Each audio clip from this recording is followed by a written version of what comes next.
Start recording. Start streaming. 5, 4, 3, 2, 1. Welcome everybody. Another episode of Rocks Fall, Everyone Dies. I'm here with the crew. Too much gin. Of the Enterprise. Are you with us, Tony? Are you? You know what? I'm pretty drunk. Before I know it, all you guys can be 20th level and have like 1,000,000 gold for all I know. If he's not with us, he's with terrorists. So. Anyway, this is episode 40. We are in our 40th episode, guys. Lordy. That's right. 4 and 0. This is the 40th episode of the Enterprise. These sons of bitches are still alive and don't have the hurt.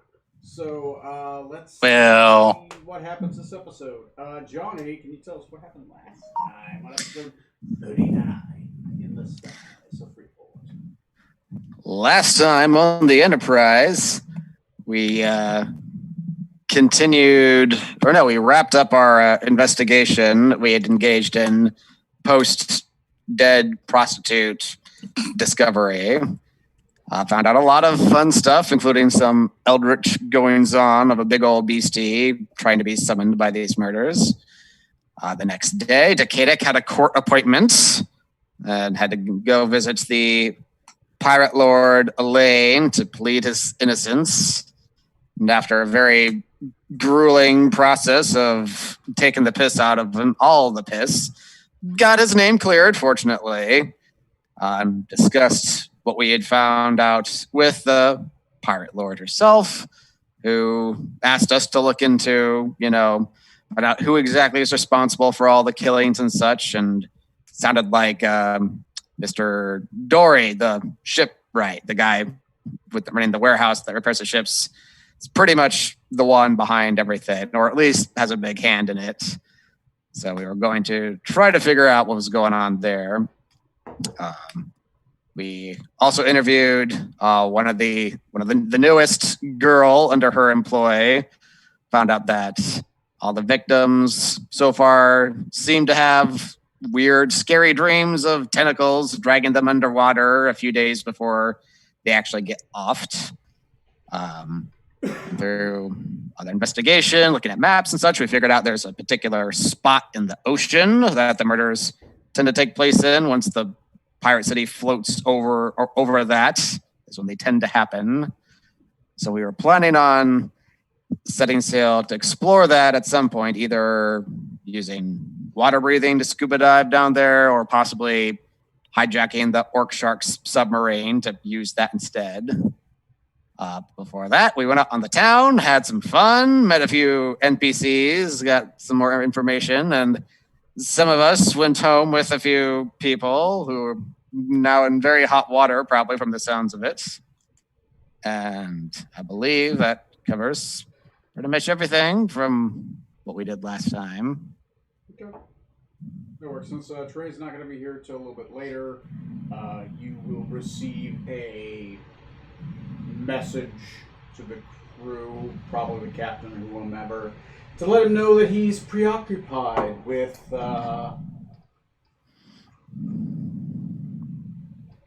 give me a second. Still tied to her bed. Yeah. Pirate Magi. He's a little tied up at the moment.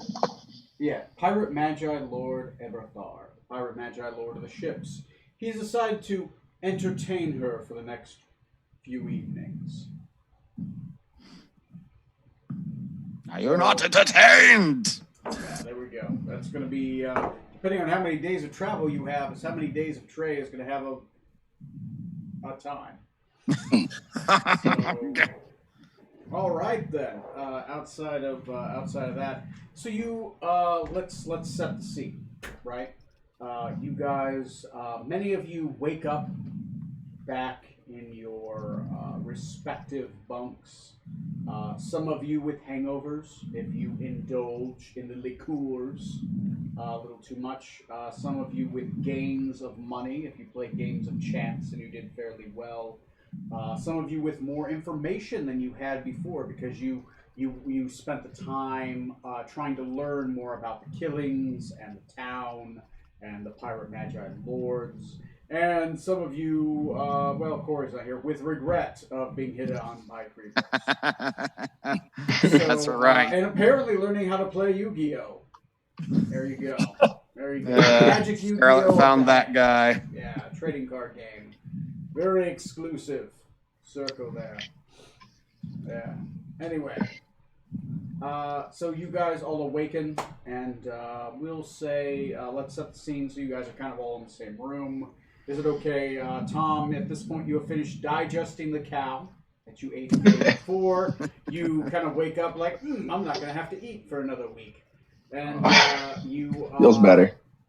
You want to meet with the rest of the crew and see what they have learned. Since you have finished your mini hibernation. It's an important time in a snake's life.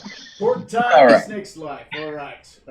So you guys are all in the captain's quarters, a round table, and go.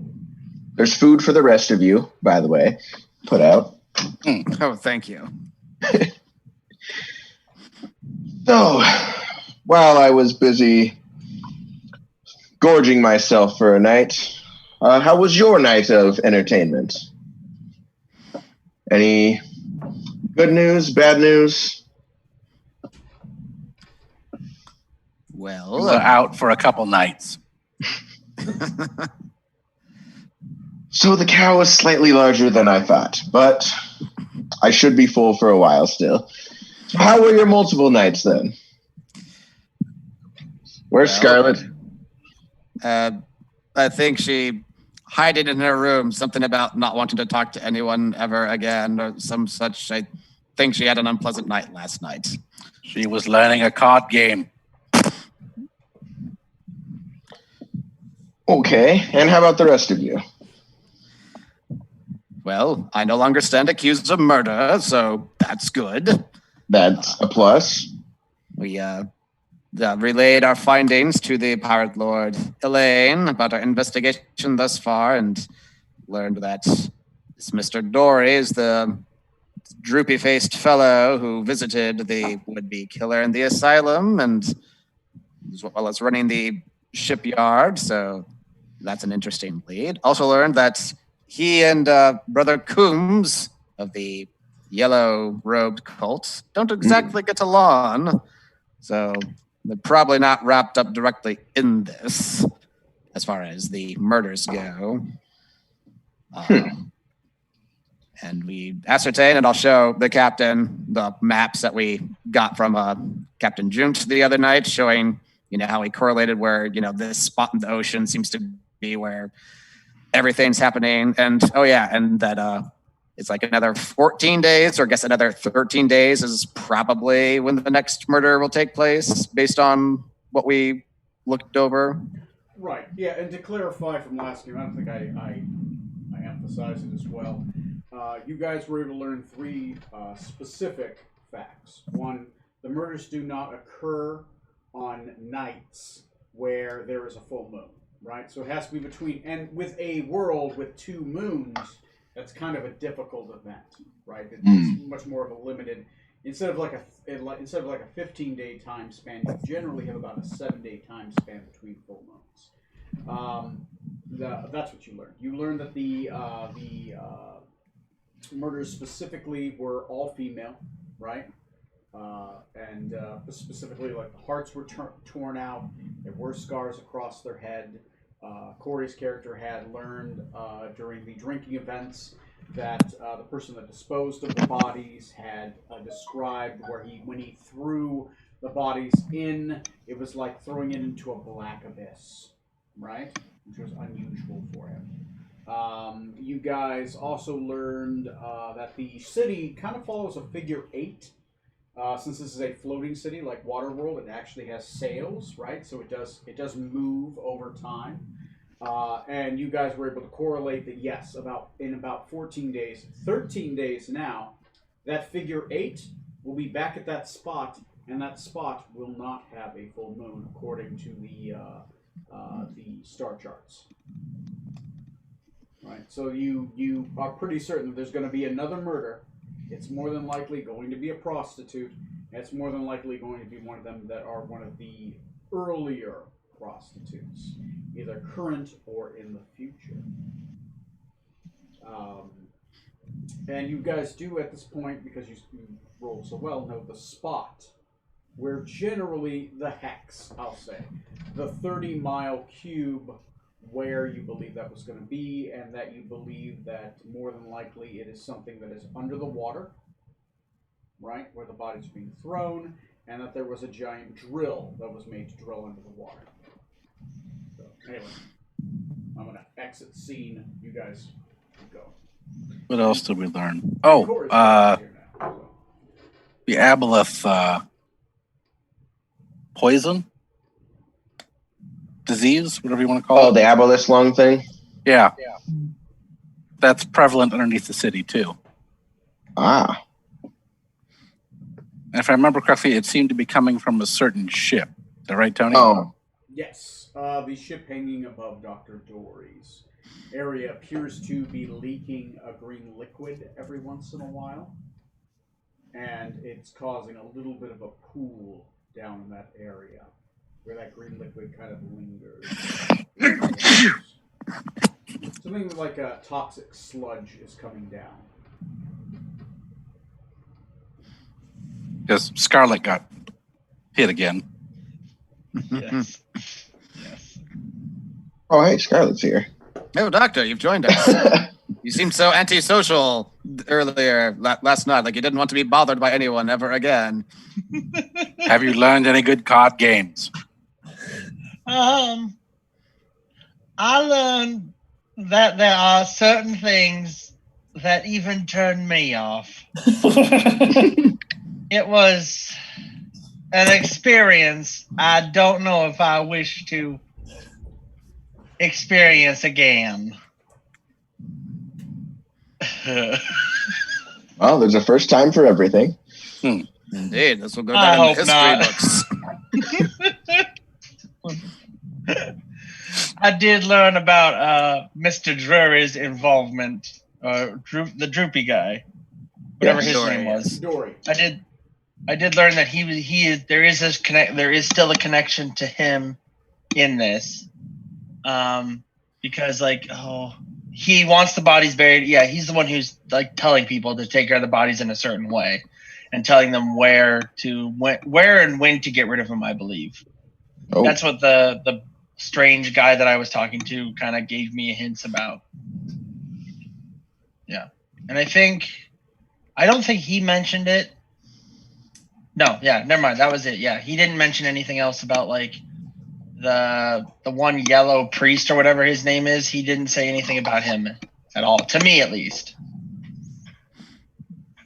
Yeah, we just learned that. Yeah, Dory and Brother Coombs That's it. are at odds. They do not like each other at all. So the cult of Hastur, I mean, they're not great. It's not great that they're around, but more likely they're not directly involved in these murders. Yeah. It's good news, I think. I learned from Pirate Lord Roger, who's the Lord of War, that there is a mega hydra that attacks the city at a certain area on their route as well. And that there's something, he mentioned something about the Citadel of Poison Tears, and they're in a war with the Gazetarians. Etiquette, they were in a war with the Gazetarians and they lost. Okay. They were known as the Red Priests. They sailed on red ships, and the Gazetarians basically wiped them out. Okay. Yeah, that was sorry. Yeah, he was reminiscing about that great war, and I believe specifically he mentioned it because the last great red ship was captained by Davy Jones. He is the last red priest of, at least the last one that captains a red ship. For the Red God. Okay. So, Captain, I believe our thinking was to set sail for this area of the ocean to further explore this spot the killings are occurring. We're thinking either your water-breathing abilities could enable us to swim down there, or if we wanted to get a little petty vengeance out of the way too, once the orc sharks set sail in their submersible vessel, we could hijack that and use it as well. Do you have a plan to bait them out? To ensure that they attack us somewhere so we can actually take their ship? Are you talking about the orc shark people? Yeah. Yes. Oh, okay. I don't think we got that far as a plan per se. I did know another option was follow the young lady, one of the young lady prostitutes after we spoke to her, to maybe see if like she would be the next target or something. Yes, it's far enough. It's a short enough distance. We could potentially sail to the spot in the ocean and make it back before the next killing is supposed to happen. I do have the ability to scry now, so I can use that to track the orc sharks wherever they sail, or anyone else in the city for that matter, if there's a figure that we want to try to keep dibs on. It is risky, though. It's possible they could detect us spying upon them. Useful to have. Is anybody opposed to the plan of going down and sinking to check out the drill with water breathing? No. I am not. All right, then I propose we continue with that plan. Who can like the effects of the water that happened to me? Who was the one who cured that? That was Johnny with a dispel magic. Okay, so maybe if anyone else can do that too, maybe we have someone have that Lesser ready. restoration. Restoration. Would it be? Oh, okay. Okay. That's a good question. You guys haven't done research yet to find out if it does. If you guys want to spend time researching to know more about aboleth lung and its possible cures, that's totally doable. So far, the only great way I do that. is the dispel magic, but it is totally researchable. If you want to do it, we can research it really quickly. Yeah, I'd be willing to research it because I can also do lesser restoration. I just found out. It'd be half a day of research, just to let you know. But it's totally Really? researchable. Yeah. I would say otherwise, I was going to suggest just we go over, swim under where that boat is, and just infect someone with it and find out. That would probably be the quickest way to do it. If you, I would say that would be instead of like a couple hours, that would be like an hour of research over half a day. So if you guys want to do that, I'm down. But you know, keep in mind, guys, if you do want to do stuff underwater. Unless you have a swim speed, you have disadvantage on weapon attacks underneath water, right? Unless you have a weapon that's made to fight underwater, like a crossbow or a trident, right? Just letting you know. On that note, should we pick up some tridents before we go? Oh. Just letting you guys know, you can look up the mechanics on fighting underwater in D&D Beyond. There are certain ways to get beyond it. You basically just need a swim speed to do it, which means maybe mariner's armor or a weapon made to fight underwater. Mariner's armor gives you for everything, but a trident or a water proficient fighting weapon would do it as well. Quick mechanics thing, just so we don't have to cross that bridge later. So. How much was the Mariner's armor? I feel like it was like 5,000 or more. Let me see. I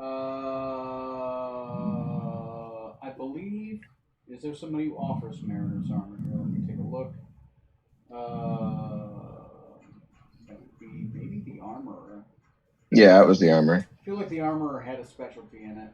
Let me take a look.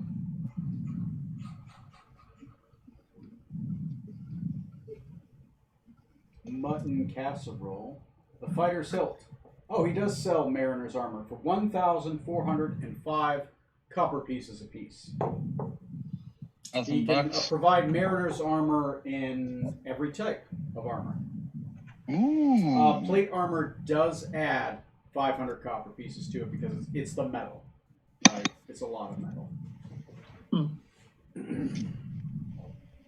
So if we have the Mariner's armor, we can attack with our regular weapons. Yeah, it gives you a swim speed. It's almost like you're a mermaid at that point. Mm.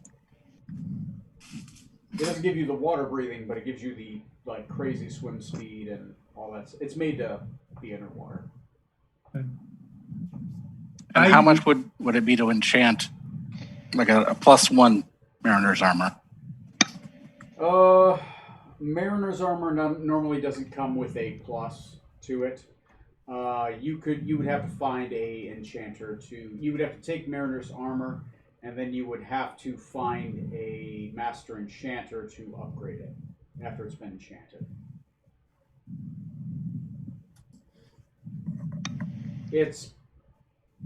I will say there's somebody here that could do that, but you haven't met that person yet. I will do Mariner's plate then. Okay. And that's how much? Do you guys want to go shopping? I mean, we don't have to spend our time like going. Yeah, you just guys real have already quick. Met them before. Mariner's plate is going to be 1,905 copper pieces. 1905. Yeah. Done. Okay. Yeah, he's got it already. He's got Mariner's armor. It's not plus or anything. It's just Mariner's full plate. Right. So. At base, though, for everyone else, it's 1,405, which is full plate. Like standard full plate is supposed to be like 1,000 copper. Like it's like expensive. Oof. Yeah, I know. It's like I looked at it like, oh, there's a reason why it's so expensive. It's all metal. It's a lot of metal. So.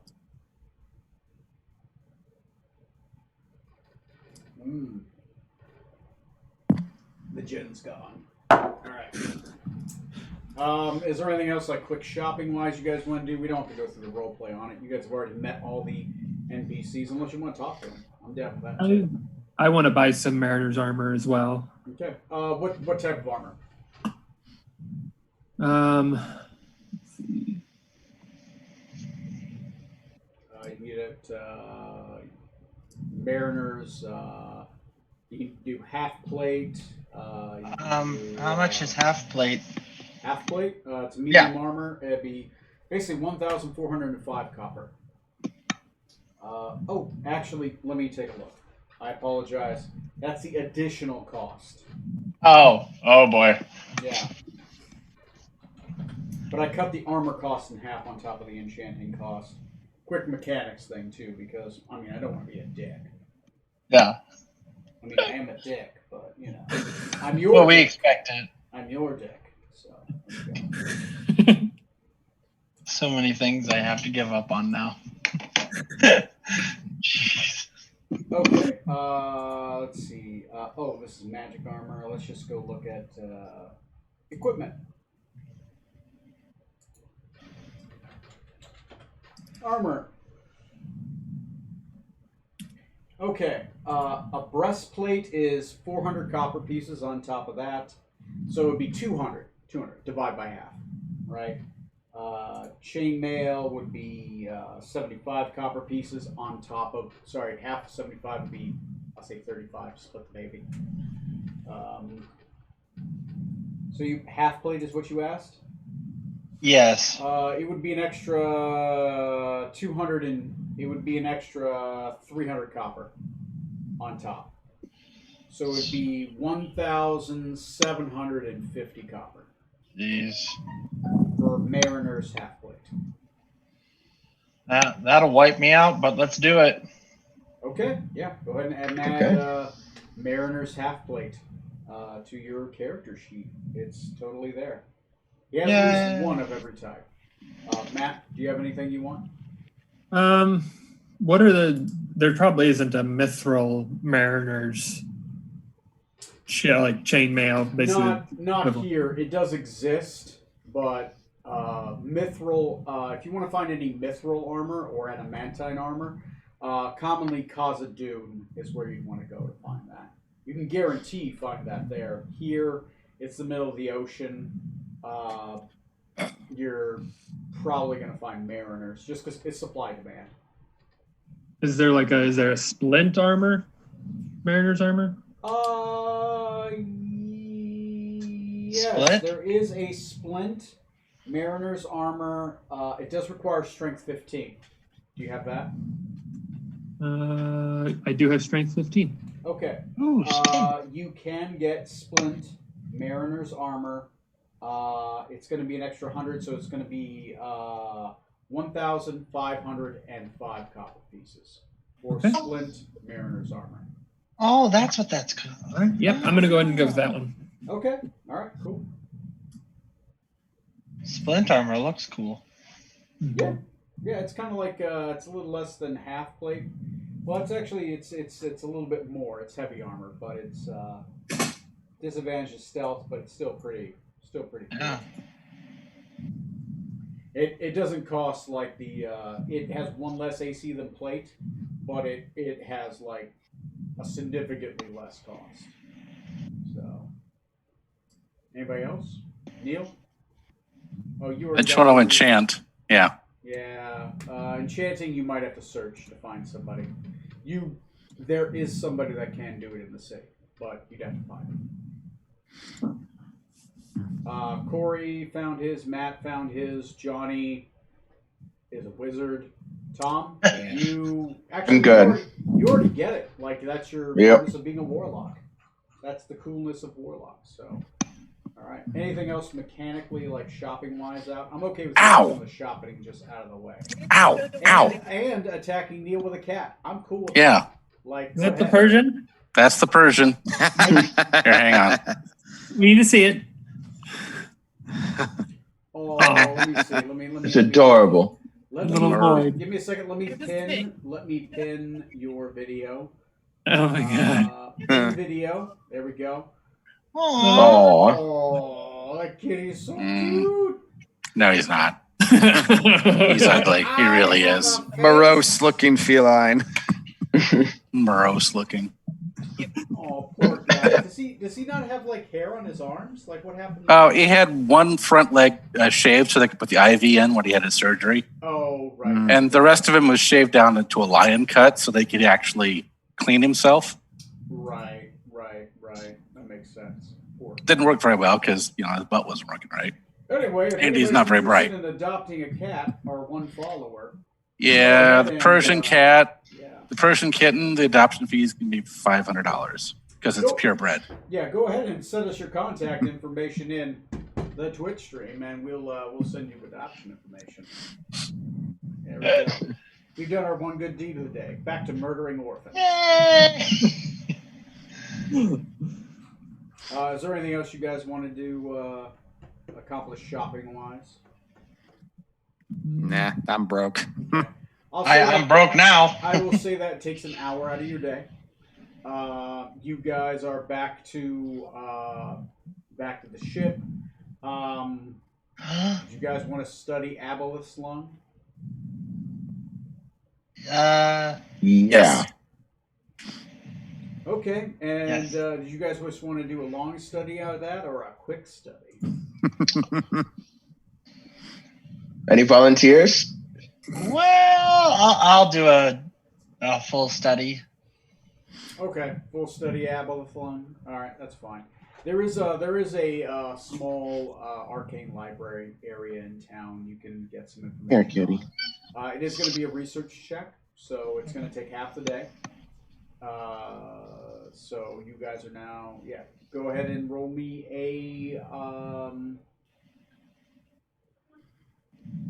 an investigation check, right, to research, right? But since it's medicine related, you can use the higher of your investigation or medicine. We'll use investigation. Your choice. That's a total of 14. 14. Okay. You do learn that there is a disease known as Aboleth's lung, and it is a disease and also a curse. It starts off as a disease, but if it is not cured within a full week, it becomes a curse, and if it's not cured within a full month, it becomes a greater curse. Oh boy. Right? Diseases can be cured with restoration or abilities to remove disease, like paladins lay on hands, or dispel magic can also take it off, because during that intricate time within the first week, it is technically magical. After that first week, it would take remove curse, and after that that time afterwards, it would take remove dispel evil or good to remove it for good. Oh, okay. It does rumor that there is something called a greater aboleth, and you get affected by its lung. If it's more than 7 days, it would take something called a wish spell to remove. You're not sure what a greater aboleth is, but it says that you'll know one when you see one. We might find out. Yay. Does it say anything about, so then if lesser restoration would work? Hi, kitty! Yeah, lesser restoration does remove disease. It removes paralysis, disease, and poison, I believe. Okay, so then we are good to go. So 5 points of Neil's lay on hands would remove the disease, or lesser restoration would also remove the disease. Because 5 Perfect. points of yours removes either poison or disease on touch. So there you go. Sweet. Or if you ever get to 14th level, you can just touch them and get rid of it. So that's the thing paladins do, but that's not the book. So, all right. So half the day gone. Trey's character is still busy. Has anyone seen Rutherford? Did he return to the ship last night? I do believe he is a kept man.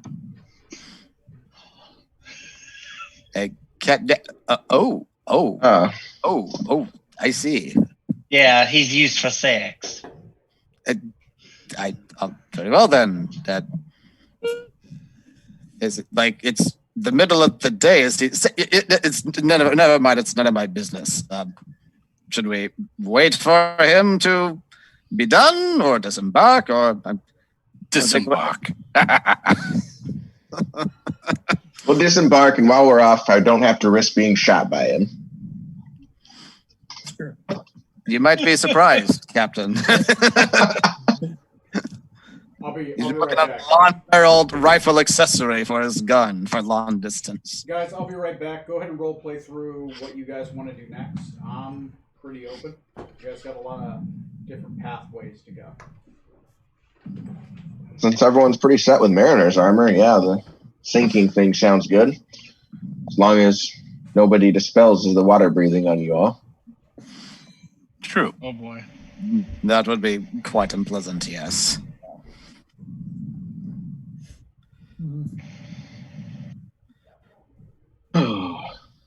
Is the drill already at this area that we're thinking about visiting, or is that somewhere else? Do we know that? Pretty sure it's supposed to be in that area. Okay. Yeah. The sacrifices are powering it or something? Seems to be. It wouldn't make more sense than having it move different locations if they're trying to breach one particular spot.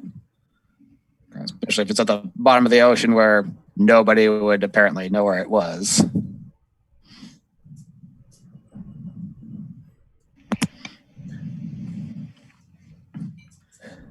I think we can get ready to disembark and then go to that area. Yeah. Or do we want to try to speak with the were-sharks to try to get them to follow us to settle what we had going on before? It might be wise to wait to attack the were-sharks. The sabotage that I did to their grappling mechanism will require some time probably to take effect. A few days, possibly a week. So if we were to engage them before, then they would not be crippled. Fair enough. But yes, it would be good to pay them back at some point in the future and procure another vessel, possibly build a fleet. I think a submarine sounds quite useful. Just opens up a hatch in the bottom of our ship. It just goes up into.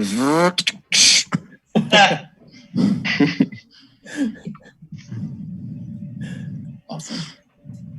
We're gonna need a bigger ship soon. Yeah. Right. Hopefully, all of them in ascending sizes, so that way we just have bigger boats inside bigger boats all the way through. Nesting doll armada of ships. One gets blown up, another one just pops right out of it. Mm-hmm. Jeez. It'd be awesome. All right. So fill me in. What do you guys got? Breakfast is over. We're preparing to disembark. Okay. You guys have already paid your docking fees. Yeah. Good to go. It's about you're sailing about a half day in, so you can have about a half day of travel for the first day. You guys do know the location you have to be at, right? Let me mark that location. Yeah. Let me see Off what the we got Isle for of the- Cholt, right? Yeah. Let me see. I'm gonna call this.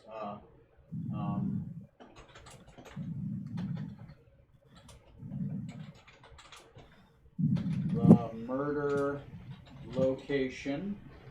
Select marker. We're gonna call this. What should the marker be? Like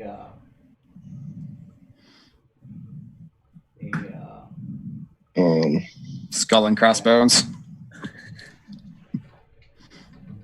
no, I mean, it's the skull and murder crossbones. location.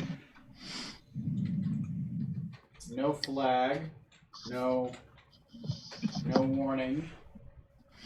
No lair. Give me a second.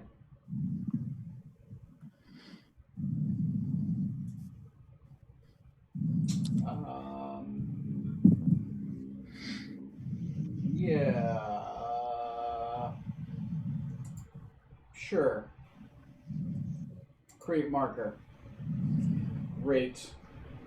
Share screen. Choose screen. Share screen. Great. Actually, I'm going to stop real quick. I'm going to move this over here. And then I will share screen. Choose screen. All right, that's where you guys are. That's where your location you want to be is, right? Okay. Got World Anvil going. I don't think you're near any borders. Let me. Got the whole World Anvil thing going. Just for flavor, I'll pop off a sending spell to Rutherford and let him know where we're going. Rutherford, in case you know. I'm done. Here we go. Okay, so you guys, this is the Enterprise, and behind it is Freeport, right? You can see it right there. Yep. Right? So I'll move them both at the same time. Okay. Since you guys are still on this day, how you guys getting there? How you guys piloting the ship? How you guys contributing to the Enterprise getting to its destination? I shall navigate the vehicle. Or sorry, drive the vehicle. Drive the boat. Tom for navigation. Love it. All right. Corey, what are you doing? I'm going to assist someone's role. Candies all around. Okay, who you assisting? The captain. All right, assisting navigator. All right, going back up the list. Neil, what are you doing, sir? How does the first mate help?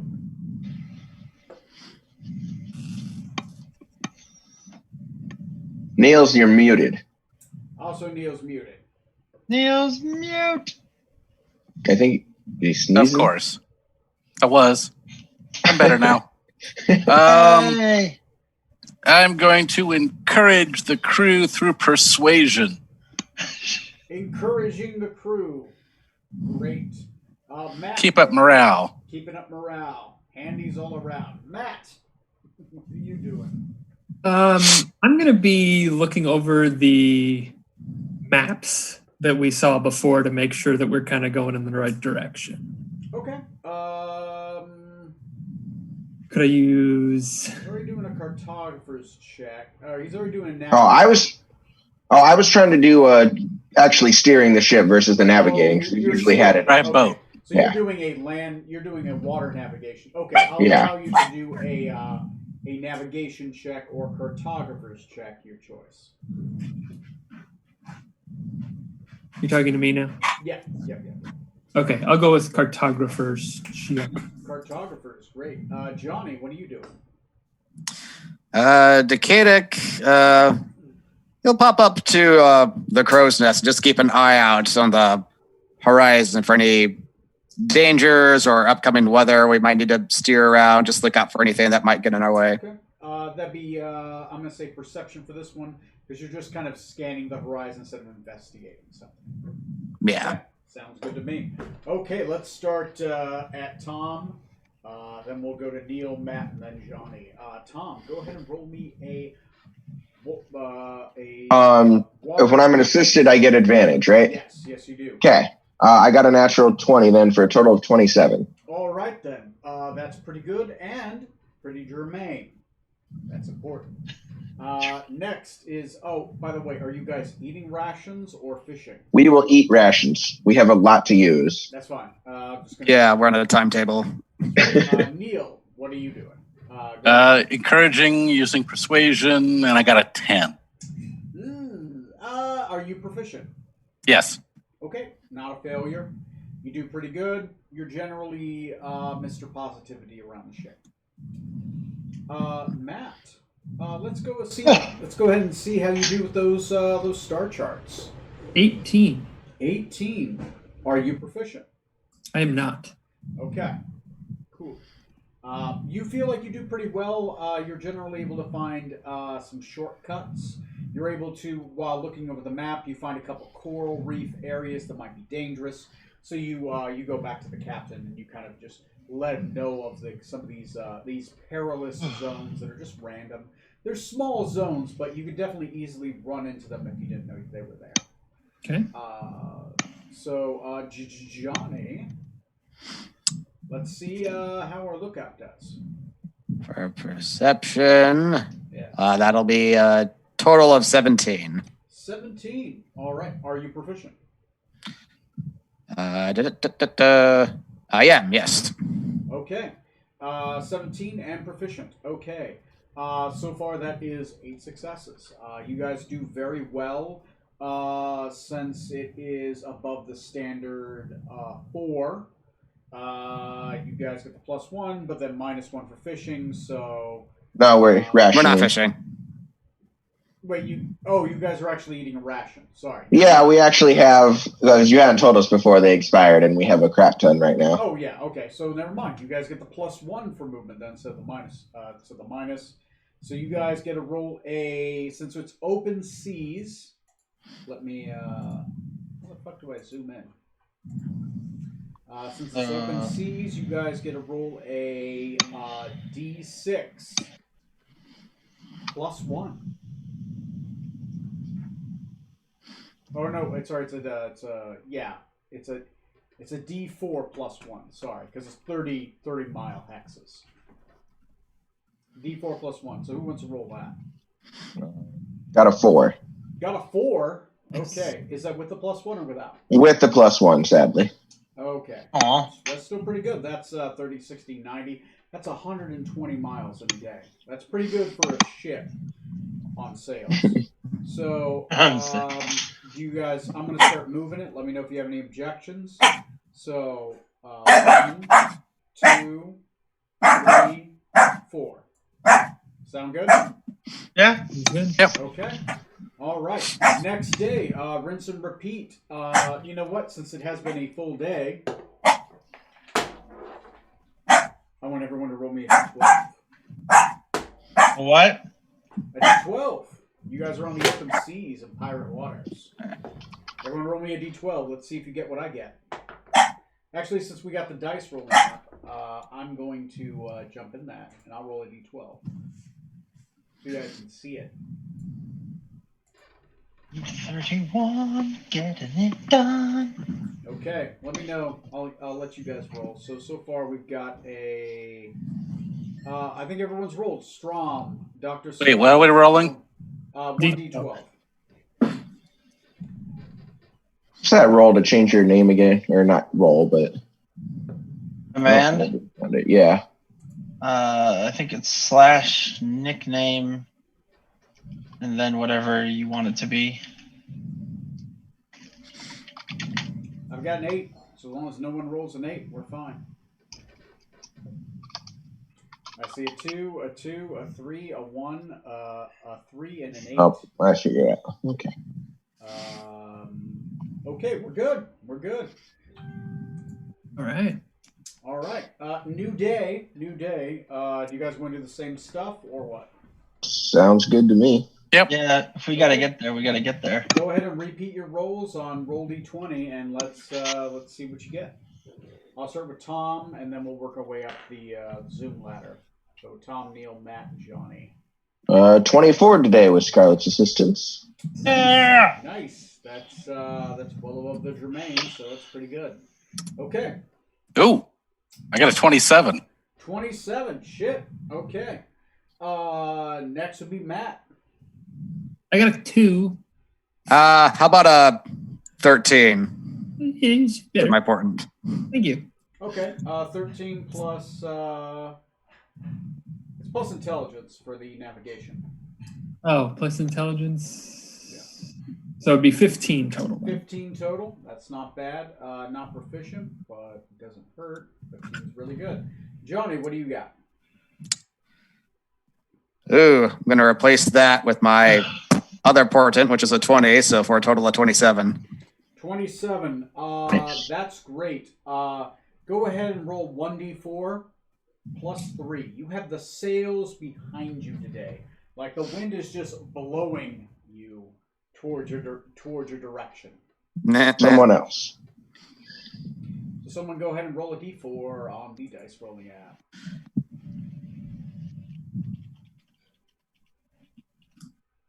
I'll do it. No one else will. Okay, do Yeah, it. go I'm ahead. just waiting. All right. I'm looking. Mid-4 plus 3, you said? Yep. Keep up. Yeah, 6. Not bad. 6 is Not pretty, bad. pretty fucking good. You guys eat another day of rations for the crew, so reduce the crew rations by 1 again. You Yep. guys move 6. 1, 2, 3, 4, 5. I will say you guys get there by about 6 o'clock. Damn. So it's not night because you guys are still have a hex of movement left. Since you guys have a hex of movement left, since you're within the hex, I will allow you 1. So now you're within the area, but you don't know exactly where you need to be, right? So now you need to investigate where you need to exactly be. You need to find a small area in a 30-foot by 30-foot hex. A 30-mile by 30-mile hex. So I will allow 1 person to roll investigation with disadvantage. You know what? Johnny gets to roll because he's on the nest. They don't have All right. thematic sense. Since he's the lookout. Yep. He's looking for a dark patch on the horizon. I'm glad I used my sweet portents earlier. Let's see here. Well, your portent allows you to roll for the day instead of resting here. So 5, let's see, plus my investigation. That'd be a total of 14. 14. 14, not bad. 14, you don't see it yet. But you believe you might be close. Oh, there's another cat. Kitty! So many cats. Cat ho! Is that an awesome Don't call her a hoe. I can't hear you, Neil. You're muted again. Yep, you're mute. Yep. This is But the your one that mouth likes to looks scream great. at my face at 5 a.m. Nice. Aw. Aw, cute. Nice. Yeah, Good real selling. cute. Good sale on the adoption there. I don't think a cat's worth having if it's not a yeller. That's right. That's right. A cat that doesn't scream at your face at 5 a.m. is not worth having. Is it even a cat, really? I know, right? It might be a raccoon, and I might be drunk. So the good news is you think about 1/4 of the hex you've kind of just investigated, and you're pretty certain it's not into. So that's 3/4 of the hex left you have to investigate. Cool. Probably for the next day. It is night. It is dark. Obviously, since it's night and dark, you're not going to be able to see that black blip under the water that normally you're able to see in the light. So we're looking at probably a roll for Night Watch and Encounters. So I'm going to have everyone roll their D6. Everyone roll me a D6 for Encounters. Okay. Yeah. Let's see this. Let me see. Enterprise. Yeah. All right. I'm going to move this over. And if possible, Tony, presuming nothing else happens, the Kadek would like to go to sleep if he can with that stone that he got a couple nights ago from that pirate lord. We will get to that as well. Sure. Okay, so everyone roll me a D6. So far, I think everyone has. Yep. Okay, so I will first, before I declare who has what watch? There are 4 watches. First. Second. Third. I'll take 4th. 4th. We'll let you do your thing with the stone, Johnny. Yeah, Oh, thank you. Since you're He's cuddling with it. You're going to need a full night's rest. I haven't told any of you about it. I'm just like, oh, I'm so tired. Yeah, I need to go to bed. Tired.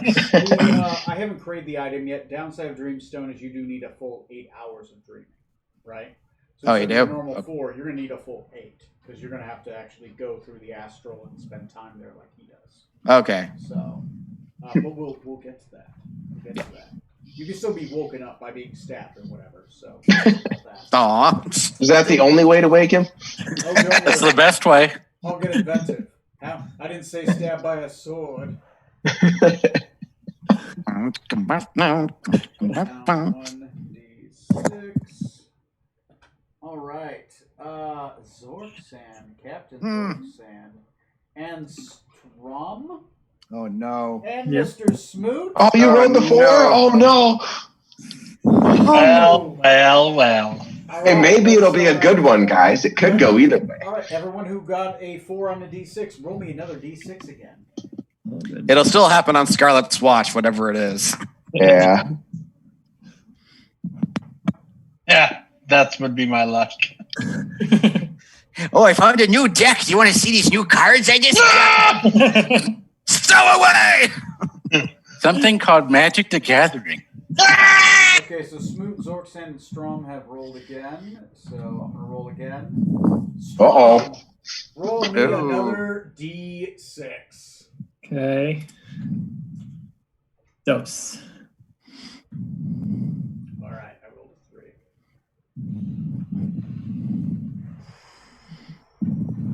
What can I do? Give me a moment. Give me a moment. You're mysteriously struck by a fireball. Yeah. A magical unicorn floats over the water to grant you a wish. But impales you with its horn as you underwater. I wish I hadn't been impaled. Charlie, you have to go to the magical candy mountain. Oh, dear God. No, I wish I was dead. I wish I was dead. Shun the non-believer. Shun. The streets will run with the blood of the non-believers. Oh, my God. Yeah. Yeah, we haven't done them in a while. Organs? Yeah, okay. Sea Gorgons? Oh, man. You get turned to stone. There's definitely no coming back as your statue sinks to the bottom. You turn to bubbles. But you're turned to pumice, so you float. So Matt, who would you have on watch with you? You get 2 people to have watch that are not PCs.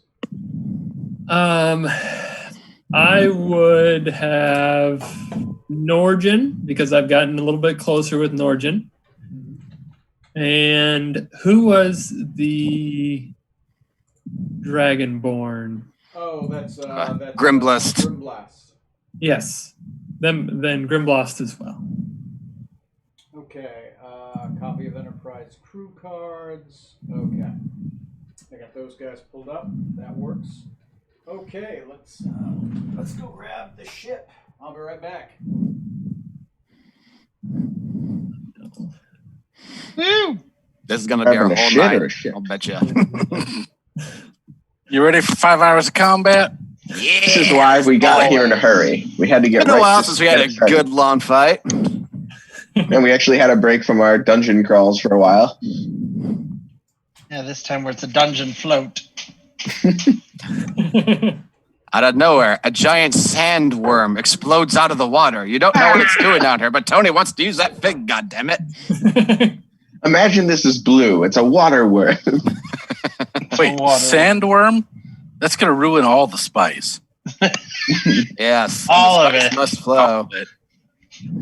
Yes. Yes. Giant sandworm erupts. So that murdering unicorn, where did that go? Yes.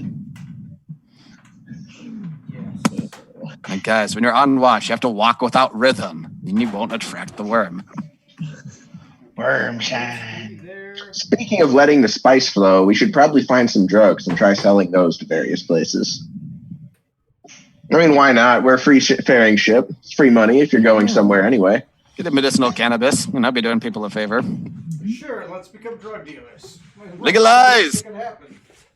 We're not dealers. We're suppliers, thank you. Oh, there we go. Distributors? It's different. Yeah, we're not Which growing. one of you That's is a the high school bulk level. chemistry teacher? Well, Mr. Smoot, I am the one that knocks. Oh my gosh. The can't keep getting away with it.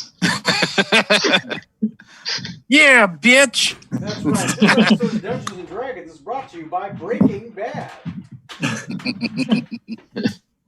One of our crew members died choking on their own vomit. If only somebody could have saved them. Yes, if only. That's our sponsor this evening. Impressionable television. 6 You saw it hours into somewhere the else. night. Now you can do it too. Speaking of choking on own vomit, today is the day that Oh dear. lead singer of the Doors died. Oh, Oh, really? Oh, Yeah. Oh. neat. Wow. Neat. So Yo, guys. coincidental framing there. Yeah. Damn. Okay, let's grab this one. Yeah. I only just recently finally finished Breaking Bad. Holy boy. Helicopter crashes near Army Post Road. Uh-oh. What? Yeah. Casey. Damn. Huh. That's basically at the airport. It's not even a good helicopter. Fuck? Where's my thing not working? For the other TV. What the fuck? I think my batteries just died. Okay, I'll be right back. I need some AA batteries. I'll be right back. I have the board set up, I just ran out of batteries to get the mouse. The Battle of Gettysburg also ended today in history. We should take down some statues to celebrate. Only of the losers. Now, I think we all lost in that war. Mm.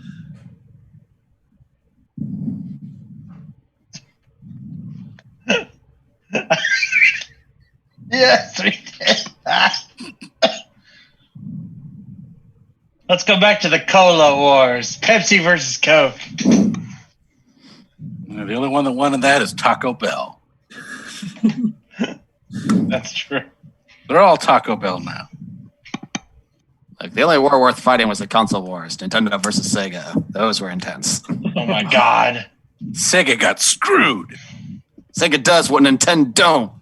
Good for them. Nintendo. That was one of their taglines, yeah. That's wonderful. I remember that one.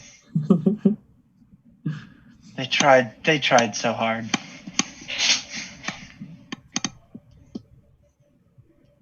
Yeah, they had a console version of Shadowrun on Sega and on Nintendo, and they were completely different games. Oh, jeez. Like, completely different. The Sega one was so much better.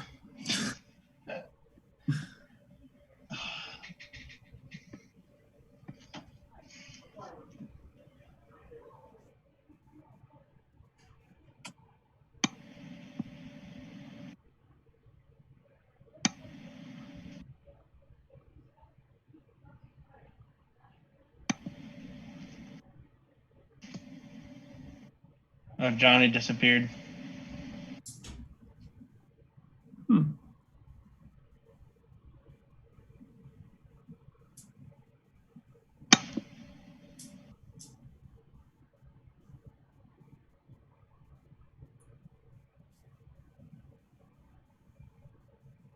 Uh-huh.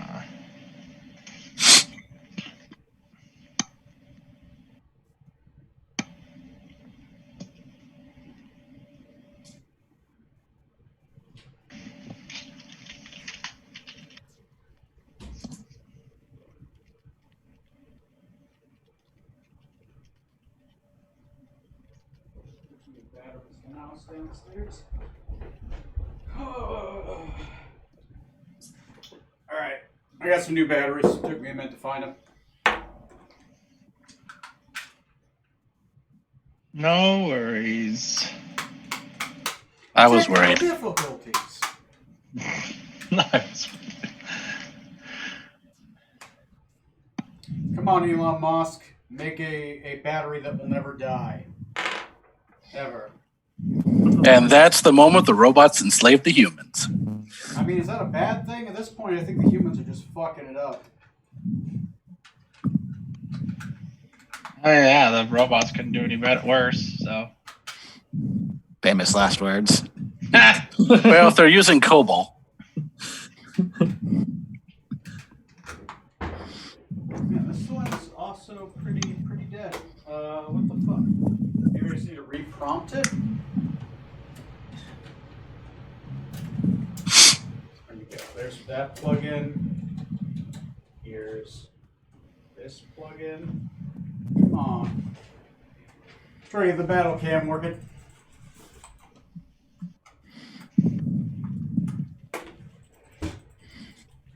Ah! This was literally working just a minute ago. Fuck. We'll just use our imaginations.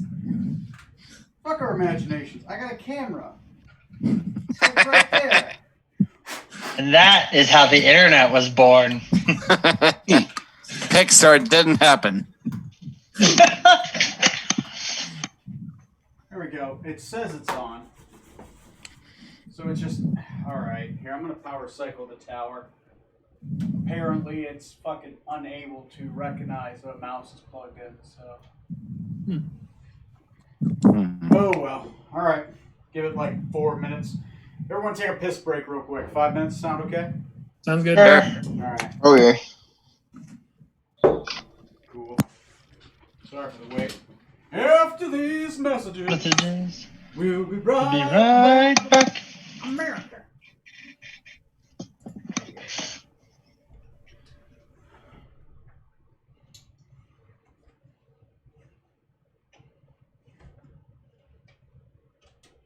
There we go. Just doing a full power cycle on that tower.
Okay, there we go.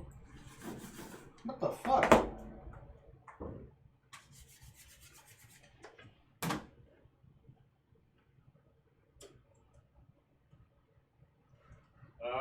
I don't know why my computer is completely unable to recognize that.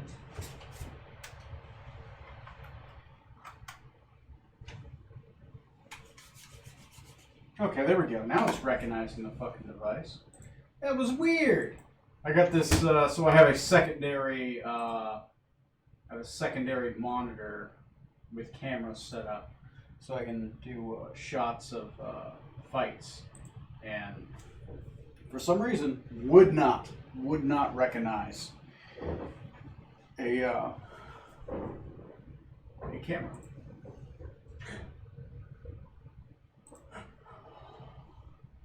Okay.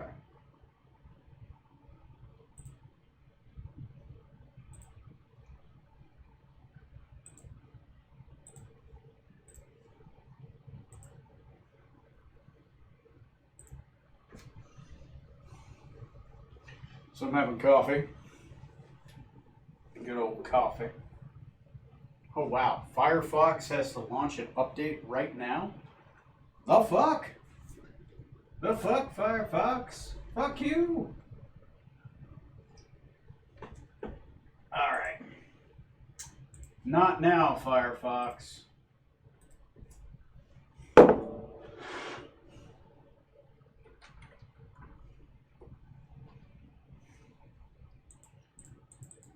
Okay, I typed the word Gmail, but it's not registering it. Oh wow. It's not registering the keyboard.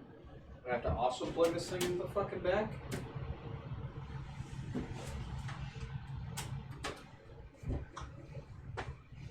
Wow.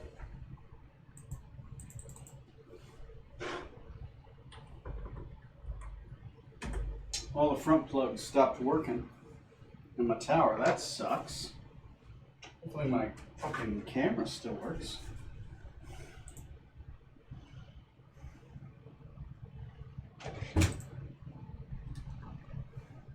Open link.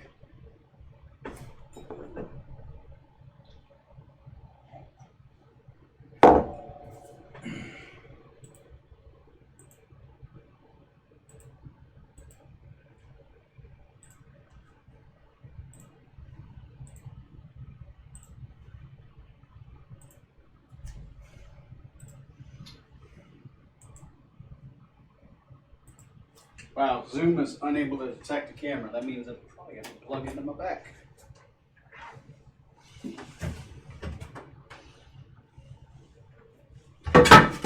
Oh wow. Everything's falling off. Alright. It's gonna be one of those days. Having one of those days. Power surge in USB port detected.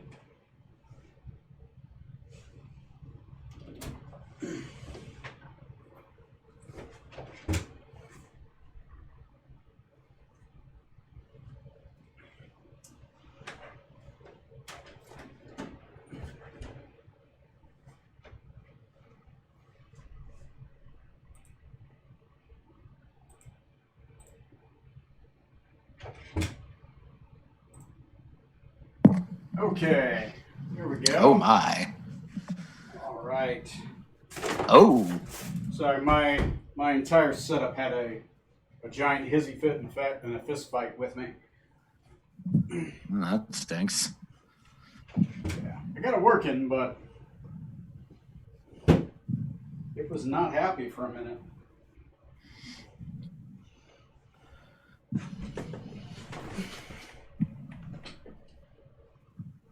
All right, let's turn off that. I think you're the only one back right now. Seems like it, yeah. Okay, that's fine. We can start without Strom for now. Oh, speak of the devil. And Matt. Who told you? It's the last time I let you summon me. I overcame my technical difficulties. For some reason, my USB ports were getting overloaded with power. I have no idea how. It normally I bet you is. say that to all the boys. That's right. That's right. That's all right. That's how I roll. We should keep track of how many days it's been because that's going to be how many days we go over when we zoom back to Trey's character. Yeah, this is the second day of sailing we've done. Or Yeah, this is the second night, soon to the third night of sailing. Yeah. So. Corey said he'll be right back. He has to take care of something. Okay, that's fine. It's gonna be a scene between you two, Matt and Johnny. So Johnny, Dreamstone, right? Mm-hmm. As you are going into the Dreamstone, oh my God, English, the Dreamstone, you find yourself floating through an emerald abyss of the astral plane. You've been here several times. You've been here physically through the spell Blink, right? When you go into Blink, you go into the astral reflection of the world. As you begin to fall into, and you see yourself fall into the astral realm, much kind of like I was going to say the show Sliders, but let's go with what's the one where they're like traveling through portals and fighting Egyptians? Stargate? Stargate. Very much like Stargate. You see yourself flying through an abyss of stars. Eventually you find yourself in an astral reflection of the world around you. You don't see the ship so much. You maybe see like a milky, cloudy surface that you kind of walk on. Kind of like the ship is made of clouds. You see other bodies, but you can't tell who they are, right? They are misty reflections of themselves. You find yourself in what you believe to be your quarters, right? You can't tell what items are or things like that, but just general like surfaces you get. And you can sit on your bed, right? But it's a bed kind of made of like, I would say almost like a misty cloud, like a blurry vision of itself, kind of like you're walking around without your glasses on, right? The world is not quite there. You can almost push through it. It's almost like everything's made of like a jello, a hardened jello. You kind of eventually make your way onto the deck of the ship, and standing on the deck of the ship is, second, what is the NPC's name? Oh God, I have him here. Give me a second. Here comes Trey. Lord Hawar, right? The Githyanki with the long mustache like Fu Manchu, not the beard, but just like the long mustache. With it is mixes of black and gray. He's definitely elderly. He has, of course, a light yellow skin, pock-marked, sunken in. Not a very muscular, but a very dense muscles. Right, he is wearing kind of like a mariner's leather armor. Right, he's more wearing like he's more lean than he is strong. Right, but you can definitely tell he is very lean, muscular. He is definitely in his late 80s. Right, he's an elderly man, but he is an elderly man that looks like he could go rounds. He says, I see you have met me here. Yes. This was a step your father was able to do. We will see if you do better than your father. Are you prepared? Yes, I am. Have you ever been to the Astral Realm before? Briefly, more as a retreat from danger and combat. I haven't spent a great deal of time here. Well, trust me on this. The danger here is very real. You can die. I hope you do not. I have found an opponent for you to fight. I need you. This will be our first lesson. I am not going to tell you what the lesson is, but I will tell you the rules. He will snap his. He will. Sorry. He will walk up to you. He will put his hand on your shoulder. And he says, "Do not resist. We are going to move somewhere." All right. Snap his fingers. As it does, the world disappears a little bit, and you find yourselves standing on a single piece of floating stone amongst the astral sea. The physical waters of the sea is kind of misty. It's almost as if you're looking down upon the stars, but the stars are more vivid, more there. Almost as if you jumped into the water, you'd be jumping into the sea ocean of the world. This stone seems to be the only real anchor keeping you from falling into an infinite abyss of the astral sea. So you stand here, you are alone with RnR. And he says, "All right. First lesson." He will pull out a sword. And he'll twist his hand, the sword disappears, and it's back at your head. This is the short sword. It is a sword meant for speed, for purpose. It is not the size of the sword that matters. It is where the sword needs to be. It is about timing. It is about the mind. It is about intelligence. It is not about speed of the hand, but speed of the mind. Today, we relearn everything you have learned. You are a diviner, right? You go into battle knowing what has already happened. But with divination, you learn that it is a fallacy. There are many paths that can happen from a single event. You are not going to learn the paths, but you are going to learn the event. How to create the event. How to be the event. How to be the split in the path. Today we learn how to lose and how to be the split. I am going to summon a warrior, and you are going to try not to die. He snaps his hands. As it does, Matt, your character falls asleep on watch. You awaken on a giant piece of stone, floating through an infinite sea of stars. An ocean of stars, mind you. The world, as you look up, is an infinite black. It's a nothing. It's a void. But as you look down along the sea, you see as if you were looking at the stars, but they're much closer, more vivid. Almost as if you dived in, you would fall into the sea of stars. The world below. You see a lanky man. You've never seen a Gith Yankee before, right? But these are kind of like a yellow-skinned humanoid, flat nose, pockmarked face, long facial mustache, kind of like that. Once again, that Fu Manchu. You were here for the description before. Mm-hmm. You do see him. He has sharpened teeth, and you see Decadic sitting there with what appears to be.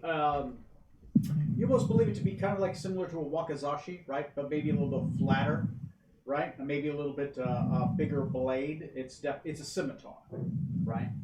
And the pockmarked faced man looks at you and he says, "Ah, strong Skybreaker, a good warrior." He looks at Decadic and he says, "Fight him. Fight him like your life depended upon it. Strong. If you win, I will tell your master how honorable you are." Oh, I think Trey's here. Trey, you got to turn on your camera for me to see you. I turned off non-camera to invisible.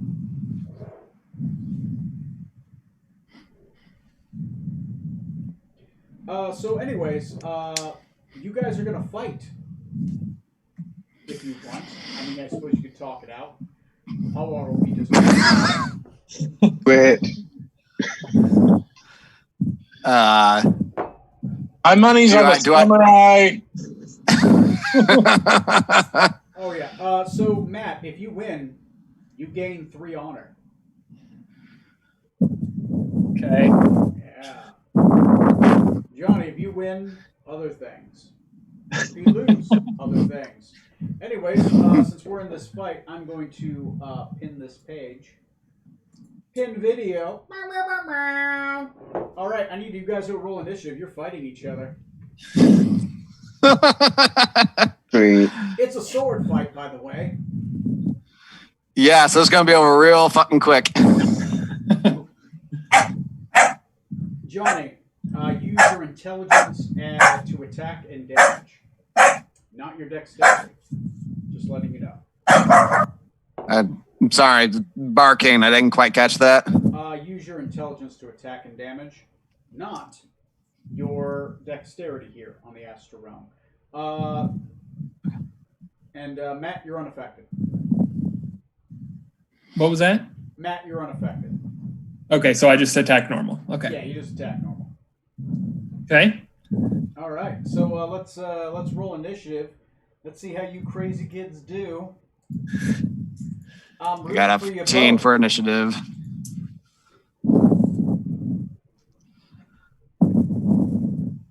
And I got an 8. Oh, ouch. All right.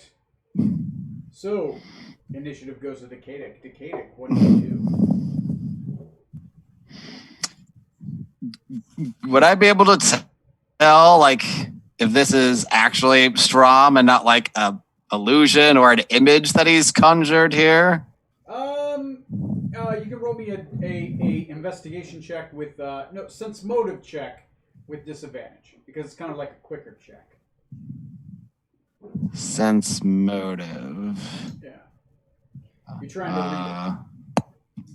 I don't see that on here. What skill would that be? Oh, sorry, that's insight. Insight. Sorry, wrong edition. Insight? Okay. Yeah.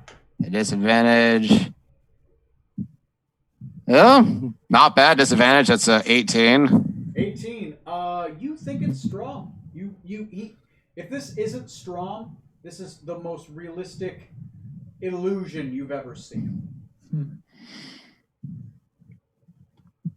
All right, then. Well, I'm here. I guess I have to fucking do this. I'll unsheath the short sword that I got, and I'll move to attack. Oh, my God. You do have spellcasting ability, if that helps. So you just move, 30 feet to attack? Yeah, towards him, if that's... Yeah, all right. There you go. There's 25. All right. So, like my equipment here with a short sword. Let me see if I can get this thing to zoom in a little bit. All right. So that's plus 10 to hit. So, Dick Kiddick's not even thinking like, oh, using spells. It's like, sword fight. Okay.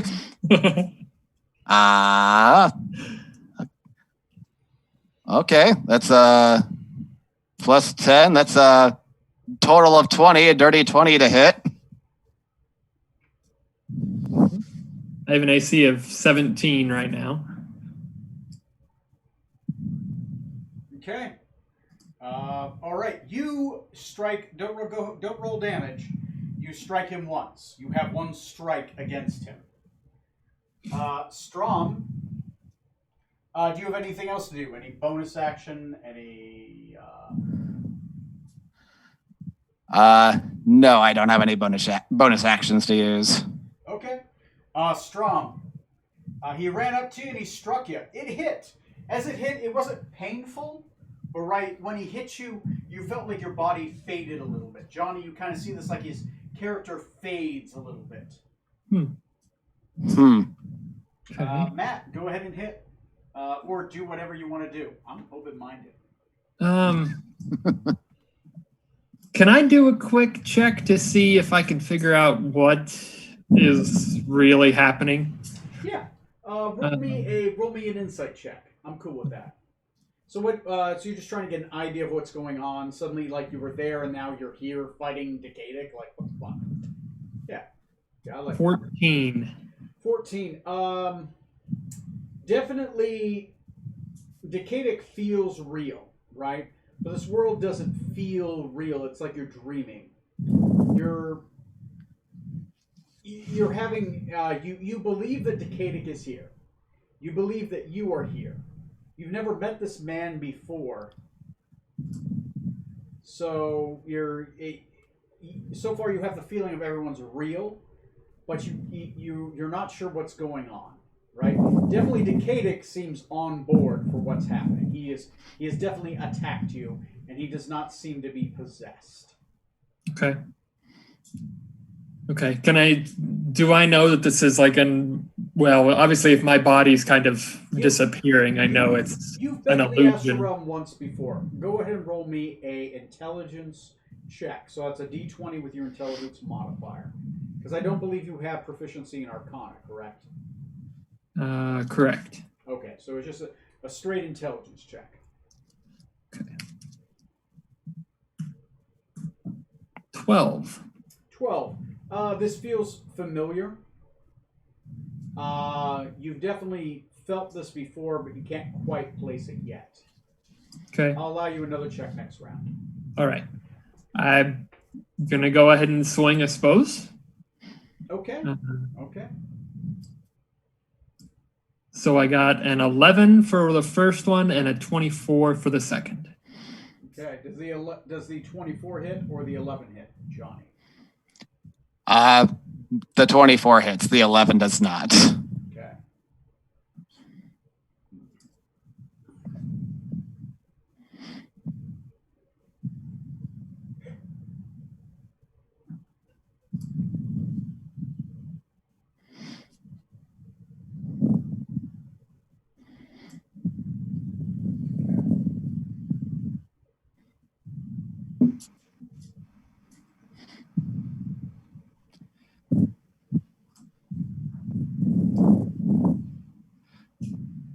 Do you roll damage or? I'm sorry, Matt, what? Matt, go ahead and roll damage. You're the one that Oh. rolls damage in this. Oh, I'm sorry. Johnny does not. I'm sorry, I did not Oh. I didn't do that. Sorry. Okay, so I've got 7 plus a d4. So it'd be 10 damage for the, well, that's the first strike. That didn't matter. Sorry. 10 damage. 10 damage. Okay. All right. Okay. Plus 5. You do get the D4 of acid here as well. Was that, or is that just with the Jokimbo sword? That's with Jokimbo's sword. Okay, yeah, and that one missed. Oh, did it? Okay, so Yeah. you have 3 attacks, right? 2 with your main hand, 1 with your off. That's right. Okay, yeah. So that would be 10. You can make 1 more attack if you want to do 2-weapon fighting. It's your call. Okay. And then the 16 for the second. Did I hit Johnny? It would. Can I cast shield to raise my AC as a reaction? Yes, you can. Then I'll blow a shield on that one. Okay, Johnny, you take 10 damage. Ha! Okay. At the end of the round, Pablar is going to call out to you. He's going to call out to Kadik. He say, "Oh, Kadik, very good strike. Move, move, duck, dodge, weave, move." All right. He's I'll. encouraging you to move around the board. Anyway, your turn. All right. Yeah. I'll. Staying within melee range, I'll move over to the side of Strom and try to flank him very awkwardly. Okay. There you go. You're trying to dance around it. Okay. Yeah, that's what you do, right? Yeah, yeah. Move, duck, and weave. As you're dancing around, you feel almost like somebody's mage hand grabbing your feet and like forcefully moving them around, like trying to fling you around, trying to force your feet in specific step movements. So go ahead and make your attack. It's more of actually make me a quick acrobatics check. An acrobatics check. Acrobatics. Okay. He's trying to teach you how to tumble. No, he does not. That's a nat 1. That is a natural 1. Okay, you do fall to your feet. And he says, "Oh, very terrible, like your father." So you fall down. You're gonna have to use half your movement to get back up. Okay, then in a huff, Decada will stand the fuck back up, and he'll take another swing at Strom. Okay, you have to do it with disadvantage because you fell. Okay, fair enough. Yeah. All right. As you feel mage hands grabbing your feet and trying to move them around again. All right. Trying to make this a little bit quicker. Let's see. It's 14 plus 10. I think that's 24 to hit. 24. I'm assuming that hits. That does hit. Okay, that's 2 hits so far. He looks a little bit fainter. All right. Hawar looks back at Strom. He's like, "Strom, are you going to let this apprentice school you on how to fight? What honor is that?" He's taunting you. Okay. Okay.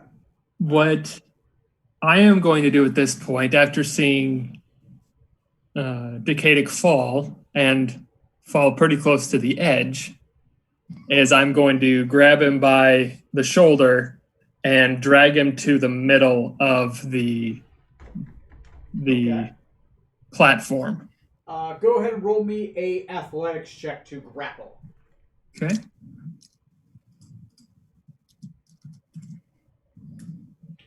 Actually, you have Tavern Brawler, don't you? Yes, I do. As a part of a strike, you can grapple him automatically. So you can attack him and grapple at the same time. Then I am going to do that. Okay. Yeah, go ahead and roll that one. Okay. So just to roll to attack. Yeah, normal attack roll, and you get an automatic grapple.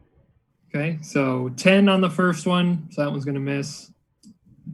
18 for the second one. And a 13 for the third one. Okay, so the 18 hits, Johnny?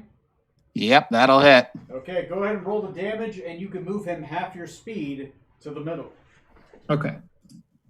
Actually, roll me an opposed strength check, and then, yes, you'll be able to. After you roll your damage. Okay, so that's 12 damage. Johnny, take 12 damage. Also, make me an opposed strength check or athletics, whichever is higher. All right. Yeah, they're both the same. Okay. That's 15. 15. And I got a natural 20. Whoop! You drag his monkey ass all the way to the middle. Like, he fights you pretty good, but you are an accomplished in like judo. You can just grab him. You got him wrapped up, and you're just pulling him along. And I don't really do it in a way like I'm wanting to hurt him. It's more like I want him to move away from the side because I want it to be on more equal footing.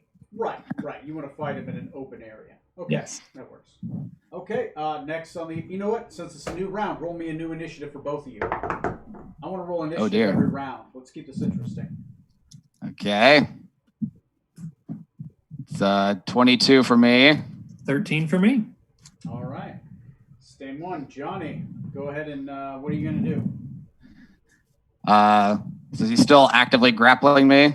He's still actively grappling you. Pavor is like, you're being grappled. You have to be athletic to get out of it. All right. Sucking.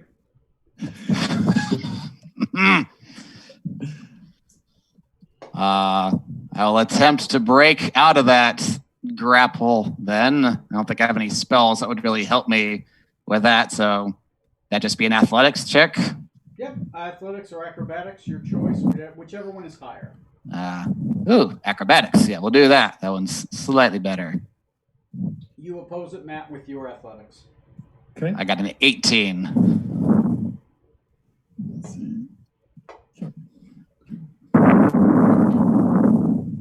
And I got a 7. Okay. Johnny, you're able to easily break from the grapple using more dexterity. and kind of like moving and kind of just squirrelily kind of flipping around, losing his grip on your clothing, and now you are free to make an attack. All right, then yeah, I'll swing that at him, right? And just make sure I got a +10 to hit DC on short sword. So I'm doing that right? +10 to my die roll. Fine. I will give you a -1 since you broke the grapple this turn, so you kind of lost a little bit of time, but it's +9 right now. +9 this time. Yeah. That's just a 15 to hit. Not this time. It's a valid swing, but didn't make purchase. Strom, your turn. Okay, so swing 1, 27. Swing 2, 23. Swing 3, 21. Guessing that's 3 hits, Johnny? Yeah, what were all those numbers again? 27, 23, 21. 27, 23, 21. I will do another shield on that third one to block that one. Okay, all right. Strom, go ahead and roll twice with the Jokimbo sword. 11 and 14, 25. 25 damage. Youch. This is getting hairy. Roll me a new initiative. Pavwar is going to say, you have to duck.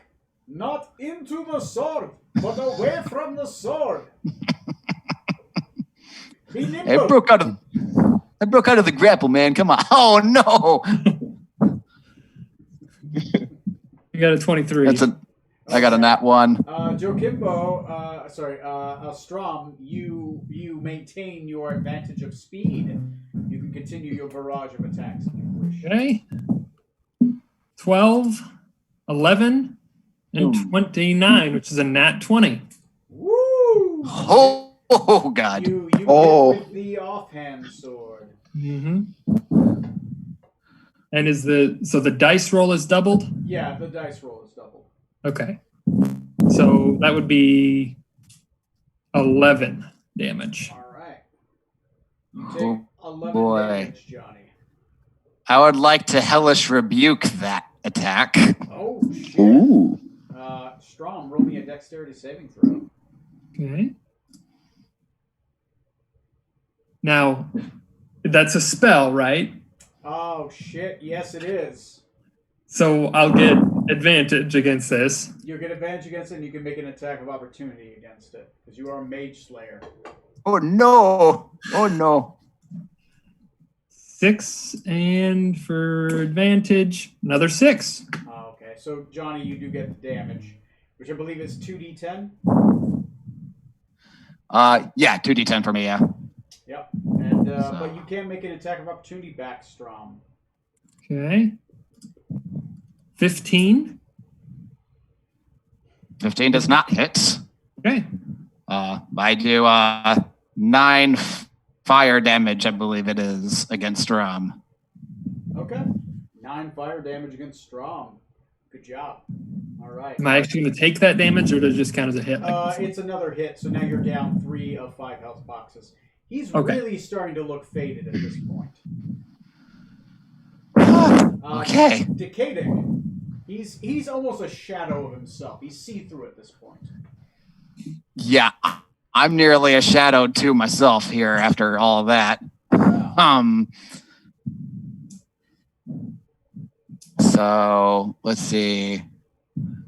Fuck that low. I'm gonna use my action this turn. Disengage. Try to get a little distance. Put a little distance between me and Strom. Okay. Do you want to acrobatics disengage, or do you want to actually disengage? I want to disengage. Okay. Where do you want to move? Let's see. I'll move back just like let's say 10 feet away from Strom at an angle. So like in a triangle. So the 3 figs in kind of like a triangular formation, if that makes sense. So kind of like that.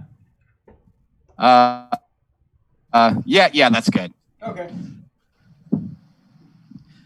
And just trying to catch my breath because I'm not doing so hot. Okay. Anything for your bonus action? No, got no bonus actions to use. Okay. All right. I was going to say, oh, very good. Very tactical. Finding better ground. Strom, you fade a little bit more. Okay. Okay. Let's roll initiative again. Okay. Try to keep this quick. 19. Ooh, Strom captures the initiative again. That's a 21 for me. I'm just rolling the die and adding my modifier Okay, never mind. afterwards. Johnny Plus. captures the initiative again. Oh, okay.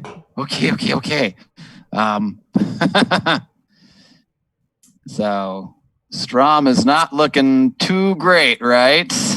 He's, I don't know. Yeah, he's looking like he's pretty assed up. All right. In that case, from where I'm standing, I'll cast. Fuck it, I'm in a panic. I'll cast a 5th level Mind Spike on him. As you cast Mind Spike, Palboar waves his hand and casts Counterspell at 5th level. And he says, no crutches, only swords. You have a lot to learn.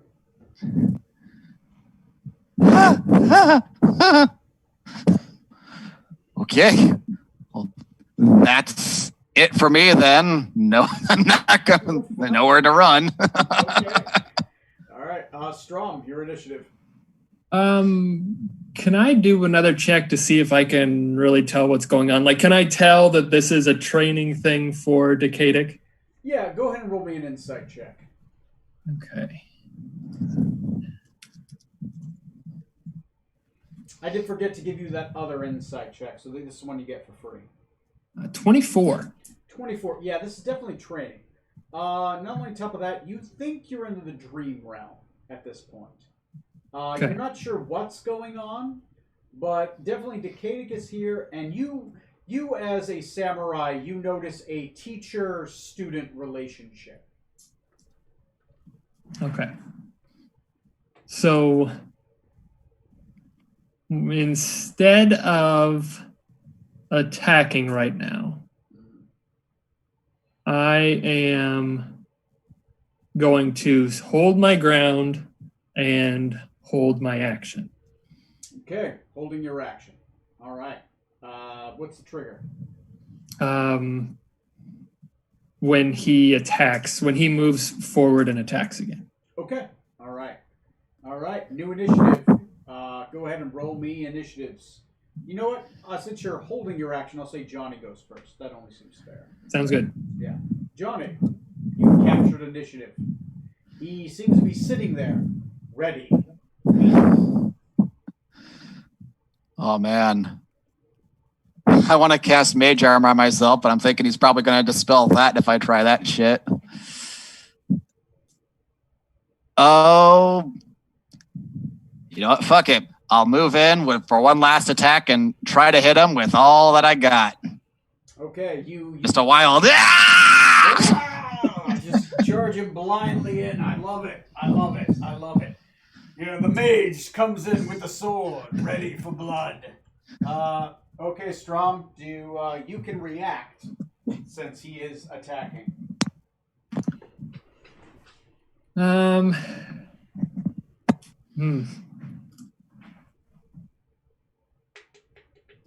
I am going to go ahead and take a swing. Okay. Attack of opportunity. Yeah, swing away. Woo! 27. Yeah, that's going to do it. And when I attack of opportunity, is it just one attack or is it? It's one attack. It's one attack. Okay. That's with your main hander. So. Mm-hmm. So it would be 13 damage. 13 damage. It's 11 more than you needed. Oh. Oh, Ooh. As you get struck across the chest, literally silver light explodes from the opened gash. Pavlar looks at you and he's like, "Yes, very good. Bravery. Bravery is important. But you still failed. I'll see you tomorrow night. Much honor to you, Strahd. I will let your master know. Jokimbo would be proud of you." Thank you. And the dream fades. Strom, you can add that honor to your honor sheet. Johnny, you wake up the next morning with 1 hit point. You have physical cuts and bruises all over your body. Okay. Hasn't shot the cat. What the fuck? So Trey, let's so as we wake up here, let's shift back to where Trey's character is. Trey, Oh, for the last 3 days, you've been on a sex binge. I'm okay with that. With, all right. But what about in the game? with your tiefling counterpart, who is known as Lord Ebrathar. She's a female tiefling. God, what does she look like? What's her description? Brilliant. She appears to be about 22 years old. Short dyed black mohawk and brown eyes. Purple skin. Barely about 5 feet tall. Athletic build. Sharp, beautiful face. She is missing her right hand, and where her right hand is where it appears to be some kind of wand that seems to be placed in it. Like normally they'd be like a hook hand, instead it's like a magical wand. Okay. Okay, so for the last 3 days, she's been very possessive. She has not let you leave her tower. You haven't even left her room in the tower. I need you to roll me 4 Constitution saving throws. Oh boy. This is against exhaustion. You're gonna need a crutch to walk out of there. Quick, someone invent the wheelchair for his character. Better go stop by the Tinkers. Or hey, we fails got before, that he could motorcycle die. horse. You got 4 Constitution saving throws, right? Yeah, 4 Constitution saving throws. Ooh, okay. I got a 14 on the first one, 21 on the second one, 9 on the third one, Mhm. and 26 on the fourth one. Nice. I will say because you rolled a natural 20 on the last one, you avoid the exhaustion. The DC was 13. So it went 13, 14, 15, 16. But because you got the you failed one, but then you got the natural 20, I'll say that you do not suffer any levels of exhaustion. Thank you, Jesus. It's been a long day. Your dick hurts at this point. And I did say I messaged Rutherford when we set sail to let him know what we were doing. Yeah, like between like mimosas, right? In the next round, you kind of got this. I'm icing my cock. At this point, Ebrathar has let you know that you are hers. She tells you not to betray her and that she'll call you when she needs you. Am I allowed to leave? Oh, sweet thing, you're allowed to leave, but you only come when I say so. As fast as I can, sweetheart, but you do realize I have a job. Oh, I believe you do have a job, and I believe that every man is entitled to his hobbies. Just don't disappoint me. I'll try not to. All right. Well, your shipmates, I believe, are waiting for you.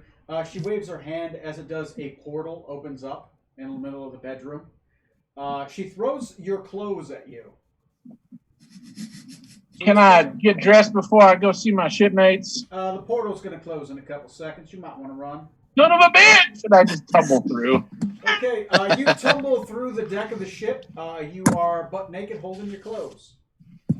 And your weapons. Gentlemen and ladies, Are you how done y'all yet? doing?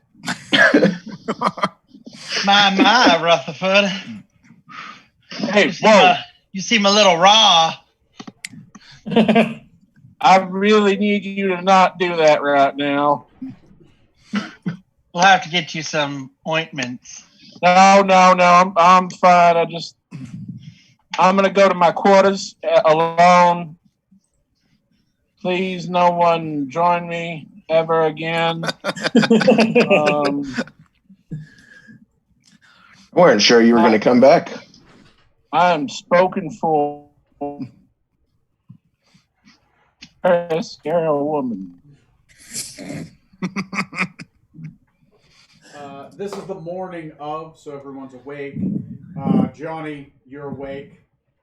Do I get any of my spell slots back, or are those spent? Oh, those are spent. Those are the ones Okay. that are spent for the day. Your hit points are also spent too. So Yeah. yeah. I would like to go check on Decadic. Yeah, you oddly enough, you wake up next to a barrel. Like shortly after Decadic wakes up. It's the next morning. You're like, fuck, I was on watch. Okay. Huh. Yeah, you go to Decadic's door. Okay. Go. And I'm just gonna knock. One moment. No, get out of bed and creak the door open, and then seeing Strum open all the way, like, oh, good morning. What happened? Long story. Come in, I'll explain. And I bring him into my room. So, at the social function a few nights ago, give me a second. Came across another pirate lord, the master you saw in the dream. I presume that was you? Yes, that wasn't just a mirage then. Yeah, and I'm guessing from the amount of pain that you're in, it was maybe a little more real for you. Slightly, yes. I'm honestly surprised to find myself still alive. But yes, he offered to teach me a form of fighting that combined swordplay with magic, and my curiosity was piqued, so I took him up on his offer, and now I'm able to visit him in my sleep if I want to learn more. Now I'm thinking of future lessons and how those go. Oh man. Well, that is a very noble goal. I'm sorry that. I mean, I did this. I'm sorry. It was not my intention to inflict any grievous wounds on you. It's fine. I'm sure I can visit the doctor. Scratch that. Visit someone else who can heal my wounds. Although, actually, no. I'll snark aside. God, I feel terrible. Would you like me to go get someone? And tell them to come visit you? Oh, God, I don't want anyone asking questions. This is not that this is anything untoward. I just like to keep this private for now. I don't know if he'll summon you again the next time I do this. I hope that doesn't interrupt whatever you're doing. I walk by the door mostly naked. Gentlemen.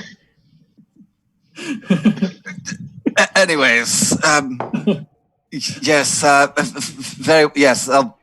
The doctor, yes, she can heal up. What's a good? I need a story. I don't want to tell them I'm doing this. They'll just laugh at me. The wizard trying to sword fight. Whatever. It was sex.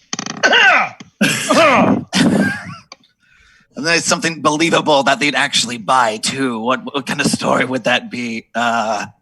DM. Yep. Do I know that there have been women coming in and out of his room, or a woman specifically? You hint from the last game. Go ahead and roll me a insight check. I'm gonna say with disadvantage because they've been trying to be a little secretive about it so far. Okay. I want to see if like you. Yeah. Go ahead and roll that. 25. Oh goddamn! Damn. You like fucking Sherlock Holmes going into your mind palace, start putting some pieces together, and half the elven girls on the ship that keep coming to his room, like So the good-looking ones. I'm just going to suggest that I have noticed individuals coming into your room at odd hours. At least that would at least get a chuckle out of everyone if you decided to make some kind of a reason behind that. Oh,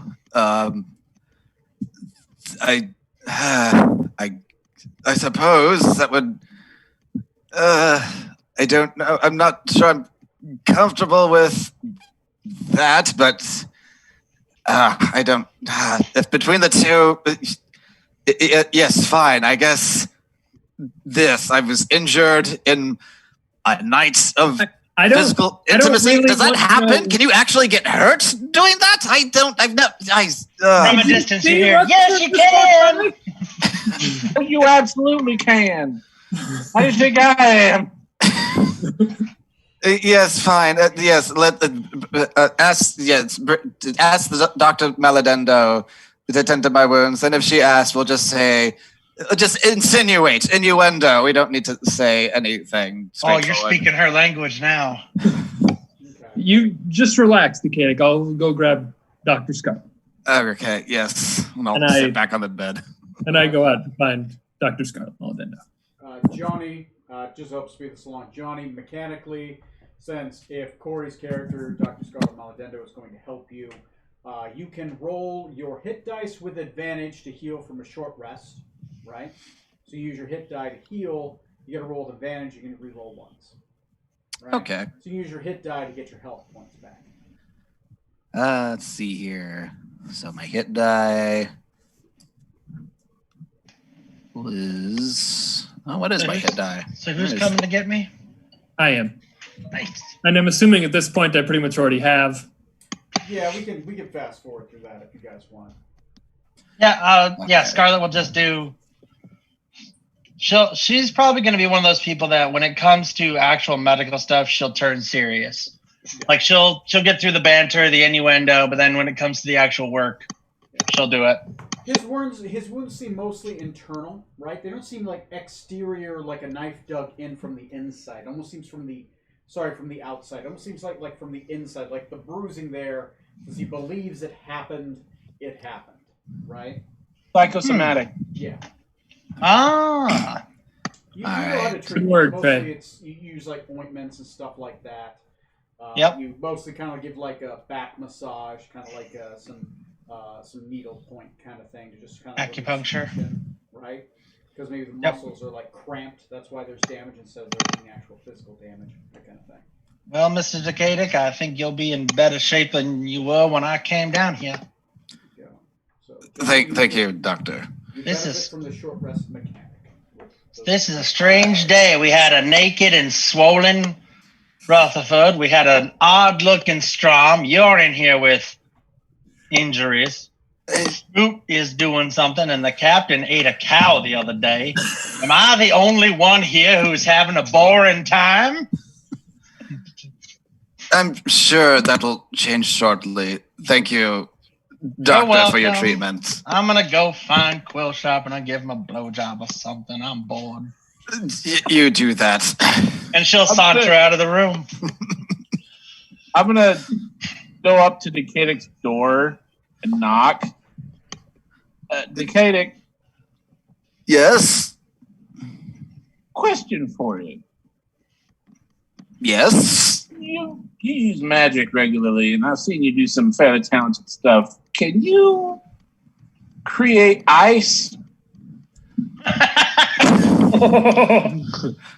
I believe I can. Cone of cold.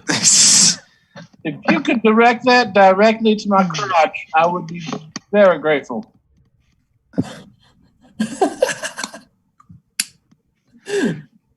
I'll freeze some water for you and give it to you to apply however you wish later, Rutherford.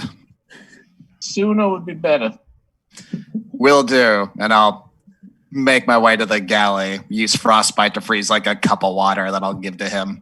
Yeah. You freeze a large thing of ice water. So Yeah. Smash it, Look at put me, it in a Rutherford. cloth. Here you go, a little compressed. I put it directly against my crotch. Thank you. Oh. If you come visit me, I'll give you a cone of cold. 80 damage on the crotch. As you say that, Scarlet gets a strange feeling down her back, and it's not the good kind. Oh yeah, you felt that before. Yeah. Or Scarlet, it's like an animation, just sneezes. Yes. Uh-oh. Actually, on the other hand, maybe I should refrain from cone of colding another teammate. Yeah, Poor she gremlin. I mean, you guys Hey. can kill as many of your friends as you want. It's your call. No, this is character development. I like this. All right. Johnny doesn't care as long as his character develops. So you guys still wanted to investigate the area to try to find it. So we are on the 4th day, Yes. right? Yep. So, Yep. Third day? Third. There's only 2 days to sail here, right? It was 2 days, but that's second. So this would be the 3rd day. So technically, yeah. So you had a half day, then you had 2 days. Yeah. So this would be like the 3rd day. Okay. All right, we're going to use rations again while we search. Woo! That will give you. So I need a skill check from everyone. What are you guys all doing to try to find this location of where you believe the bodies were being dropped? I need to go to the map, and I need to move. I'm gonna do something kind of funky. Okay. Can I? Wait, we're trying to find where they've been dropping the bodies off, right? Right. Okay. So then, how about this? I would like to see if I can maybe test the water that we're in to see if it's because if it's like where if they've been depositing the bodies there, it's going to have stuff from the bodies, but it's also going to have stuff from the aboleth being in there. So could I do like an either investigation or medicine to test the water to see if I can even tell? Yeah. Okay. Do a sample? I'll leave a medicine for you. Okay. Okay. Johnny, what are you gonna do? While we're sailing, I think I'll see here. How long does it last? Not for very long. Well, let's say I'll cast a couple times as we're sailing because I got a couple slots still to use. Detect magic as we're sailing to see if there's anything like about that area that has any sort of residual magical effect that maybe we can detect. Okay, roll me a Arcana check, and depending on how well you roll is how many you'll have to blow. Okay. That'll be +9. So, that's a total of 28. 28. I'll say you only have to blow 2. So you Cool. blow 2 first-level spells to detect magic. Or second level. You can blow at a higher level. Fine with me. Doesn't bother me. Yeah, I'll do a second level. Matt. I want to use an investigation check to see if I can see any abnormalities with the water. Okay. Can I do that? Investigating the water. Yeah, you can investigate the water at a higher DC, or you do a nature check or a survival check at a lower DC. Nature being the lowest. I'll go survival. Okay. That's a 9. 9. Okay. Neil. I'm going to use knowledge nature Knowledge nature. to try and figure out if they're dumping bodies in the water at a particular spot, there should be a certain kind of animal that lives in that spot. Right. Kind of looking for sharks, other things. Okay. All right. Go ahead and roll me a knowledge nature check. It's a low DC. That's 12. It's a low DC. Are you proficient? No. Okay. Still. Good. Tom. I want to use my animal friendship if I can find any kind of eels under the water, if they're snake-like enough, potentially, to see if I could befriend one and see if it knows any areas that are weird around here, a dark area. Okay. You want to try to talk to other animals. Roll me an animal handling check. Since you are using the spell Animal Friendship, I'll allow you to roll with advantage. All right. 17. 17. Okay, I'll keep that in mind. Trey, what are you doing? So we're away from Freeport. right? Yeah, you're about a good 150 miles away from Freeport right now. And we're investigating the area where Freeport was when the murders took place, right? Yes. Yeah. The one Okay. spot in the ocean where that seems to happen every time. I would like to kind of continue down on the path that I had looked at originally, where I believe it was like looking at star charts and stuff like that, seeing if there's any significance. Yeah. And so I would like to use my perception and maybe even use the helmet with this to... If you're looking at star charts, that would either be navigator's tools or cartographer's tools. Your choice. I do have navigator's tools. You can roll navigator's tools. You don't get the advantage, but it's more of a figuring out distance and places than... Well, what I was going to do is, because I'm assuming we're at this spot for a couple days, maybe. Well, you're on the first official day. Okay. We've got 4 sections of this hex to search for what we're looking for. Okay. What I want to explain what I kind of want to do, and then you tell me what you think I should do. Okay. Right. If I can figure it out using my helmet, I would like to be looking up at the stars and kind of track their positioning and how they move. Mm-hmm. And then, like, if there's a way to reverse that movement back to when, like, the murders happened. Yep. So I can see what the stars look like at that point. Right. Would you like that to be the navigator's tools, or? That would be navigators or cartographers. You're just using the helmet as the device. Yeah. All right. So it'll be just my... It's intelligence and navigator's tools, since I believe you don't have cartographers, right? Okay. So would I use my proficiency with that? Yes. Since you're proficient with the tools, it's intelligence plus that. You want just one roll? I'll give you a +1 to the roll since you're using the helmet. Okay.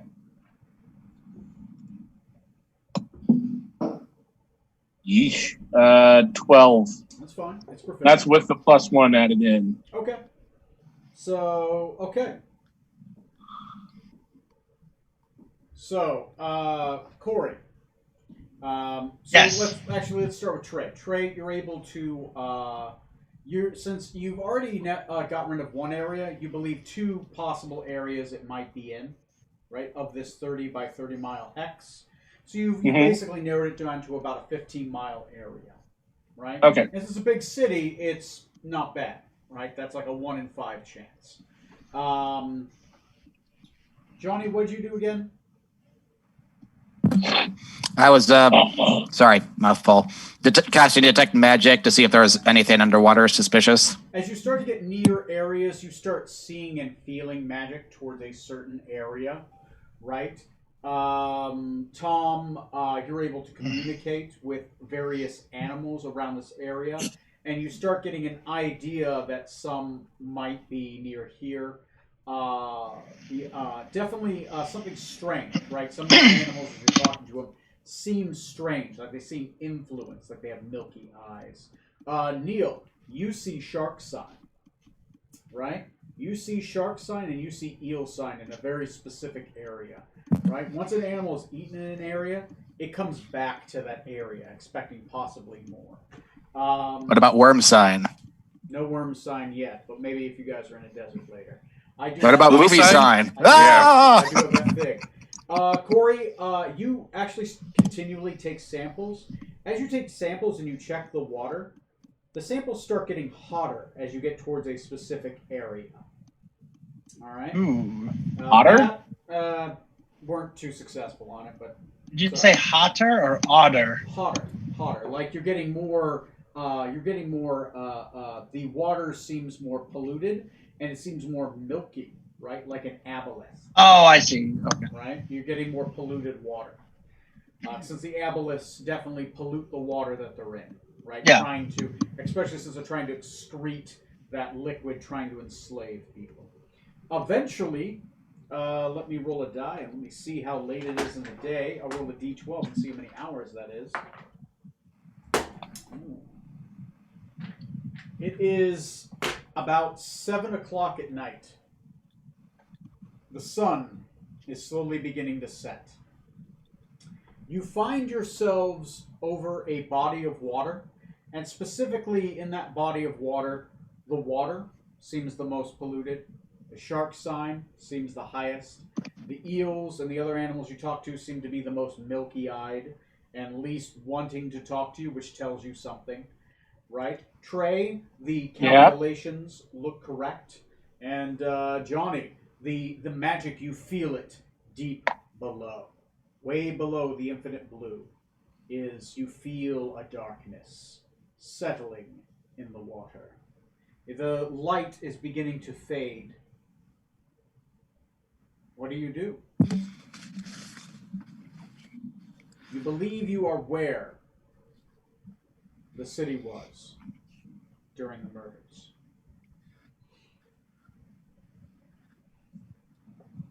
It seems we've arrived at our destination.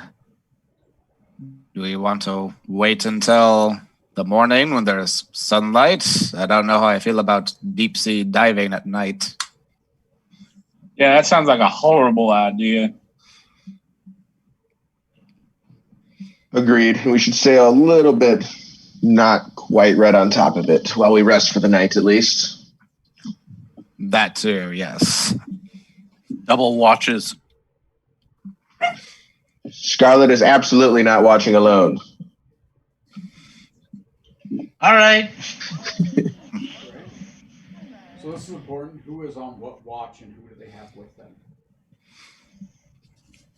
I'm going to go with Scarlet on the third watch. All right, third watch it is. I got first. I'll take second. I'll take fourth. And take NPCs with us. Johnny, what watch are you on? I'll take a watch with Rutherford. Okay, Rutherford. So has everybody turned up their fingers for a watch? Yes. What were you doing, Trey? Fourth watch? Yeah, fourth watch. Okay. All right. I need everyone to roll me percentile. I've already chosen whether it's high or low.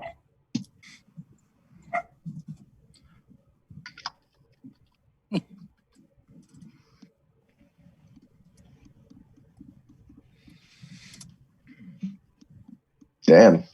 We got a spread. Yikes.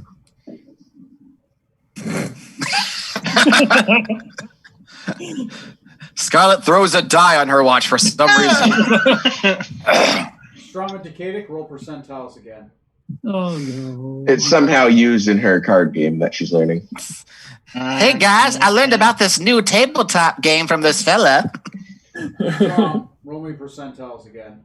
Oh, darn it. Strong, roll me percentiles again. Oh, no. Oh, We're Lord. going to get our brains eaten in the middle of the night. Strong, roll me percentiles again.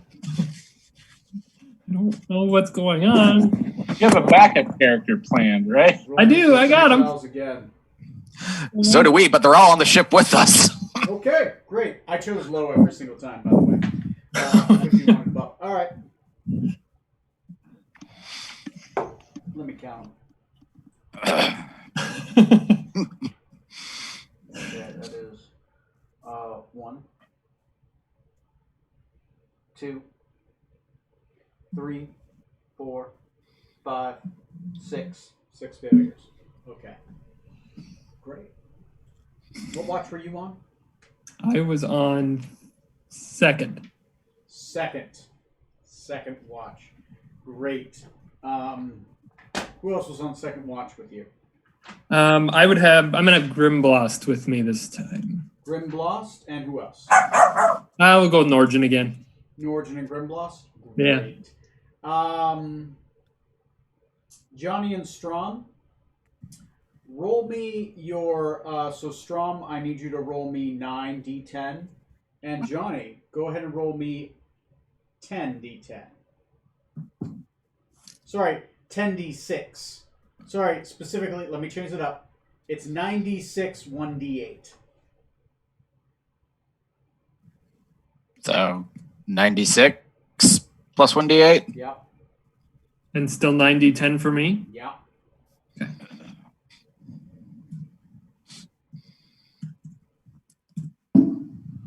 Okay, Strom, at the beginning of whatever battle we're going to start, you're going to start off with 53 hit points down. 53 hit points down, or I'm going to have... You've taken 53 hit points of damage. Okay. Decadic, 40. As you guys are battling again in the Astral Realm while all this shit is going down. Also, Strom, asleep at watch again. Sorry. Okay. Can I assume that the day before I got back up to max health? Because otherwise I'd be dead. Yeah. You gotta roll back all your hit die. Okay. Yeah. That's okay. Yeah. But you still used a lot of your hit die, so you're still on that same day, so you're down some spell slots. So. Okay. Yeah. Okay, let me grab some figs and let's see how this plays out. So once again, you guys are battling in the Astral Realm, and that's where you are before this happens. Okay. It's Rocky 3 freeze frame ending.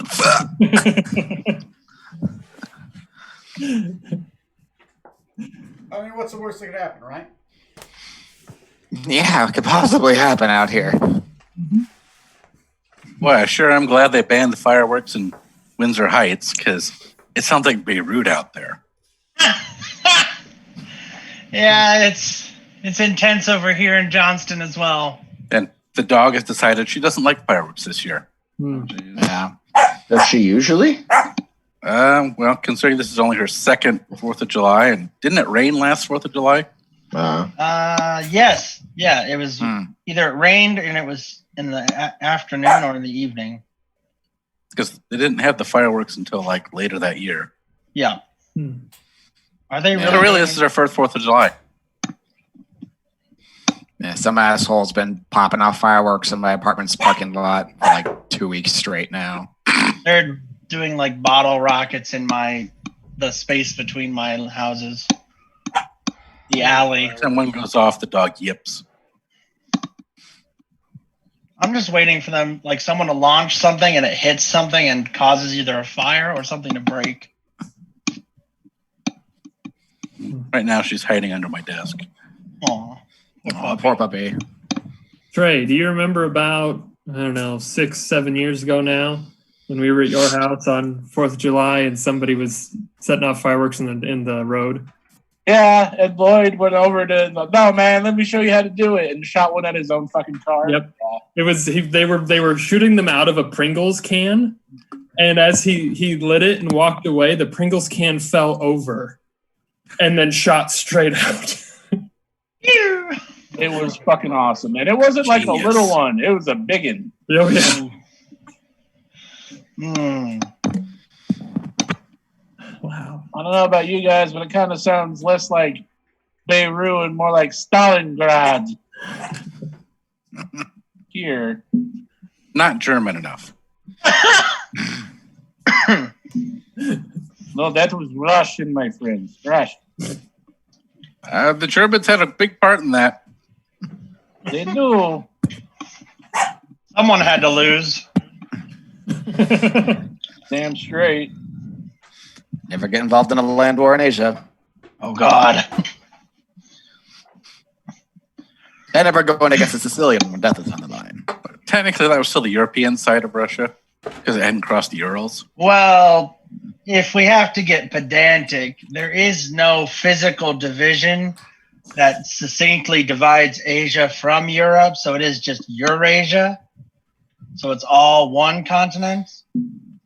There's not really much of one between Africa too, so it'd be You were such a Afro. buzzkill. No, Africa is divided by the Mediterranean, and then Mom's divided by the Mediterranean. Saudi Arabia. So it's still enough that it counts. But only by a canal. I had to write a paper on that. Okay, so you had Grimblast on with you, and who else? Norgin. Norgin. I got Norgin's face. Okay. Our two most developed NPCs, so it'll hurt when they die. They're side characters, and in this season they need to die. You know, what the producers and the executives want. Ah! We can just recast them if the actors demand too much for salary. Right, as completely different characters. Yeah, Tell exactly. no one. Or as lame reincarnations. I'm back from the spirit world to help you in your quest against evil. No thanks. Too bad we lost Did you bring Norgin. waffles? Here's his brother, Jornian. Georgian. Actually, every single NPC I have has a side quest. Just saying.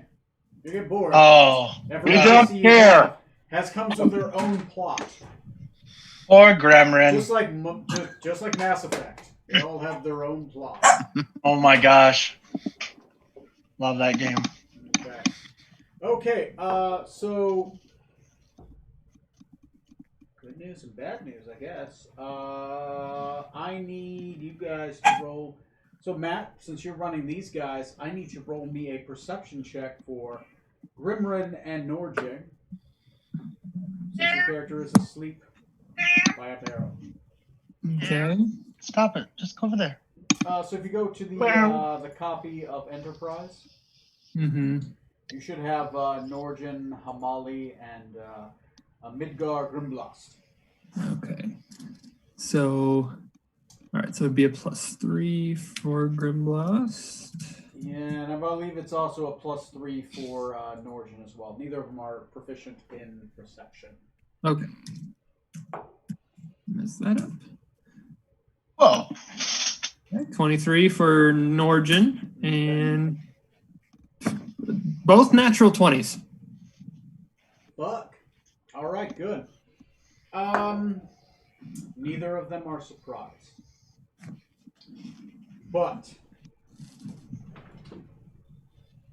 begins to happen. Both of them notice this is creatures start crawling up the sides of the ship. I'll say that Norjin notices them here, and Grimbloss notices these two over here. So there's two over here, and there's two over here. Appears to be some weird, wirely kind of creatures. They have red hands. They have a hooked head, and they appear to be carrying large, long staffs. And I have to look them up to see what they do. Okay.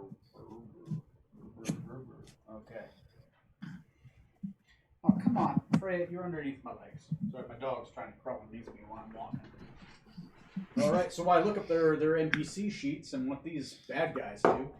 Go ahead and what do you guys do? Is there a bell at both ends of the ship? It's only near the front of the ship. Sorry, not the front. It's near the deck. Near the main mast of the ship is the warning bell. Okay, and then Norgin is down below by the cannons there that aren't actually. Yes, Norgin is closer to the bell than Grimblast currently is. Okay, I want Norgin to go and ring the bell. Okay, Norgin goes. He rings the bell. during everyone's initiative, when we roll initiative after this is the surprise round. Everyone can roll their perception check with advantage to wake up. Technically, Matt and Johnny, you guys roll normally now because you roll with disadvantage because you're stuck in the astral realm training. Okay. Yeah, so Norgen's going to ring the bell, and Grimblast is going to yell that there's enemies on the side of the ship. Okay. All right. So Norgen rings the bell, and Grimblast gives warning as well, you said? Yeah. So everyone gets to roll with advantage +1. Johnny and Matt, you guys just get to roll with advantage. Okay. So let's see who wakes up. Everyone roll me a perception check now. And I A will look up perception some check? monsters. Everyone. Yes, everyone. Okay. You said we had advantage with the bell, right?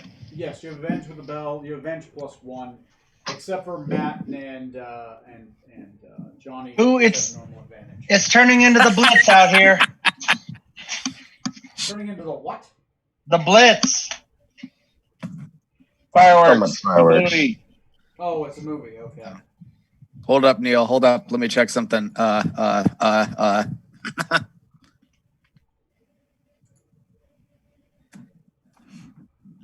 Neil, I'll say you rolled a 16 on your die. Okay. Hey, Scarlett, you just rolled 20 plus 4, not a d20. Ah! Johnny, you've already used your portents. Yeah, you don't have any more. Yeah, it's already been the day, man. Sorry. You haven't had a long rest. Yeah. Oh, what? Yeah, you're still. You haven't had the rest yet. Oh, I need a. Ah, God damn it. Sorry, man. You don't get your portents back. I thought it was just a daily thing. I didn't know it was like a rest related thing. It's a long rest thing. Sorry. So Okay. apparently I rolled incorrectly twice and got 24. But when I rolled correctly, I got Yeah, 24. Amazing. What the hell? No, that's what I did too up top. I got 23 when I rolled incorrectly, and then 23 twice. The same thing you did. Or no, one, yeah. Yeah, oh, I see it, yeah. What the? That's Weird. funny. That's weird. Oh, no. That's weird. Well, it's a Everybody's nice roll. rolling incorrectly.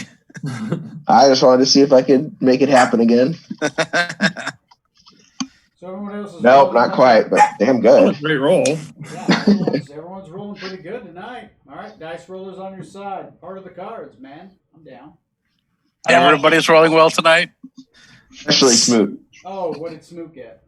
3 both times. Okay, Neil, Well, your somebody's character gotta is be going to be suck asleep for that round. You can roll again next round. Everyone roll the initiative, including Neil's character. We're just What was the rolling- wake up DC? The wake up DC was only 14. Okay. A new initiative. Yeah, everyone roll me initiative. Somebody take advantage of the monster health sheet. Okay, that's much better. Ah, boo. Okay. Okay, I'm going to add a couple rows for this for the bad guys and paste. The fuck? Oh, Norgen's already on there. What the fuck? That's Oh, yeah, he's up top. That looks weird. Ruh-roh, Raggy.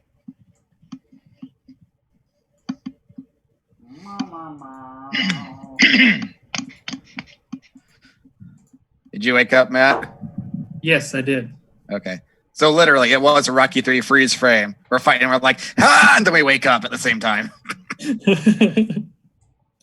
That's awesome. Yeah, the fight was getting fairly intense.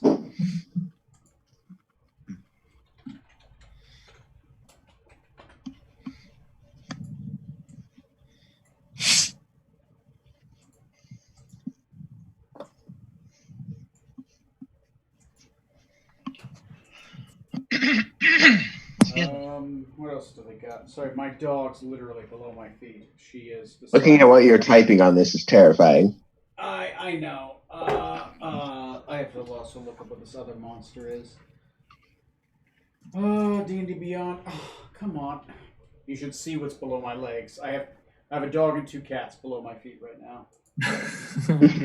Those are slippers. Wait a minute. If those are slippers, then what the hell is this? What are your feet inside? Oh, God! Mrs. Kakerschmidt, what are you doing?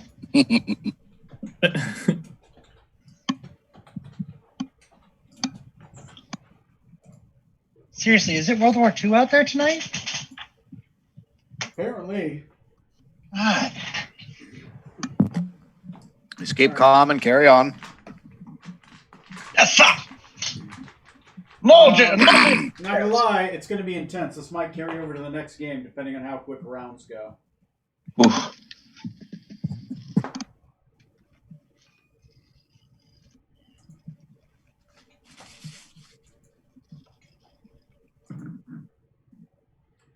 Rabu's go on.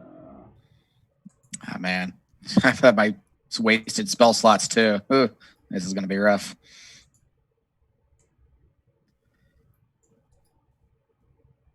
Youch. All right. Well, good luck. Okay, thank you.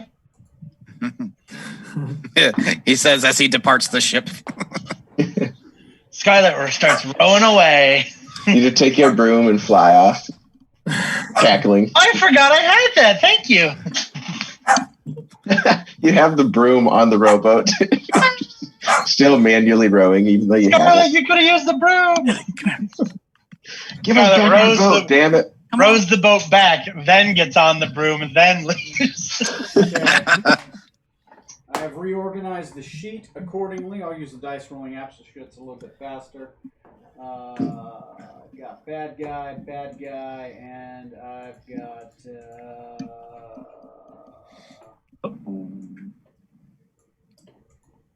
Somebody be a peach and well, no, wait. Maybe I can find it on my own. Did you say be a peach or be a mensch? I was going to say peach. It sounded like be a mensch. I mean, I'm fine transferring over to Yiddish. Better than our Esperanto. Oy vey. You know, apparently, I found a thing that'll teach me Esperanto. Yeah. So you can talk to William Shatner, right? I can chat him up at cons. I'm sure he'll fucking love it. Yeah, that'll go over real well. I mean, look at this. Why wouldn't somebody want to talk to me at a con? And I can think of this one. I saw Shatner at a Wizard Con back in like 2015, I think. He did not give a shit about anything. I want to live to be that old someday. Old enough that you don't care. You've done a million. How do you know he didn't give a shit about anything? But only people remember you for one. Because he's just the Shatnerism of it all. Yeah, he owns it. Yeah. Okay, He enjoyed himself. He was clear he didn't care what happened. He was having the time of his life. I was gonna say, like, I saw Billy D. Williams at one of the Des Moines Comic Cons. Yep. And he was just like, I'm just chill the whole time. I was like, damn, dude. That might have been the same one. I didn't sit in for Billy D because the moderator was such a prick. I couldn't stand listening to him talk. Oh, I never sit in through those now. No, I saw Billy D walking, and he walked like Yoda with a cane. Yeah. Are we ready to jump into combat? Yep. All right. Yeah. So Johnny and Strom, as you guys are having your astral battle again the next day, again a reflection of the thing that happened before. Johnny's character doing a little bit better than the last time with his sword work, realizing that he has to work with kind of defensive combat magic. Suddenly, Parabu stops the entire fight. He says, "Wait. You are under attack. We will resume training again tomorrow." Good We're job. under attack. Ah! And all of a sudden, he pushes his hands out. As it does, you guys get launched into your bodies. Strom, you wake up. You are kind of leaning against the back of the ship, and you wake up to the sound of a bell being rung. I will move the figures accordingly. Norgin, to ring the bell, would have had to have moved here. Grimbloss is screaming, "We're under attack!" Actually, no, he's Rokuganian. Oh, we're under attack. Sorry, that's more of a Rokuganian voice. No, I want to focus on that video. So, Strom, you can go ahead and There. pin it if you want. That helps. All right, Strom, you wake up. You are currently prone. Okay. Before we continue, does somebody want to take control of either Grimblast or Norgin? So I don't have 3 characters that I'm dealing with. Sure. I can do Grimbalist. Okay. Somebody want to do Norgin or? I can do Norgin. That's no problem. Okay, all right, that works. Okay, But I just don't want to. Because working 3 characters might take a lot longer since I've never used Grimblast. I've never really dealt with Grimblast before. Kind of a learning curve. Yeah. What was That's that fair. Scarlet Maladendo's initiative? I don't see it on the sheet. It should be. Did you put it on damn it. Norhagen? Is that why he's up there? I put it in the wrong spot. I put it as my AC. Sorry. Norhagen's not actually with us, is he? Yeah, why is Norhagen toast on the board? I have no idea. You know what? Let me get rid of that. Here, I got it. I erased it. He's No, gone. that was Norgin. That was Oh, wait. Control Z. Control Z. Control Z. Put him back. He's back. there we go. How about I'll delete my backup character. Hold on. Permanent. Yeah. There we go. It's canon. You gotta put him down yourself, Corey. All of a sudden, the tall man. No, it's my dog. No. This toast is gonna get burned. I am Why the is- greatest. Why is the initiative all funky? It's not this. Yeah.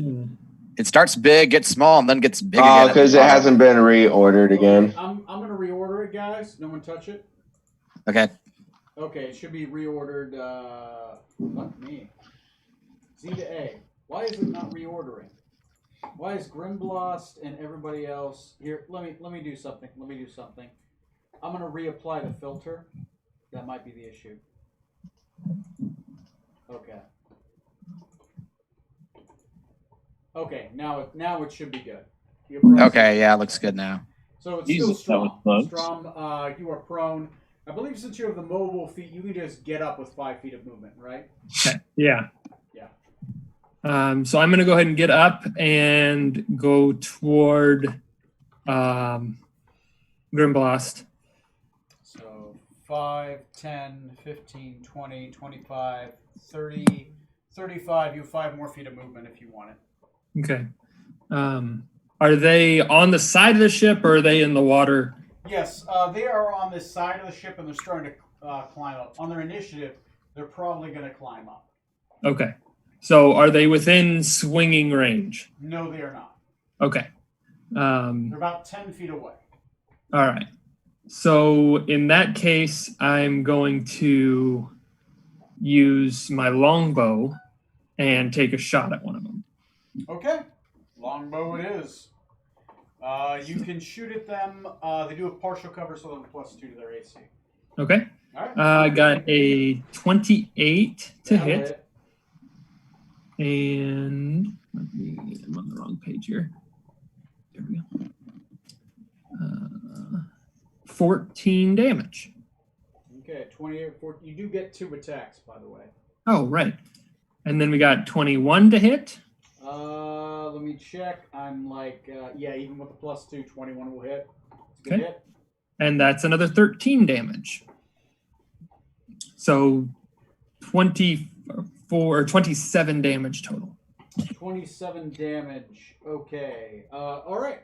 Go ahead and put 27 on Barabu 1. Abu 1, 27. Oops, not there.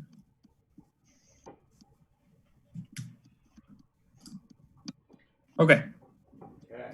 The ones in front of you is Barabu 1 and Barabu 2, Barabu 3 and Barabu 4 on the other side of the ship. It's just tough to see with the camera.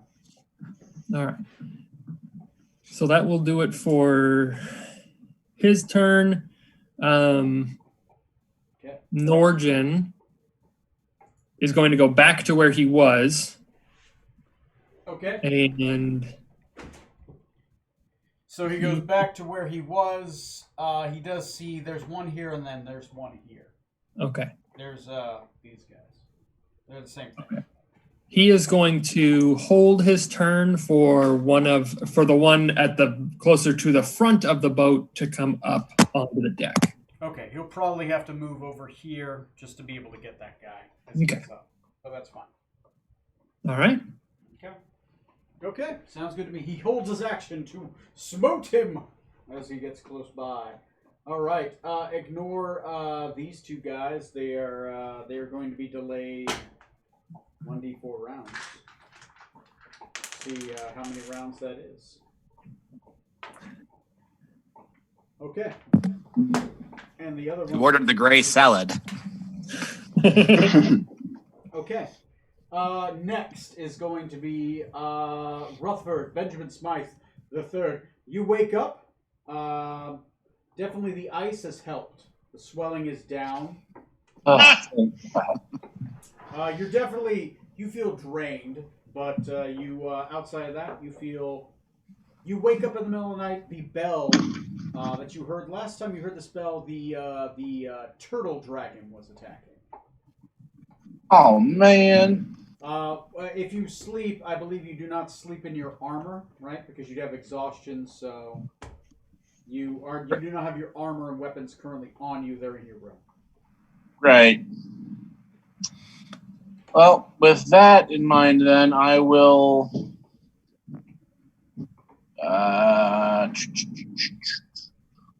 Oh my God! It's the Bay of Pigs. Because Smith Kennedy. Okay. What? Never mind. So I will run out into the Damn it, Corey. problem with. You know what? I'll say that I've only got my pistol and my saber. Okay. Pistol and saber, you do not dome your armor. So, okay. So that would take forever. It would take a while. I believe it is 10 minutes to dome your armor, even though it is quick to dome.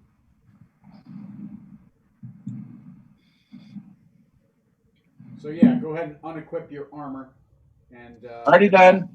all right. I put my AC at I'll let you 13. grab your weapons fairly quick. For your movement, you can get to about here. That sound fair? You're currently right there with your movement. Change that. Okay.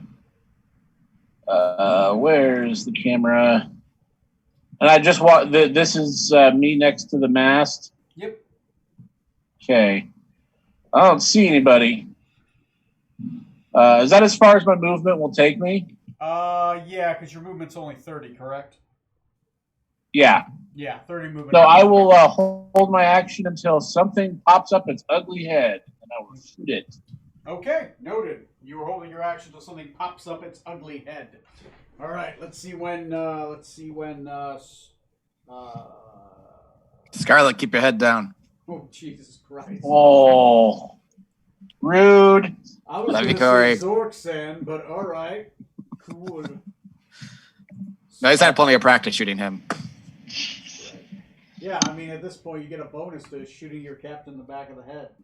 All right. So you're holding your action, no bonus action. Dr. Scarlet Maladendo the third. I was just doing what I was paid to do by Smoot. That's all. Sorry, Dr. Scarlet Maladendo the first. What are you doing? You wake up. You are in a nightgown, probably, unless you sleep in light leathers or. Probably nude. Okay, nude it is. Yeah, nude. Okay. I was going to say bondage gear.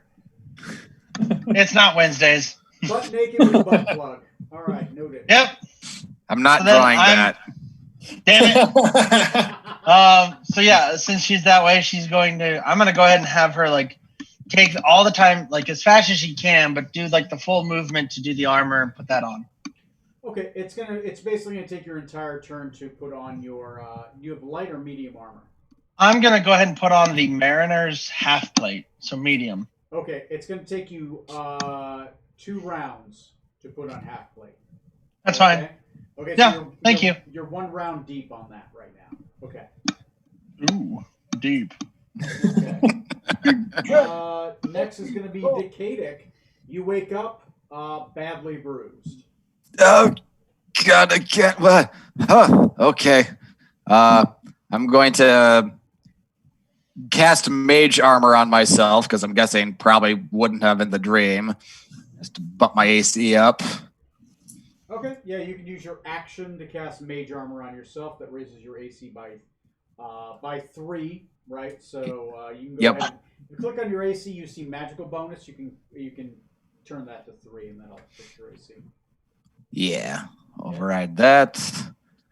And since I just wear robes and stuff, and just the only armor I have is my bracers, which I can normally sleep in. Okay, I will. Let's see. I will rush out or do my movement however far I can to make it to the deck of the ship. If that can put me next to Rutherford or not. Yeah, it's going to get you right next to Rutherford.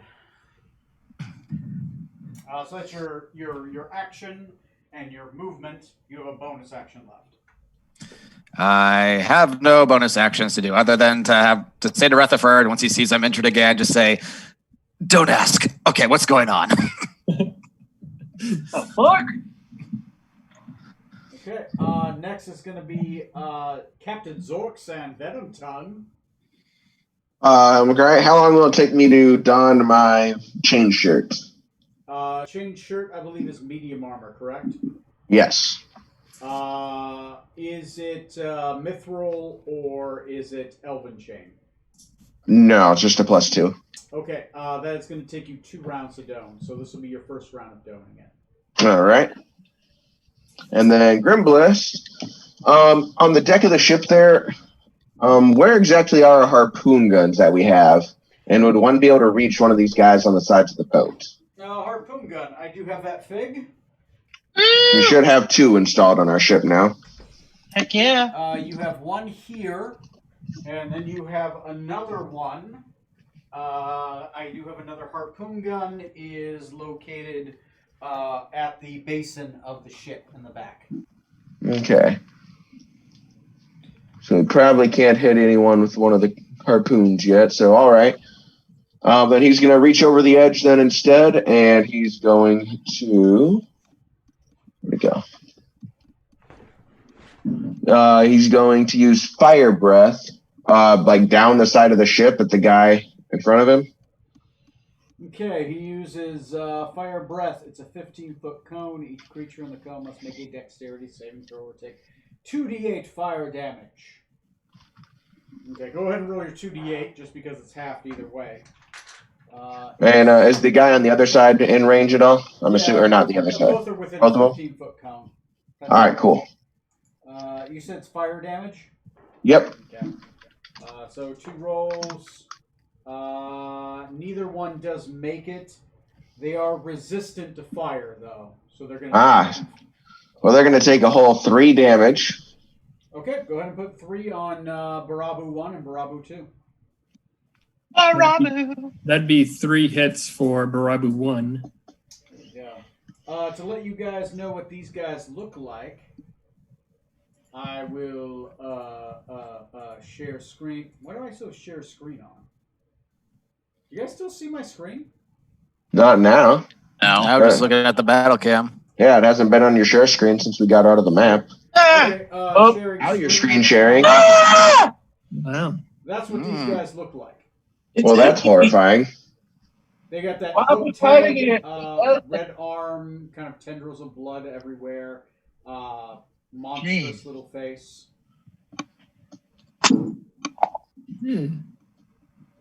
Gross. For the rest of Grimbliss' turn, he's going to step away from the edge, because that's kind of freaky to look at, and the fire didn't so much as phase them. And he's going to retreat to a more center of the deck position. Okay, he retreats to center deck. Think like down and behind Strom. So 5, And this- 10, 15. Right. Yeah. Right there? Yeah, that's good. Okay. It's under deck. Good for him. All right. Next on the initiative is going to be.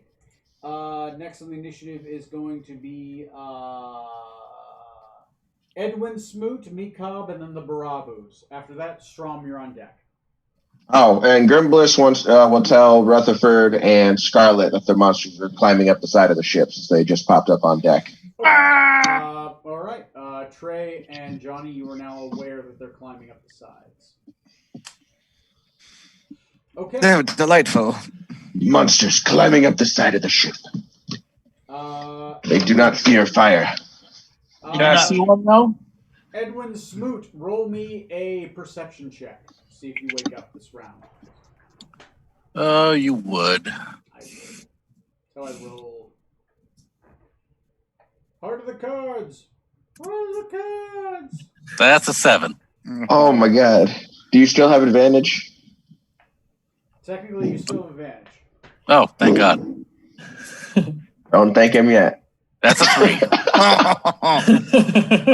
Nap time. Yeah, One on that one. You're doing you and Mekob are doing great. Like you are sleeping. We're sleeping like you remember how on Gilligan's Island how the skipper and Gilligan slept with the hammocks like Yes. bunk hammocks. Right. Yeah. That's how Mekob and I are sleeping. Right. Yeah. It's great. Like there's a nice light breeze. The occasional mist from the occasional bell. cellar. Yeah. Occasionally bell just lulling you to sleep. You know, like just a nice rhythmic ding ding ding ding ding ding. Just like on the Chappaquiddick. It fits right in with your dream. It's Yep. just the bell on the ferry. Yeah, you and Mekob, you're like a. There's Scarlet singing clang clang clang goes the trolley. It's like a Ding, disco. Bell. Clang, clang goes the trolley. Clang, clang, ding, ding, ding with the bell. Ring, ring, ring with my heartstrings. And ding, Yeah, ding, see? and the bell. It's like a classic Yossarian party. Dead hookers. This is the weirdest cabaret I've ever been to. I know, right? Okay, let me go see what these bad guys can do. Give me a second here. Okay. Okay, they have. I would be right back. They have this. Oh, they're gonna do that. Oh wow. Okay. Oh boy. Oh god. Would somebody start the engine on the boat? We got to get out of here. Sure thing, Captain. Firstly, what's an engine? These guys can do all this shit. Take out our tack, stick him to the end of the boat, and have him start paddling. Go! Okay. This guy is going to climb up here for his movement, right? Trey, he does appear first if you would like to take your attack of opportunity. Oh, I would. Bad news incoming. Uh-oh.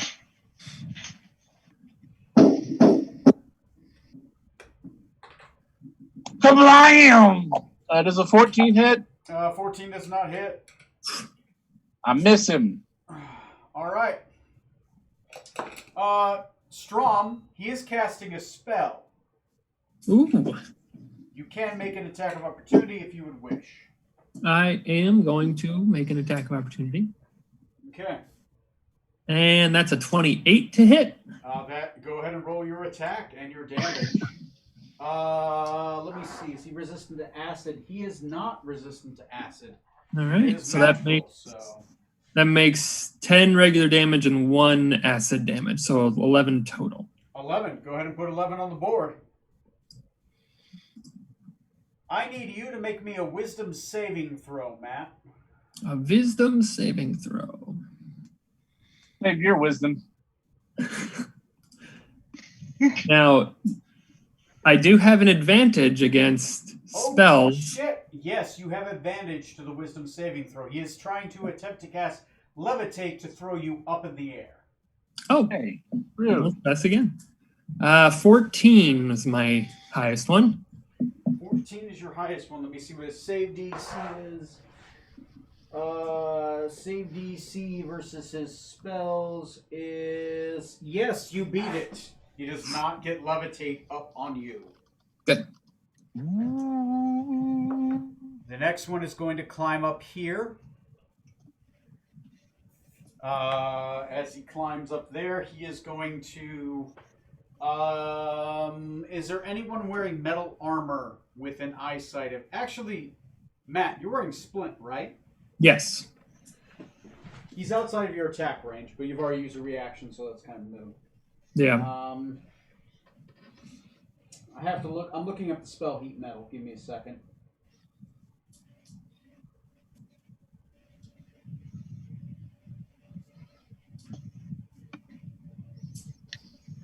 Oh, shit. Okay. He looks at you. As he looks at you, he says, do you speak Abyssal? No. Okay. And no one else here speaks Eldritch. So he says, I do. I speak Eldritch. Shit, you do. He says, burn. He is casting a spell. Johnny. Tony was about to go into this really awesome soliloquy. Nope, I speak Eldritch. He looks at Stormbreaker and he says, "Your metal will burn." As he does, if you don't counterspell it, you counterspell it. Oh, I can't. Spell tab. I'm gonna check. I think I should have a slot still to do that. It's 3rd level. It's your choice. I'm just putting it out there. Fuck it. Yeah, I'll do counterspell 3rd level on it. He attempts to do heat metal on Strom's armor, but he's unsuccessful. And you counter it out of existence. Go ahead and burn that 3rd level spell. It's only 2nd level spell, so you automatically succeed. Jiminy Christmas. The gin is hitting me. Yeah. All right. You get. I got contact with Strom and just like, I got you, boo. All right. I've got 2 more of these fuckers. What's it got? Fear? Fear looks fun. Fuck yeah. I'm going to do fear. Fear, and then darkness. Fear and darkness. Fear and darkness. How do you spell barrel? Barrel? Like So beer this barrel? one jumps up here. And then I got this it, one never mind. jumps up. He does jump up by Norgin. Norgin does get his attack of opportunity as he was holding. Yep. So he does attack. Does Norgin have a magical weapon? I can't remember if you guys gave it to him or not. I don't think so. Okay. Probably should give him one, but yeah, we haven't. As much as we've used him. I don't know why we haven't. He is a 19 to hit. Okay, 19 to hit. That'll hit. And he does 12 damage. 12 damage. Okay. 12 damage. Looking at the board, I need Rutherford. I need Johnny's character, and I need whoever is controlling Grimblast to make me a wisdom saving throw against fear. If you have a bonus against fear, that might be a thing. I don't think any of you do. As it casts the spell Fear in a 15-foot cone in front of it. What kind of save you said? It's Wisdom. Wisdom, okay.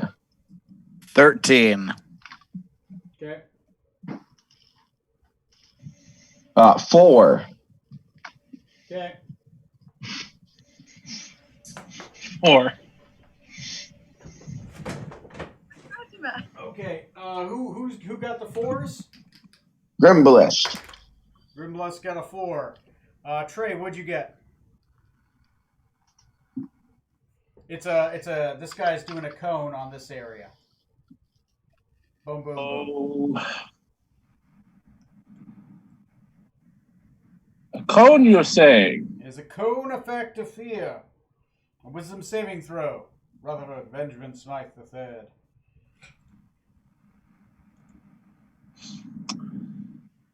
Dear God, please. Oh, wait. Okay. I'm going to roll this, and then, yeah, I figured as much. Don't I have a thing You have Indomitable. You can re-roll a save if you want. Yeah, that's what I want. Okay. Yeah. Once per long rest. All right, cool. I'm gonna re-roll that, and hopefully it'll be better this time. Not looking. What is it? It's a 17. Oh, that's Okay. much better. DC was 11, so the only one affected by fear is Grimblast. He cannot move closer towards, and he has disadvantage on basically everything while he's within the sight of his fear, which is this guy. Right. He's the reluctant dragonborn. His heart is filled with fear and darkness. The other one is going to just do a multi-attack. He's just going to attack. 2 melee attacks. You can use Weaken Gaze or after making these attacks. Okay. That's a hit. That's 17 plus a bit. Yeah, that's mid-20s. Who's getting attacked? The one of them is attacking Norgin. He rolled 2 17s on the die. Ooh. Norgin loses 2 health boxes. Okay. So go ahead and mark 2 health boxes down on Norgin. That is their turn. I'm going to try to go faster. Once again, trying to mark who's on deck. Strom and Norgin are up now on round 2. Rutherford and Dr. Scarlet Maladendo, you are on deck. So be prepared for your turn. Know what you're going to do. All right. Strom, it's your turn. All right. I'm going to take some swings at the guy that's just at the front of the ship there. Okay. So I'm going to go 1. It's a 20. 2 is a 28. And then 3 is a 24. Okay, you've hit them 3 times. Their AC is 16. Get him, Strong. So that's 7. Wow. 13. And then another one of these guys. 25 damage. And that would be the second guy. 25. Okay, 25 On for Babu Robert. 2. Yes, on Dabu 2. So 66 damage. He's bloodied. They have 90 hit points. Ooh, they're hardy. All right. And then Norgin is going to attack the one that he attacked a little bit ago. Okay. And what is his?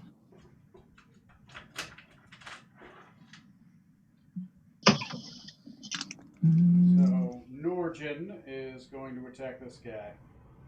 And that's a 10 to hit. 10 to hit. 10 will miss. Their AC is 16. Okay. Since he's 7th level, he does get 2 signature attacks. Oh. So he gets attacked again. All right, cool. Yep. I think I have that on the sheet, don't I? Signature attack Yeah. 2. Yeah.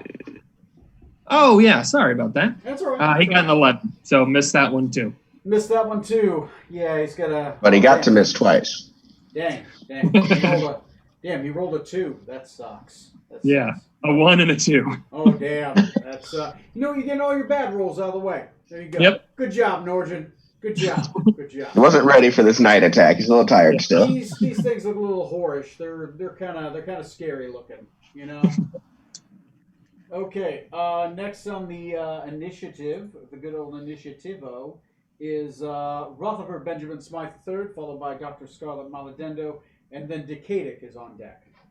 Okay, so these things aren't going according to the gray slod. Yeah, no, I'm skipping them. I rolled to see when they're going to enter. They're going to enter in the later initiative. I just put them on the board now, so just. So what I would like to do is go up onto that platform behind me. Okay. And back. Okay, so 5, 10. Back me up just a wee bit more. 15. Yeah, that'll work. Okay. First attack, reload. Second attack is behind. Ooh, an 11. I miss again and put a pretty big hole in the deck. You're turning the other side of the ship into Swiss cheese. You're blowing holes in it. Not significant, but definitely you're making your mark. Whoever the person that repairs the ship is gonna be pissed.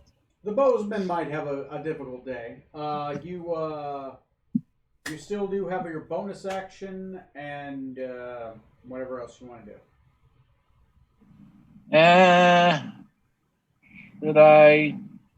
Should I?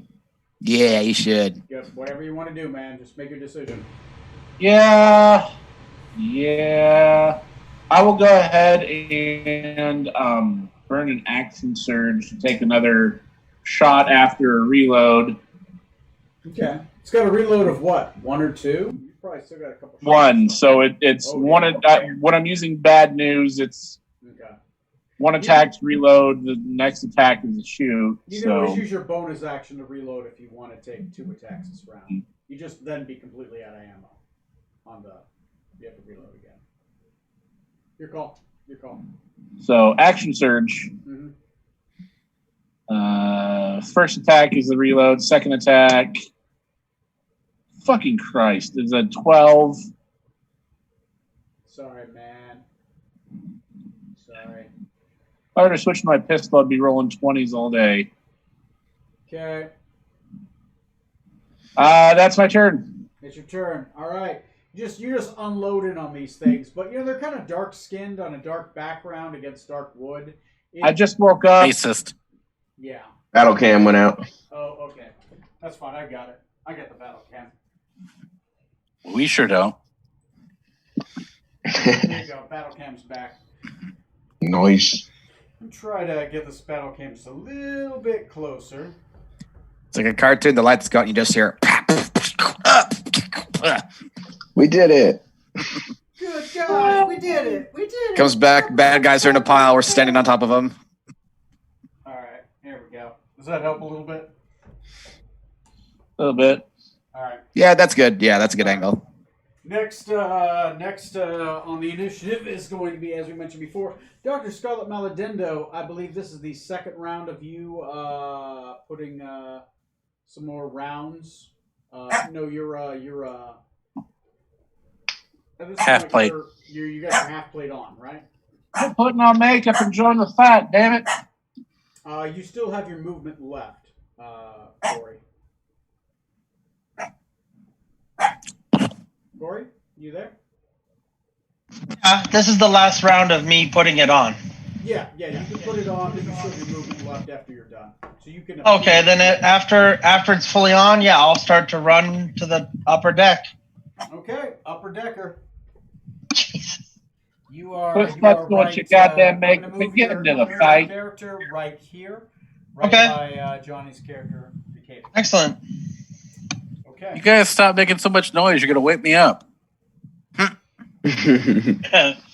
Oh, I'm sorry. Clang, clang, clang. When the You trumpet. have bonus action Sleep. left if you wanted to do anything.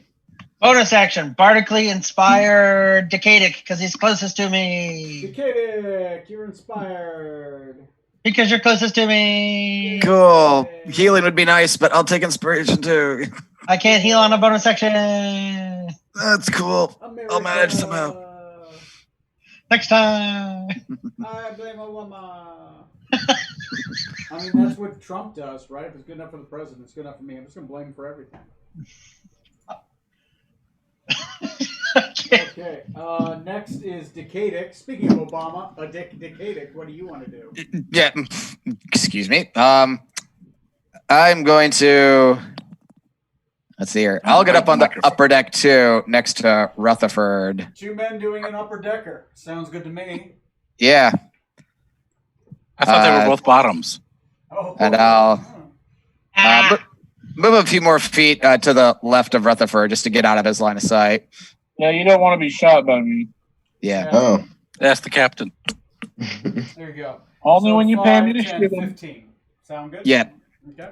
And from my vantage point, I'm gonna cast Mind Spike on that one fighting Grimbliss there, Babu 1. Babu 1. Okay. And what level do I want to do here? I'll do a 4th level Mind Spike on him. 4th level Mind Spike. The spikes of the mind. Yes, so he has to make a Wisdom save, if you would, please. Wisdom saving throw. All right. Let's see what. I wonder if they're any good at this. Bravos. No. Okay. Oh, fuck me. Does he have a negative wisdom? No, he doesn't. I rolled a natural 17 plus 1, so that's 18. Is that enough? Plus 1. 18. Yep, that's just enough. So he'll take. That's all right. He'll take half of this. That's gonna be 5d8 here. Let me punch He that doesn't in. have resistance to psychic damage, so go ahead and put full. That's 20. So he'll take 10 psychic damage from that. Okay, 10 psychic damage. And I don't think you get to know where he is if he No. saves. So, okay. Not on the ship, I don't. No, Yeah. Okay. but I can still hurt him. Okay. Next on the initiative, if you don't have a bonus action or anything, is going to be next is going to be Zorksan Venom Tongue, followed by Edwin Smoot and Grimblast. All right. Well, I'm going to finish getting ready and grab my gear and come out. Okay. The captain is coming out. I'm proud of you, man. So you better get this party started. He's coming out. He's coming. Gotta let him show. All right. And it was my action. It used my action to finish getting my gear on this turn, right? Yeah, and it's your bonus action to get up here. Oh, sorry, it's your move action to get up here. You have a bonus action left. All right. And for bonus, I have nothing I want to use right now, so that'll be it for me. Grimbliss, on the other hand, he'll see that I've gotten here, look around, see who's up still here.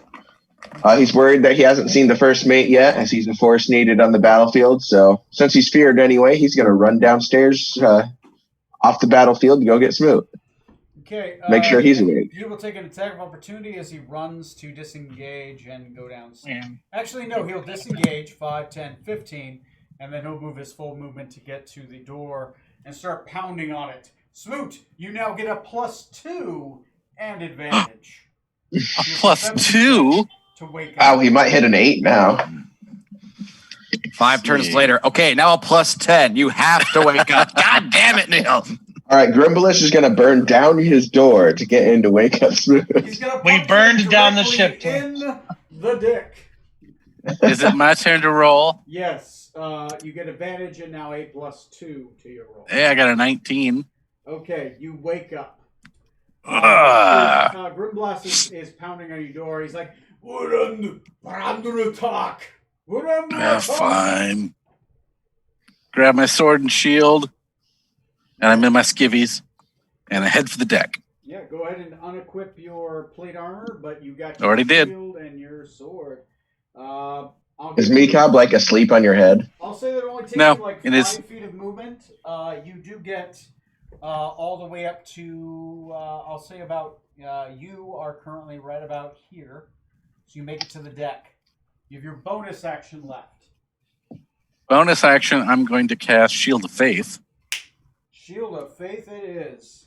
because I'm feeling a little exposed. All right. You are shielded in your faith. And not much else. Yep. All right. SpongeBob. Smiley face boxers and sword and shield. All right. I see you as like a rubber ducky boxers kind of guy. Yeah, Okay. with a part of it signed in lipstick saying from Maryland. I guess since Macabre was with you, he will move with you, and he is okay. He's right about here. He also has his bonus action. I don't know what much else he can do. I don't think he has any bonus action. He could use Is he his wearing movement, and he boxers? could fly up a little bit if you wanted him to. Sure, he'll fly up as far as he can, straight up. Okay, that's fine. I'll say he moves up. I'll say 10 above the thing. Okay. That's fair. So, oh, Rutherford fell. No! No! Fire a hole in the ship. There we go. There we go. Okay. Can't Next attack in the ship if initiative there's is no going ship. to be. Okay.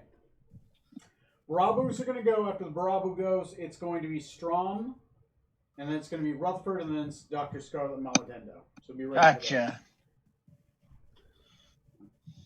But I'm going to grab a drink after we have the Barabus go. So. More gin? This is going to be round number 3. Norton's already on deck. No, Barabu, Barabu number 3 is going to multi-attack. He's going to multi-attack strong. He's going to multi-attack Norton. One physical attack. That's going to be a miss. The next one is going to be a weakening gaze. I need a Constitution saving throw from Norton, whoever controls him. Be Matt. Yep. Okay. Gotcha. Plus 8. 10. 10. That's not enough. It misses it by 1. He loses a health box as the piercing gaze of the Barabu stares into his soul. He takes 1 health box worth of damage, and for the next minute, he can only do half his normal damage. Okay. If it is strength based.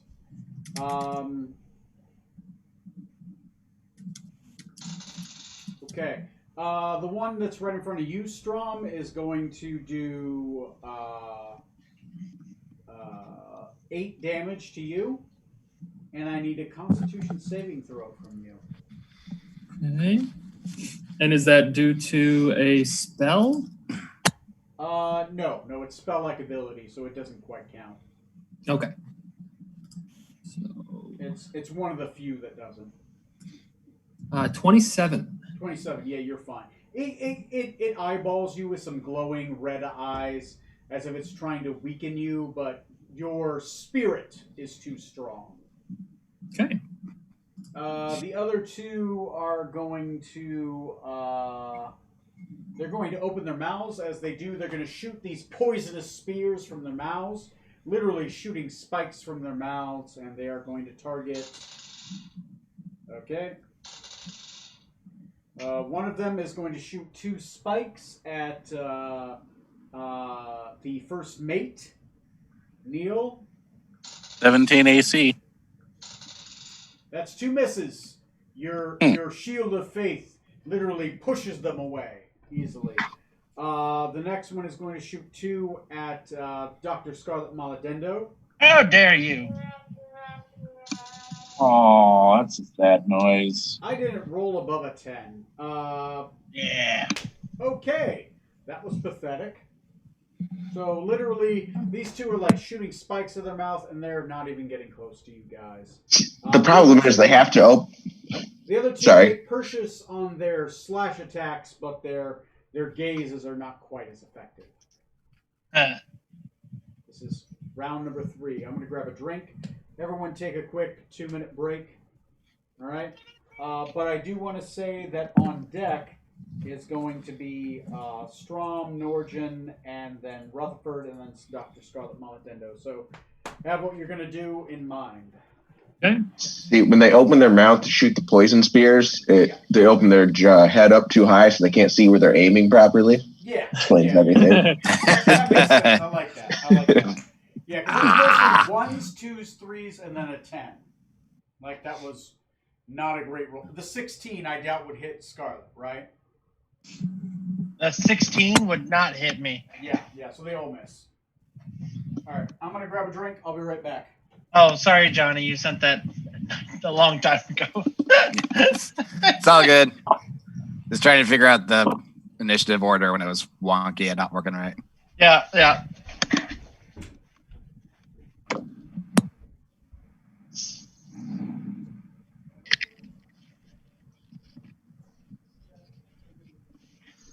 After these messages, we'll be right back.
Matt, See?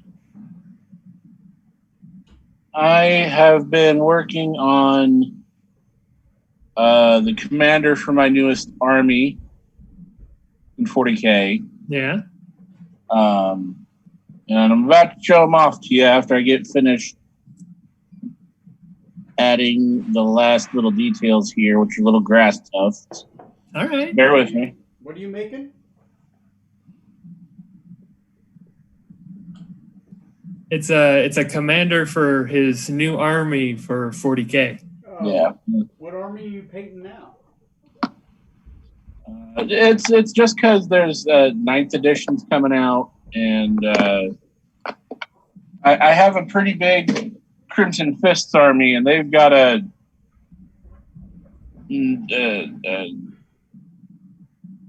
hopefully this shows. I mean, if you share your screen. Oh, here, let me pin you real quick. Let me see. Mute. Orc War Boss. Pin. Wow. Oh, Crimson Fist from the Orcs. Okay, you're making an Orc army. Yeah. Yeah, because red makes them go faster. I mean, that makes sense. It's science. Yeah. That's pretty awesome. Yeah, I'm gonna post photos on Facebook later, but that's actually pretty good. That's better than my paint jobs. I also just put color on the figs. So. His name is Mogar the Destroyer. Nice. Nice. Oh, hey, Trey. Yeah. My terrain that I bought 2 years ago from Architects of Destruction is going to be in a couple months. Okay. I bought $700. I bought $800 worth of unpainted Kickstarter dungeon terrain.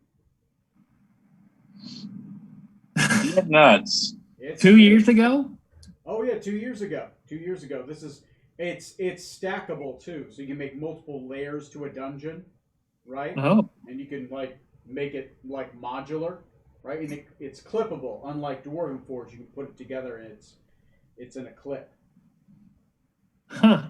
Yeah, it's pretty wicked. Pretty wicked. All right. Let me see. I'm gonna pin this. Just letting Trey know, because I'm eventually gonna start painting that. So then I can make pre-made dungeons, right? I can already have them made and put together in rooms already kind of assembled. So should be pretty cool. Should be pretty cool. Like if we had it for Cody's game, right? Yeah. I could put room dimensions together, right? We could already have them ready. Of course, he's using that Roll20. So Roll20. That's working pretty good so far. I definitely think the combats went a little bit faster because we could see what we were doing, right? Right. So that should help for the Sunday games. So I think everyone's here, right? Do I see everyone? I don't think Corey's back yet. Is Corey? Corey, are you back? I'm back. Ah, there we go. Hi. Sorry. From outer space, with that look upon his face. Can you change that fucking lock? All right. So we're back at the top of the initiative. This is round number 3, which is important to me. Strom Skybreaker, what are you doing? You're standing in front of a demon. Yep. It's Stormbreaker. Thank you. That's what I said, right? I've been drinking a lot of gin. It's Skybreaker. I blame the gin. This is not water, by the way. At least you can attribute that to Jin. He just No, calls me yeah. Cody to be mean. Shut up, Cody.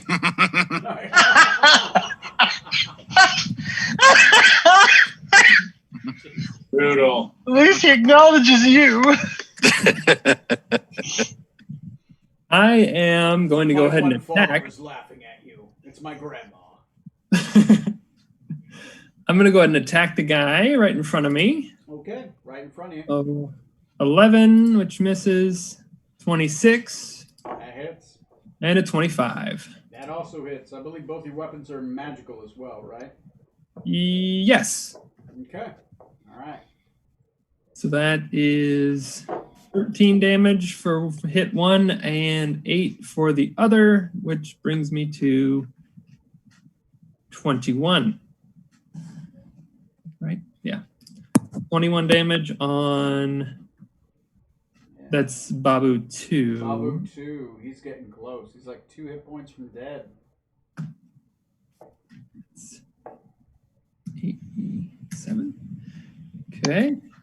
And I am... Well, no, I'm not going to do that. Then Norjin is going to attack the one that's right in front of him. Okay. I believe that's Barabu 3. And that's a 14. It's not going to hit. Okay. And then he gets a second attack. He does. That is a 28. That'll hit. And he does 14 damage, but because of what happened the turn before, he gets half that, so 7 damage. 7 damage. At the end of his turn, he can make another wisdom saving throw to take the thing that's sapping his strength out. Okay. Basically, it's kind of like a weakening gaze. Okay. Ooh. DC is 11.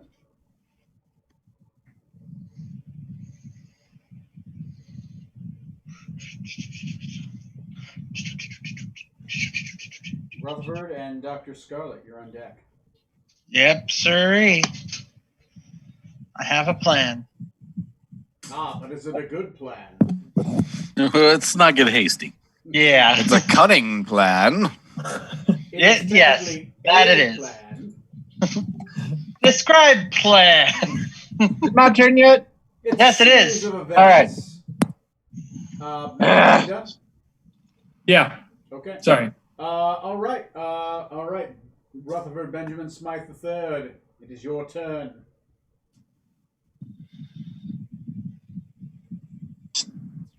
Profanity laced. Just motherfucking titties, fucking tube-old bitch. Fired. Ew. Scores a 27. Woo! Finally. The first attack was a reload.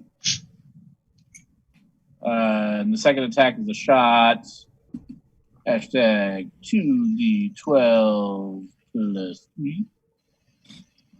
Oh, bam. For a total of 19 damage. Ooh, 19 damage. Yeah, you fuck him up.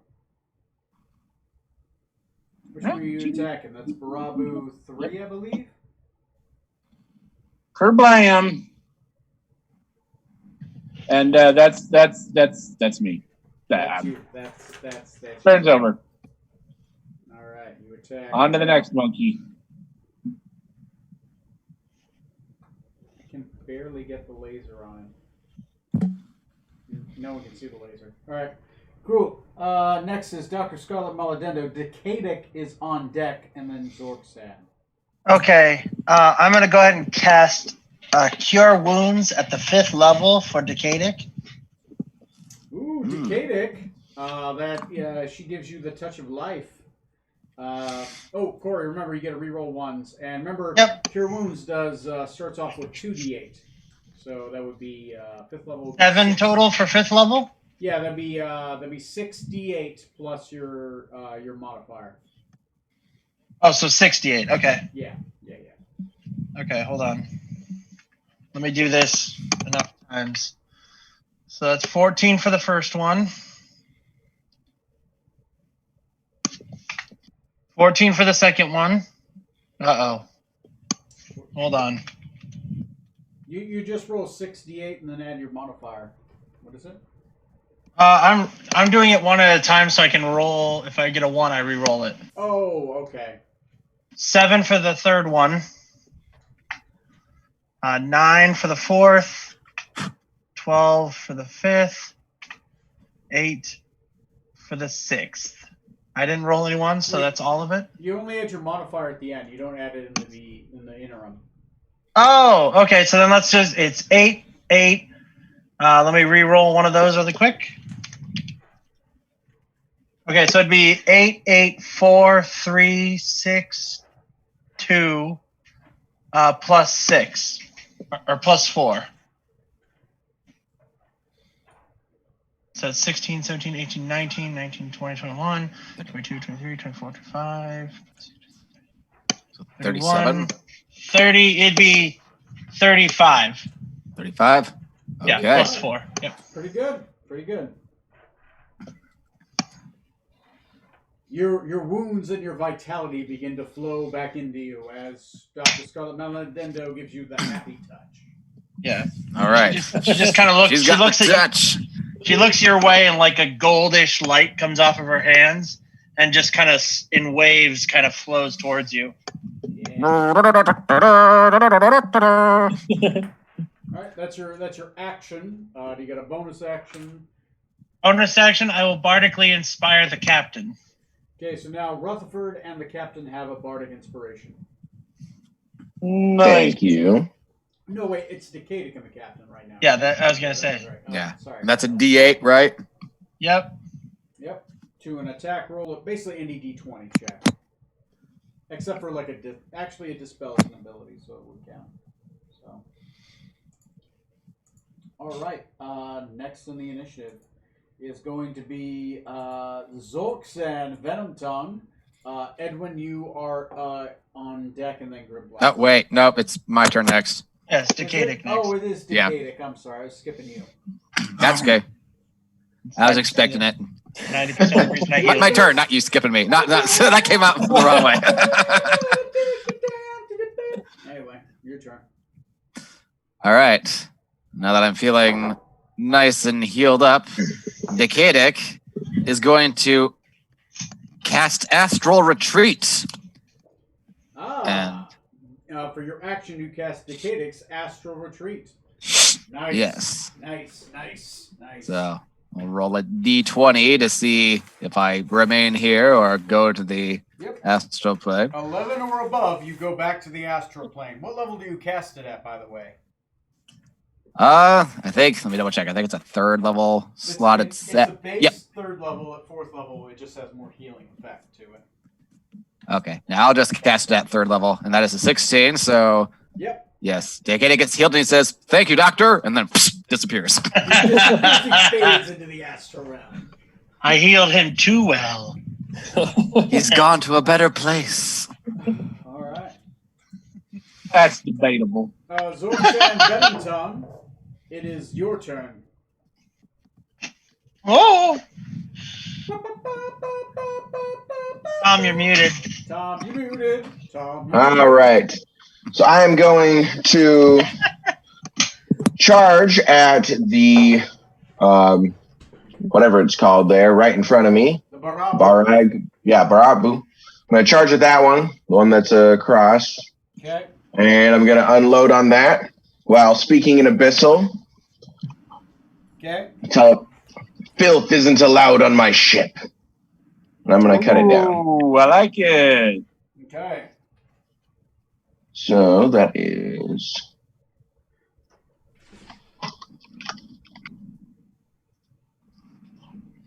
First attack is a 22.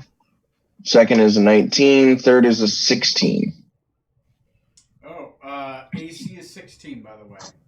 Right. And which one am I targeting? I'm not actually sure which one that is. Number 4. 3. Number 3? Yeah. No, Bravo 3 is the one fighting Norjin. The 4 is the one in front of Tom. Yeah, the only one that hasn't been attacked is 4. So, Bravo 3 has 38 hit points. Right. Well, I'm going to hit him 3 times there then, and that's going to do 32 damage. Nice. Okay, 32 damage. Go ahead and put it on. He is looking rough. All right. 32. All right. That'll be it for me. Grimblist is still scared downstairs, and especially with the fear effect, I don't think he actually can run back up to the deck. He can't, but since this is the end of the turn and he's no longer within sight of the source of his fear, he can make a wisdom saving throw. Okay. He's actually still pretty scared, so he's going to go tag out with somebody who's still sleeping below deck. Who is he going to wake up? He's going to wake up. Where'd he go? Valentino. He's going to wake up the Kenku. Ooh. Okay, all right. Let me go grab the Kenku fig. Go ahead and roll me a perception check for Valentino with advantage. All right. His first fight, and he ends up dying. Boy, would I feel bad about that one. Oh, that one you feel bad about. Okay. Hey, Gremlin had many fights. Oh, you're fine. All right. Plus 3 then. Oh, there you With go. advantage, he got a... No, well, either way, he got a 12. Yeah, 12 is good enough. He gets up. He will use his speed to get up to the deck, but that's going to be his full turn. He's right. So the Kenku with the saber is right here. So Sounds great. Right here. Valentino is just running up, and he's like, "What's this about? What's this about?" And he says it with Scarlett's voice. What's this about? What's this about? Wow, sounds just like me. What can I say? Someone should pay me to be a voice actor, right? Uh-huh. Yeah. Yeah, let's do I that. deserve Oh, every my penny I get. stars. Sorry, why is Tony talking about being a voice actor? All I ever heard was Corey talking there. Corey, we love you. I'm out! Remember to flush. I do have a sheet for Valentino up here, don't I? Largest Valentino. Yeah, it's in there. I just do. freaked got out a my sheet kid. for Valentino. All right, let's do this shit. All right. Next is going to be. Next is the monster health sheet. Is going to be. Somebody add Valentino on there. He'll go during Zork-San's initiative. Just replace him with Grimblast if you want. Yeah, say I'll do that. Just replace his AC and hit points with Grimblast. Edwin, Smoot, and Macabre are next. Woo. After the Barabus, it's back to Strom, followed by the usual suspects. Okay, move me up to the one that's in front of me. The same one the captain's attacking. Yes, that would be Barabu number 3. You're probably going to have to move off to the side, 5, 10, 15, Okay. if that's okay. That's fine. Okay. I'm going to activate my fire sword. Bonus action, fire sword, okay. And let's see here. 2 attacks. 2 attacks. Just a second. Dos ataquitos, as they say in Spain. First one's a 23. That's definitely a hitito. Second one's a 21. Definitely also a hitito. Okay, if I remember correctly, they're resistant to fire. Yeah, go ahead and roll 1d6 instead of 2, and that'll be fine with me. That'll be easier. Okay. Do these things count as 86. monsters or people? They count as humanoids, I believe. No, they count as let me look at their they're basically Aberrations? No, they're demons. They're demons. Mm. But I don't know if the demons count as humanoid or not. I'm gonna guess not. But Okay, so then Yeah, they Okay. count as demons, so anything that Ooh. affects monster would affect them, right? So if you're talking about like charm monsters, stuff like that, that would affect them. Or smite. Smite would give you an extra D8 of damage. Damn. So first attack is 14. Okay. Second one, I'm going to dump a level 2 smite. No, not on this guy. I'm just going to straight attack. Just straight Never mind. attack. All right. D8, D6.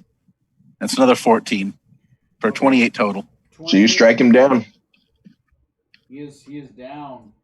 Sweet. Somebody mark that down. Barabu number 3 is down. And then Mikab is going to range attack.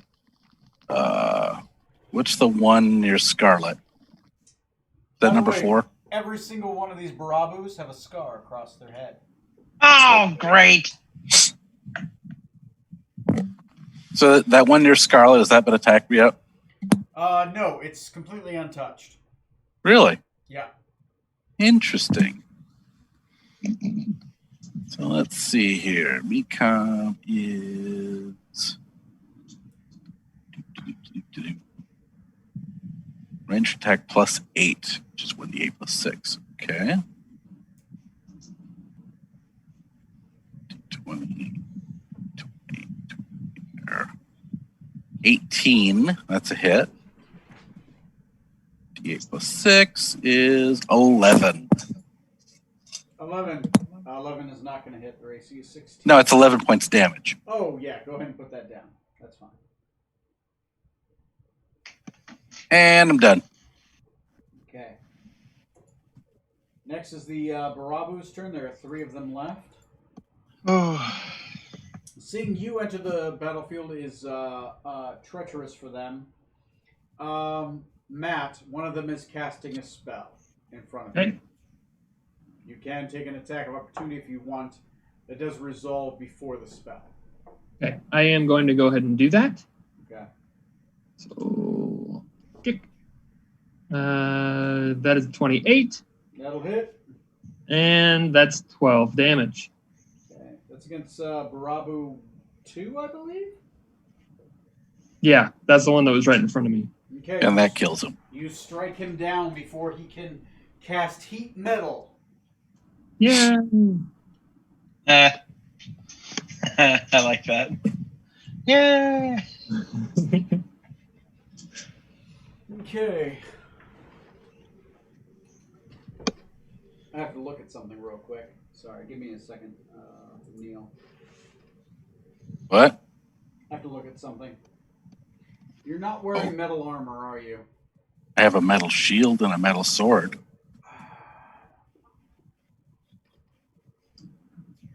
Both are magic, by the way. Yeah, it doesn't matter for this one. Yeah, both of them are going to focus on Matt, your character. Okay. They are outside of 10 feet, so you not get the advantage.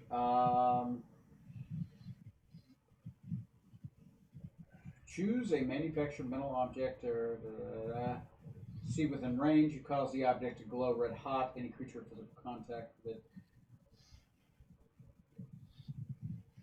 Oh, wow. Okay.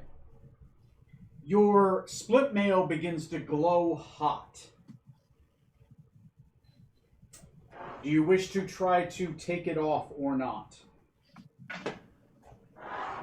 Would I know that if I were to jump into the water, it would cool it down, or is it, since it's magical, it wouldn't necessarily work that way? It's actually a gamble. You're not... Actually, roll me a Knowledge Arcana with disadvantage. Okay. Because it's kind of an untrained, but it's an interesting wild guess. That's a good one. Okay. 16. Not too bad. 16 with disadvantage. You think if you jumped in the water, it would dispel the effect. Okay. At this point, you're basically your split mail is being as if it's hot from the forge. Okay. It's red hot. I am going to go ahead and jump in the water. Okay. So your free action is to jump in the water. You are in the water, but You will not take the 4d8 automatic fire damage from heat metal. Cool. Damn. Damn. That is their turn, though. You said 4d8? Yeah, it's 2d8. I think it's my turn. Next on the initiative is going to be the Strom Skybreaker. It's your turn. You are swimming in the water right now. You do have Mariner's armor, so you can swim as if you're moving. Okay. I'm going to go ahead and make my way back onto the ship, but it's going to be right behind the Barabu that's closest to me. So, say it's 5, Ratanito. 10, 15, 25, 30, 35, 40. Yeah, since you have mobile as a feat, you can actually get back on the ship because you have crazy movement. And then I'm going to swing at him. All right. We got, that's a natural 20. Okay, that hurts. That's a dirty 20. And then an 11 for the third one. Okay, so the first two hit with Jokimbo's sword. Okay. And we've got, that's 9 damage, 11 damage, and then Tom, are those strawberries? 11, 15, Oh, never mind. 22 damage. 22 damage. Go ahead and put Lickers. it on the board. Ah. Barabu 4. Barabu 4, 22, which brings 33. Okay, Sliced then. deep into his hide. Mhm. Ooh. Intimate. Then Norjan. That was 33 damage. Yeah, I got it on there already. Oh, okay. I didn't update. No. Maybe I need to click away from the cell. Sorry. Norjan can do a wisdom saving throw to try to get rid of what's ailing him currently. Can he do that? Yeah, it's at the end of his turn. He can make a Constitution saving throw. All right, no problem. It's at the end of every turn. Okay. So he's going to go ahead and attack. So 18 and a 26. Both will hit. They do half damage. And that'd be 7, and it was an 11, so is it 6 or 5? It's round up for players. Okay, so 13 damage. Okay.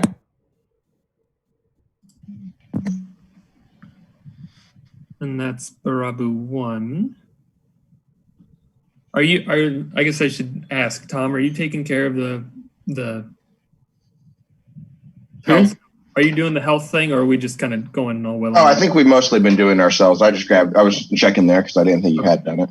No problem. That's all. I think it's whoever Tom, wants if you to. can monster wrangle, I'd appreciate it. That way I don't have to.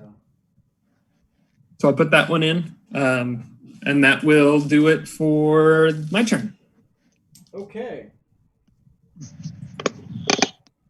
Great. These guys appear. This is round number 4, correct? Yeah. Mm-hmm. I'm going to go ahead and do a wisdom saving throw real quick for Norjan. Yeah. Go ahead and do it. Forgot about that. 7. He's still suffering the effects. Go ahead.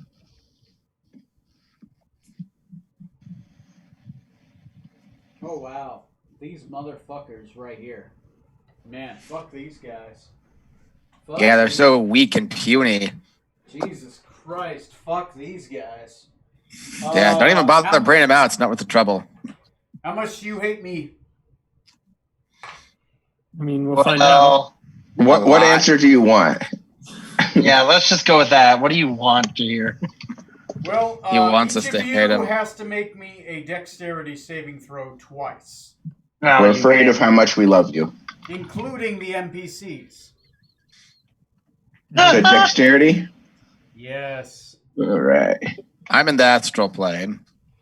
Actually, yes, you are on the astral plane. Mechanic, go ahead and roll 1d4 plus your intelligence modifier to heal, since you end your turn in the astral plane. Oh yeah, that's right. Yeah. Yeah. Because This is a magic astral effect? Treat actually lets him heal. Yeah, I forgot about that. Yeah. This is a magical effect. Yes, it is.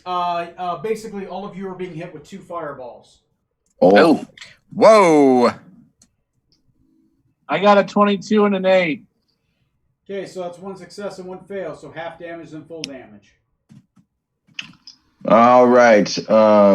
Valentino made both of his saves. Okay, Valentino takes half damage twice. Yep. Okay. 13 and a 19. What's the save? Did you say on this one, Tony? The save on this one is DC 14 Dexterity saving throw. Yes. If you are within 10 feet of Smoot, you get Smoot's charisma bonus to your saving throw. That's right. +4. Yeah. Oh, thank you. Where are you at, Smoot? I don't know. Point me out. He's next. He's right next to you and me.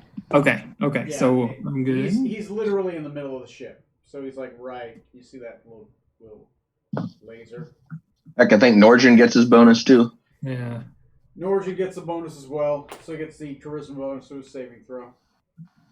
Ours. Yeah. Are Rutherford and Scarlet in range? Nope. Or Nope. It stops at Valentino and then Norjan. That's the range of it. Oh, excuse me. If we beat the DC, we take half damage, right? You take half. Okay. DC was 14. DC was 14. Oh, thank God. and what is that damage? Okay, first fireball. 1, 2, 3, 4, 5, 6, Oh, jeez. 7, 8. First one is going to be 15 damage halved, 31 if you don't make it. Okay. And for the NPCs, it's NPCs, what? If they make it, they take 1. If they don't make it, they take 3 health boxes. Oh God. Oh no. Uh-oh. Scaredy goes. Basically, at either end of the ship, the 2 slots launch fireballs at the entirety of the ship because it's a 30-foot range. Next one.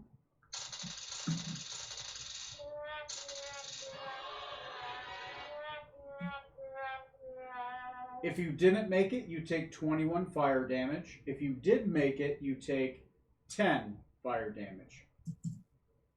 If an NPC didn't make it, they take 3. If the NPC did make it, they take 1. Norjan has 7 hitboxes, and he's taken 7 hitboxes of damage. Okay, Oof. Norjan is down. He is not dead. He is in death saving throw range.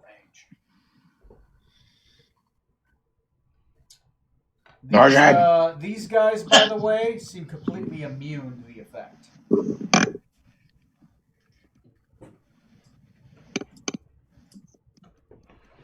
As the slots can exempt them from the fireballs.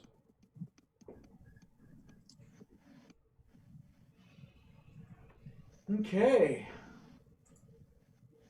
My turn yet? Yeah, the Gray Slods just went. So, Rutherford Benjamin Smythe III. Behind you is a giant, horrible-looking creature.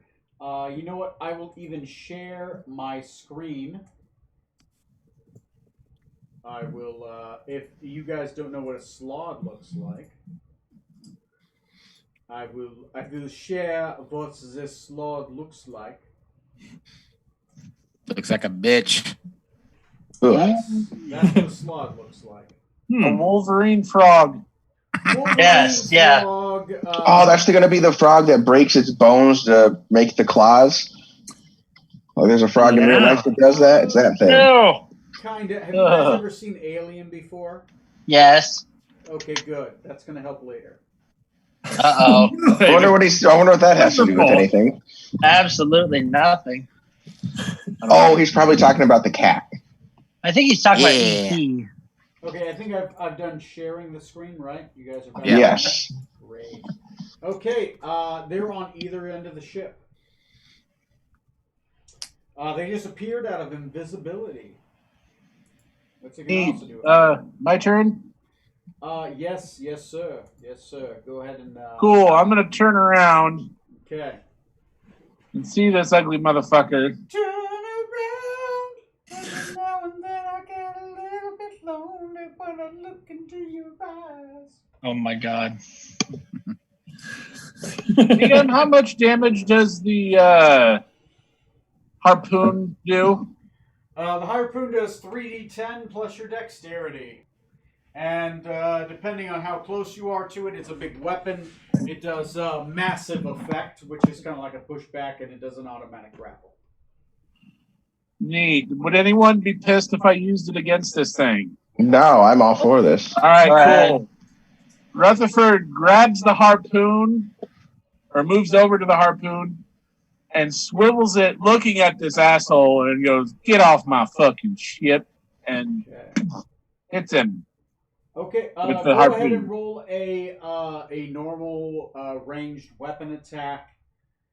Since he's within 5 feet of it, it's a range attack. You do have disadvantage. Sorry, Have disadvantage. you do have disadvantage. Alright. It's within 5 feet.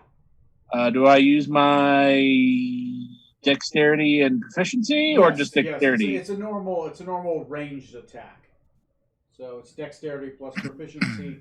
Your fighting style does add into it, so just like a pistol. Okay.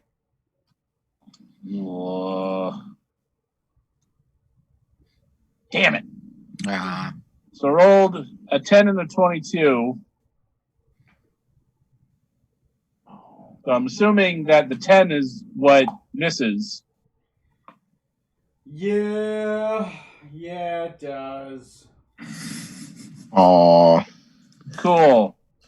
It was such a good idea, though. Yeah. It was a good Yeah. idea. It was I wanted Bonus it. action reload, and then use my second action to fucking shoot this guy in the face.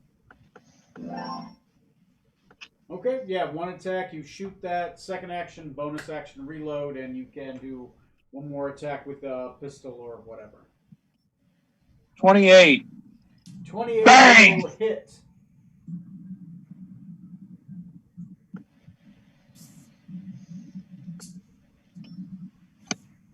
For 21 damage. Nice. Okay, put 21 on the field.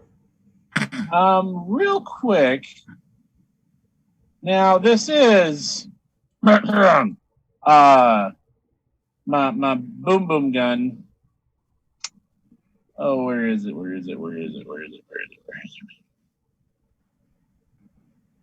There it is, Amistad. That's what I'm looking for. You're looking for. Redo it. There's a fire damage thing or explosion damage when using the on a hit. Everything within 5 feet of the target must make a dexterity saving throw. DC 15 for me, I mean, or suffer 1d8 fire damage. there's nothing within 5 feet of it, so. Does it have Everything to make a within save? 5 feet of the target, including the target. Oh, including the target. All right, so it's, it does fail. It does fail. All right, I'm gonna roll a d8. Okay, roll for it. D8. 3 more fire damage. Okay, go ahead and put the. Let me make sure it's fire, right? Yep, fire. It takes 1. It is resistant to fire. Sorry. Asshole. Okay. Sorry. Well, it's 1 more damage. Nothing wrong with that. Are you done? That's me. I'm dry for Dr. the. Scarlet Maladendo, then Decadic, and then Zorksan is on deck after that. Prepare for your turn. Okay, Dr. Scarlet Maladendo, what are you doing? Okay, so the one closest to me, let's go ahead and do a vicious mockery on it. Okay, that is a charisma saving throw or wisdom? Wisdom. That's a failure. I don't have to look at what its bonus is. Let me roll the damage then.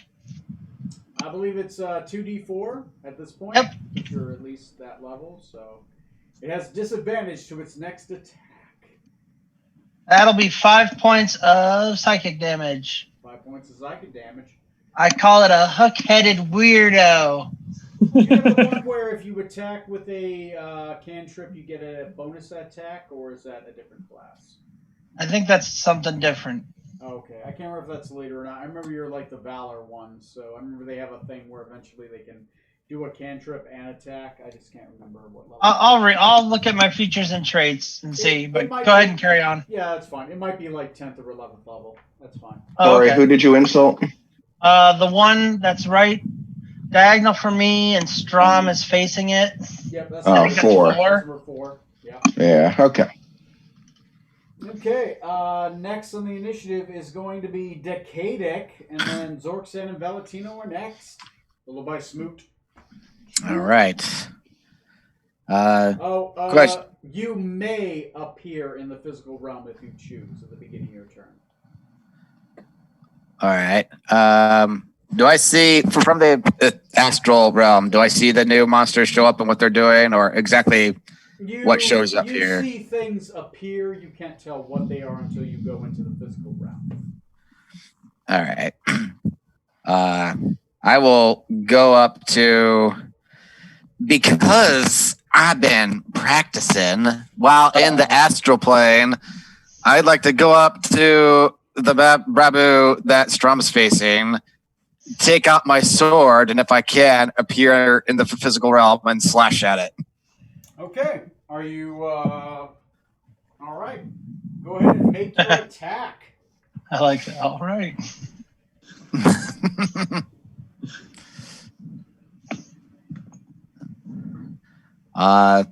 It's a 23 to hit. That is a hit, sir. All right. You can roll damage. Huzzah. I don't think it'll be much, but I'll do it anyway. Let's see. It's a D6 plus 6. Yep. D6 plus 6 isn't bad. That's pretty good. Do the math here. No, not D6 times 6. That'd be crazy. It's 9 damage on that one. 9 damage. Go ahead and put it on the board. Gotcha. Does the fact that I'm flanking him do anything extra, or is that something else? It technically gives you a +2 to your attack. It's just a better to attack. Okay. Dark Shores. All right. Next on the initiative, if you don't have a bonus action. Johnny, do you? No bonus action. Oh, but I have to roll to see if I go back, right? Or am I just back this turn? No. You roll at the end of your turn to see if you go back to the astral plane. Kind of like a gamble, isn't it? Yeah. Because if you don't roll a certain number, you stay here. Yeah, it's anything below 11. It's 11 and above, you go back. And 10 and below, you go back. Okay. Well, that's a 14, so I back out there. Go ahead and roll a d4 plus your intelligence modifier for healing. Oh, I'm full health now. I'm just fine and dandy. All right. You better be. Next is Decadic. Zorksan Venom Tongue. You're in a target-rich environment. What are you going to do? Sure am. I am going to go up and head over by Norsian there, preferably on the side where I'm still within 10 feet of Smoot. Yeah, there we go. Mm-hmm. And I'm going to get revenge for him. Okay. If we can't save the world, we'll definitely avenge it. Oh my gosh. Yeah, Smoot has Revivify now, right? I don't know. We'll find out. I thought Yes, so. I do. Huzzah! Keep your claws off of my crew. D20. And we attack him 3 times. Woo! Attacking with lightning speed. We get Schnickety schnack. 17, 20, 18. So 3 hits. That's 3 hits. AC is 16 on For 30 damage on him. And is that on Babu 1 then? Yeah. That's Babu 1. That's 30 damage on him. So he is Like real messed the up. best planet ever. Woo! Then the Kenku. I can't actually see the Kenku. Can you point it out to me? Kenku is right by the mast. He is Mekop just Right on top underneath of him. Mekop, yeah. Oh shit! What he wants to do. Decided to go greet him. Brother! I want the Flyers of a feather Kenku. stick together. Valentino's going to get in between Rutherford and the thing. Whoop, other way. The thing that just fell. He's going in between Rutherford and. Oh, okay. Yeah, let me give him Damn back. it. So that would be. Oh, Jesus. Oh, God. Too many God. figs. Too many figs. Too many figs. Oh my God, Valentino was a mistake. Let's put the two identical looking figs next to each other. No, we just gotta do this Bradigan strategy. We just keep throwing NPCs at the enemy until they get tired. They'll read their kill quota. Where the fuck did Can he fit in between Rutherford and that? Yeah, I know. I'm just trying to move this. Oh, okay. Space. He can totally get there. He's a monk. He can get there. Okay. It's like right there. He's gonna get there, and he's going to mimic Trey's voice and do "Get the hell off my ship," and do Fist of Fury and do his 2 signature attacks and attempt to knock him off. So we'll see if he hits. I just imagine like a signature attack, and it actually creates the signature in the air. You stop. I don't know why. That's just what I picture. It's like him making the Disney symbol, right? What is he got? Okay. 8 to hit. All right. That's what that is. It's a signature attack of Disney. All right. He gets a 16 on the first and a 15 on the second. Does either one hit that thing? The Gray Slod. Gray Slod. No, neither hit. Ooh. Uh-oh. Yeah, no, it's got a decent AC. He proceeds to mimic Trey's other line of expletives from earlier. That's a long line. He does have, by the way, he does have a reaction and a bonus action as well. Oh, does he? Let's see. His 5th level ability is a reaction. His 7th level ability is a bonus action. So he can heal his boxes as a bonus action, and he can do a stunning follow-up as a reaction. Score. Okay. Yeah, so he can't do anything, or doesn't need to do anything right now, so that's it for him. Didn't he take health boxes of damage from the fire? Oh, yeah, he did actually take 2 earlier. You're right. I forgot. He made the saves. So, yeah, use it. he will use one of those and heal those back up. Okay. All right. Just thought I'd throw that out there. At what level does he get evasion? He doesn't get that till he becomes a real PC. I'm a real PC. Or take that back, unless you finish his signature backstory plot. If you finish an NPC signature backstory plot, they become 10th level. By the way. Yeah, that's the one way to make them from 7 to 10. You got to finish their backstory plot. What's Mikab's backstory plot? He has it. He actually has it down on his sheet. So does he? Yeah, he does. He just hasn't brought it up, I don't think. Let me see. Mikab? It's a long, sad story. He figured we'd get there as long as we were still on the isle. Mikab. Mikab's That's his backstory mistake. plot, by the way, Neil, is to solve the mystery of the Isle of Dread on the Upper Plateau. So let's get that. So That's nothing of interest there. That's his backstory plot. You got to finish the backstory of the Isle of Dread. Sweet Caroline. Next is Edwin, Smoot, and Macabre. After that, the Barabus, and then Norjan. Okay. Move Smoot up to the same one the captain's fighting. Okay, Smoot runs up, ready for He's death. real assed up. Start clearing them out. Snicker snack. Okay, roll your attack, sir.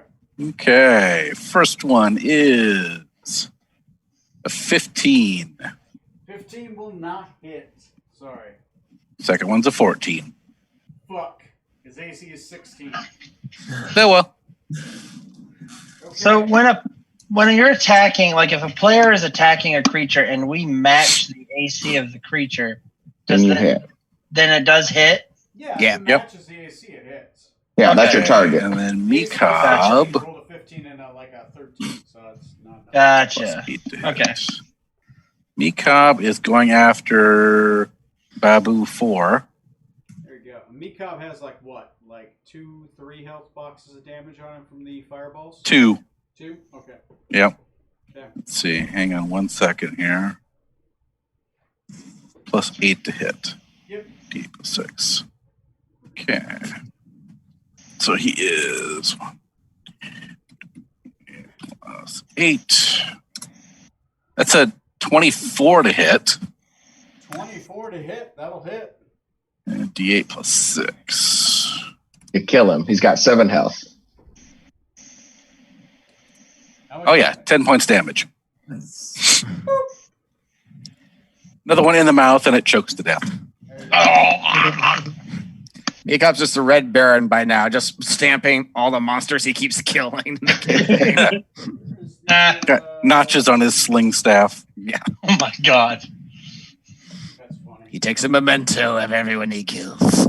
No, not notches. He has little pictograms of each thing he kills. He's turning into a Nice. serial killer. Couple Like some of these are really T-Rexes. hard to draw. Well, they're stick figures, so it doesn't take long. Strong. Technically, he's casting a spell. You do get a reaction attack against it. Alrighty. Wait, which one's casting?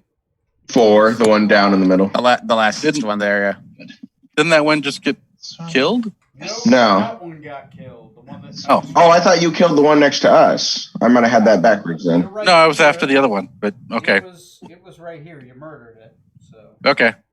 He's dead, Jim. I did 11 damage against him. I rolled a 27 to hit. Is he still alive? Yeah, he's got 30 health, roughly 29. Okay, guys. Bad news. He Yeah. just cast darkness around himself. Everybody that's within it that can't see through darkness is blind. Oh, good. I'm not in there.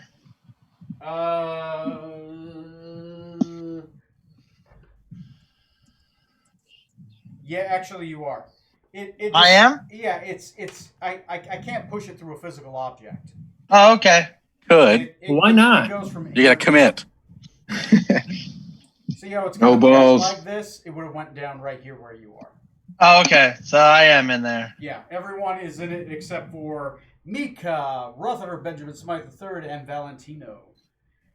If you can see through magical darkness, which I think the captain can, you can see through it. If not, you Yeah. are blinded. I'll be right back. I do have to pee really quick. I'm the captain. I can see through But- stuff. Yeah.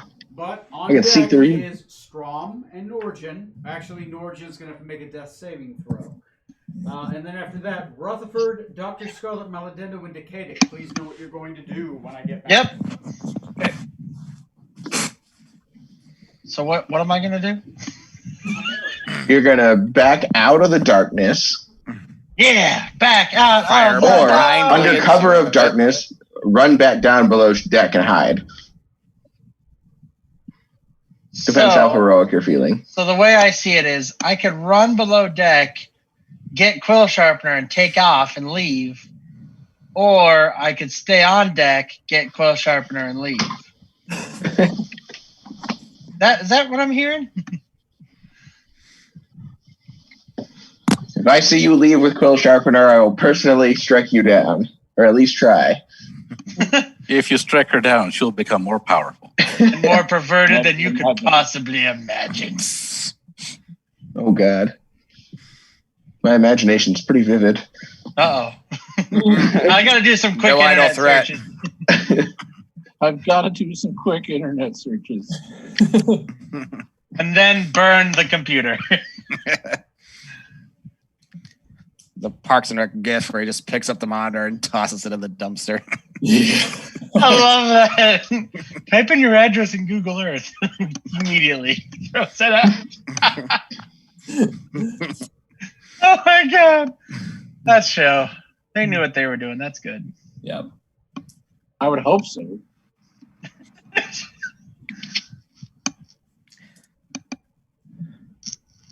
How many seasons were of that show? 6, 7? I don't know. Your mom's 6. Okay. That So would I'm make. on like Okay, we have returned. Uh-oh. All right, so who is next? I believe it is Strom is next. Yes. So, So- explosion of darkness surrounds you. What do? I want to still try to attack the individual right in front of me. Okay. Currently, you have disadvantage unless you do something like heroic spirit or something to cancel it out. You know what? Actually, I am going to do that. Matt thinks they're individuals. I think you do gain 5 temporary hit points. Yes. When you do I that. do. Yeah. So go ahead and... So your attacks will be normal instead of disadvantage. Okay. You are attacking with your all. All right. So got a 28, 14, and a 12. So I only had one that hit, and 11 damage. Okay. You do have an attack with a bonus action if you wanted to do it.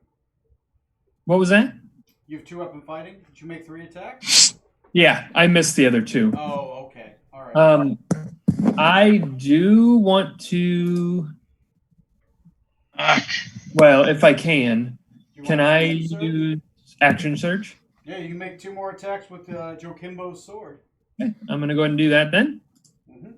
And we got a 22 and a 26. That'll both hit. That's 3 hits. And 24 damage. 24 damage. Holy fuck.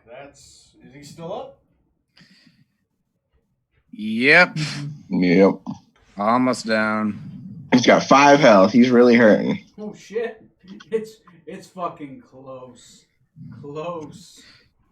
Mekob, kill this one too. Blind shot into the darkness. Yeah. Please, Mika, What could go wrong? please. Don't kill your friends. Okay, And yeah, then- you feel like you hit some meaty pieces of body. You All right. explode with the swords flying everywhere in front of you. You're certain you've hit it, like it's in front of you. All right. Okay, And then- next is Norjan. Roll me a death saving throw. What is the death saving throw It's for him? basically a d20. 10 and above, he succeeds. Okay. 12. 12. He succeeds once on a death saving throw. Okay.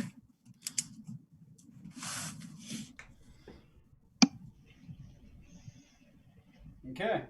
Next is who? Me. Slads. Oh, fuck me. Let me see what the slots can do. Is not me. No, afraid not. They could cast Fireball again if they wanted. What? No. But do they want to? No. There's darkness. They can't see people anymore. Actually, they can see through magical darkness. Ah!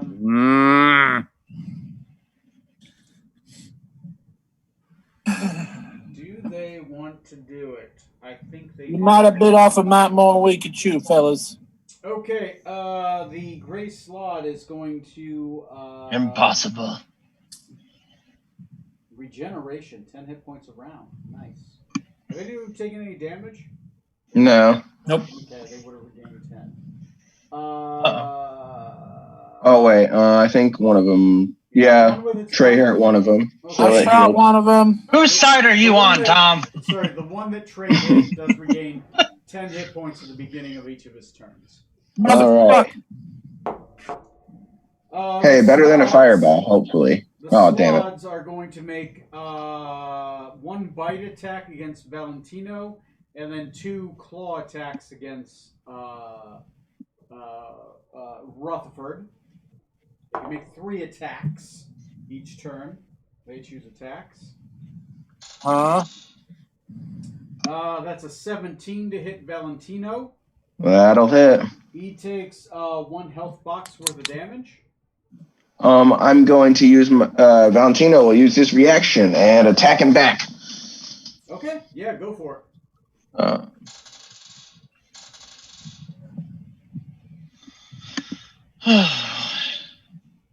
Okay, and He got 1 hit. yeah, go ahead and roll the damage. At least I assume the 27 hits. And what does he even do? 2d4 plus 6. Great. Go ahead and put the damage on whenever you do it. All right. Rutherford, you get hit twice. My AC is 13. Yep, it's 2 hits. First one you make is going to be 6 damage. Second one you're going to take is 9 damage. And I need you to make 2 Constitution saving throws. Okay, let me change my 26 plus 15, 41. I believe is the I'm looking for. I'm only human. 41 what? What my damage is up to. What? Okay. Oh, okay. And you said a con save Yeah. twice? Yeah, 2 con saves, once for every slash attack. Here comes The sun. Do do do do. one's a 24, and the other one's a 24. Please roll that well when I'm shooting. Okay, note you have 2 successes so far. No, nothing negative so far. You're good. You're good. You're good. 24. Uh-huh. Pretty good. It stabs its claws into you and it seems to try to push something into you, but you seem to fight it off. Oh dear. Okay, next one is going to Neat. travel into the darkness. Into the dark. And it says it's going to fight, it's going to attack, I'm going to roll 1 through 15 is going to be you, either you or Smoot. 15 and above is going to be Norjan. Okay. Okay, that's going to be 2 attacks on the captain, who I don't get advantage against since you can actually see through darkness. Correct. Okay. So 19 AC. It does not know that, but it's going to attack you. It doesn't know that. 1 bite. That's a hit. That's 19 plus like a bunch. Ouch. The claw misses, and then the claw misses. So you're going to take a bite from a slog, which actually isn't much. You can take 5 bite damage against the slog. Its other 2 attacks tried to stab you in the guts, but it didn't know that you couldn't see it, so you easily sway back and forth, missing the attacks. When it does hit you, you notice it shoots little tadpoles out of its claws as it tries to strike you. Gross. Next on the initiative is going to be Rutherford. Yeah. So this dude's in my grill, right? Oh, he's all up in your grill. He's stealing your propane. But is he engaged by multiple of my Thank you, Matt. allies? Say again. Sorry, Trey. He's engaged by multiple allies. He is engaged by multiple allies. Cool. Can I? What is disengage? Is that an action? It's normally an action, yes. You get half your movement to disengage. You could just choose to move back and take an attack of opportunity if you choose not to use your action to disengage. I will do that because I still want to shoot. So he can take a swipe at me if he wants. Okay, you move 5 feet back and he misses you terribly. Okay, cool. You no I'll move longer 5. have disadvantage to your attack. And Sweet. Valentino keeps falling off the board like he's a drunk frat girl. Typical Kenku. Or frat boy, whatever. I'm equal opportunity on it. All right. I would like, if I could, sir. Okay, Please, so- sir. What do you want to do? Please, sir. Mm-hmm. I would like to make a dead-eye shot Okay, to gain advantage on the attack roll. you can do that. So, I burn that grit point, and I go kabang. Bye-bye. Ooh. Cast bang. I'm real happy I did the advantage. I'm so happy. 19 hits. Yeah, that hits. Right. That's 2 hits against the slot so far. One more and you get another AC. Mm.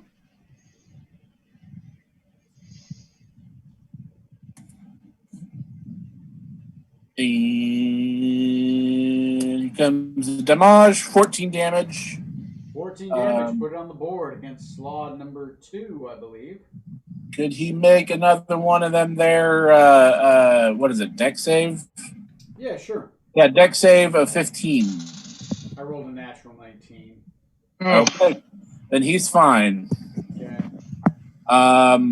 Yeah, my first attack was to reload. Moved out, didn't get hit, and shot him. So yeah.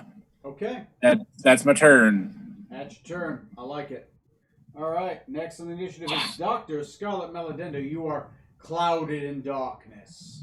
All right. So then what we're going to have to do is I just had an idea. 1 second. Do I have I do not. Well, wait. Let's go ahead and do Dimension Door. Okay. And I will go ahead and do it from where I'm at to the back of the ship. Okay, you Stern. teleport to the back of the ship as an action. Yep. Okay, back of the ship. Yeah, back of And the then- ship it is. And then I will go ahead. This time I will go ahead and bardically inspire Rutherford for my bonus action.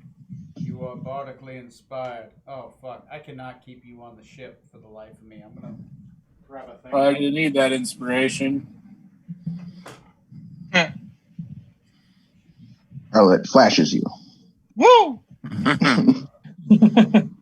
This time in battle. I'm going to put you right here. You're like right here, right, though? Because I Yeah, I gotcha. You balance on the damn thing. I'm hanging off the ship, y'all. Look at them titties. Okay, Rutherford, you are bardically inspired. Actually, Rutherford never used his. Yeah, that's Right. your third. That's your third one. So yeah, Yep. that's fine. So you got a D20. So you add can I have more than one? No, you can only have one. Okay. Yeah, I've already got one, so you could probably use it on somebody else. Who did you get it from? You. Yeah, I gave one to the captain and one to Decadic. Oh, well then, never mind. All Yeah, right. you shouldn't have one. Now he has one. Now he has. Yeah. One. It's canon. Problem Is Rutherford solved. becoming a diviner wizard? Stop chomping my flavor. Uh-oh, Johnny's pissed. I mean, I guess we're all just changing classes now halfway through the game. I want to see who takes over as being the slutty, sexy bardic doctor. No, that's not a class. It's not a class. I think it's got to be Smoot. I'm going to make it one. Yeah, I Dr. would Smooch do feel good.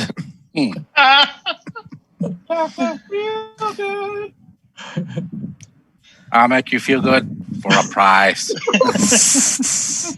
Creepy. All right. So that's Scarlet's turn. Yep. Yep. All right. So I'm up next. Are you? And- Yeah. Yeah. No. Sorry. Shit. Oh, is he finally going to do something? Yeah. I rolled That name you so casually slipped into there when no one was looking? Yeah, I rolled a 4 on a D4, so it's 4 rounds. I'm glad we got the 4 rounds at least. Yeah. Yeah. This is looking bad, guys. So when the ship sinks and we're all dead, hear me out. Uh-oh. Oh, We God. flag down the orc sharks, steal their submarine. No, because we'll all be Become dead. submarine pirates. I'm on board.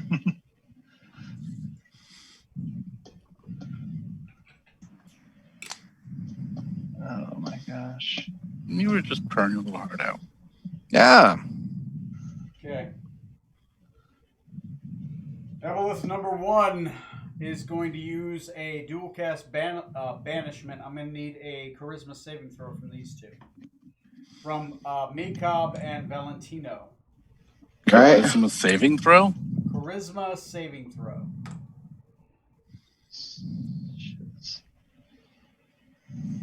So if it's not on there, it's a +3. Okay. Ooh, an 18 for Valentino. Oh, nice. Let's do that. Yes. Get off the keyboard. Shit. Quit talking to your wife that way. Uh huh. Ooh, 19. She learned it from you. Nice. The DC, I believe, let me look at the DC for an aboleth. Double. It's 27. Yeah. Fuck, they make the DC. It's fairly high, too. They do not get banished to another realm. Good. But all of a sudden, a very similar creature just appears in the sky above you. Ah. Hi. Hi, how are you? That's pretty much its turn. It doesn't really have a bonus action. Decadic, you are both in the astral realm and the physical. It appears very solid to you. Mm-hmm. Jeez. You can choose to appear within 10 feet of anywhere you are. You do know the area around you is currently in darkness. So you can I will- 10 feet anywhere you want. No. We I don't will sucker punch appear like next to Rutherford if I can, up on the upper deck, unless that's too far. That's fine. If you want to pull an upper decker, I don't judge. Yeah, I love upper deckers. Okay. You appear just out of the sphere of darkness, which is kind of like a circular globe around this area.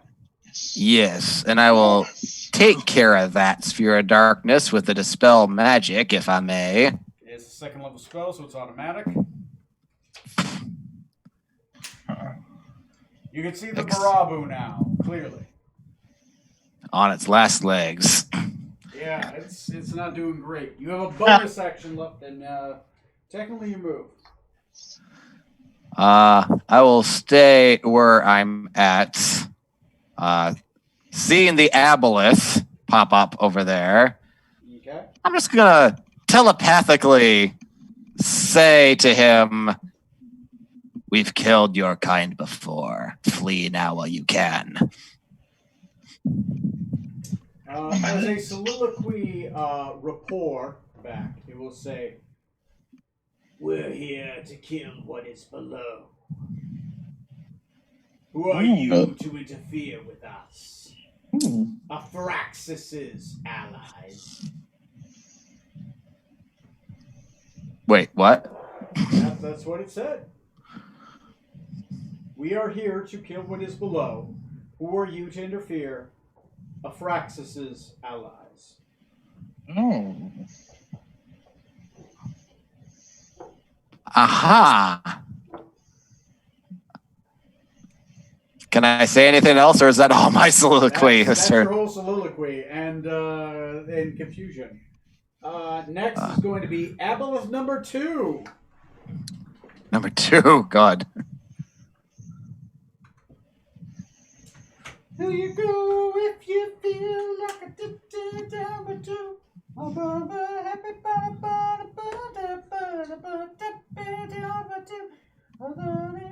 You know, it's really sad that Tony gave up his singing career for this. I know, right? I could have been the next Alyssa Milano.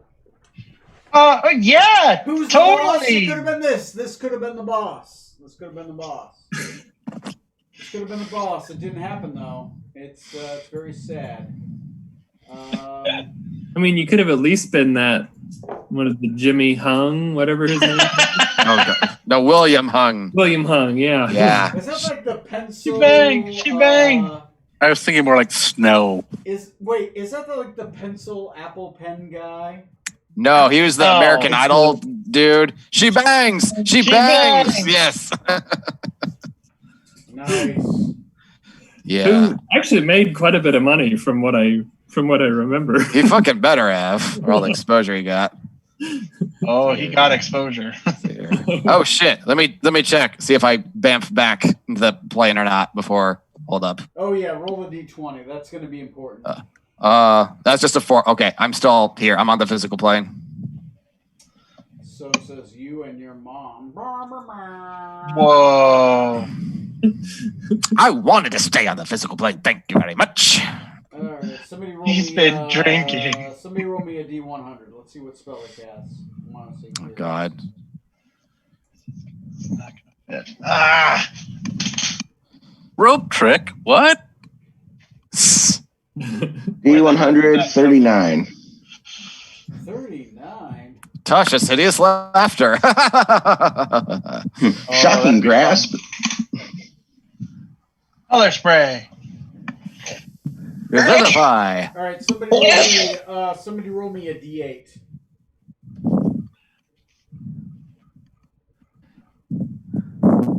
Okay, I'll do it. Nobody wants to roll for you, Tony. Just has to be anybody. I don't even.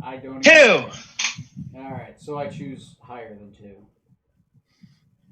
Sure. Wait, what? Probably chose spell number 2. Can we not do that? Tony, let's talk about this. All right. No, it's not that one. It's going to be. I have to look at the first psychic spell I see. Mind Sliver. I know, right? Like, there's not many psychic spells. I'm like, fucking hell. Scry. I actually have a huge objection to D&D Beyond. Like, come on, guys. Okay, Charm Monster. Great. He's going to try to turn... And that's why they're never a sponsor. All right, let me see who he's going to try to charm. Let me roll a D20. Let me look at the screen. So I rolled really low. That means it's going to be... Lightning with Yours lightning. roll his death saving throw? He's only had to roll 1 so far. Okay. Okay. Rutherford, roll me a wisdom saving throw.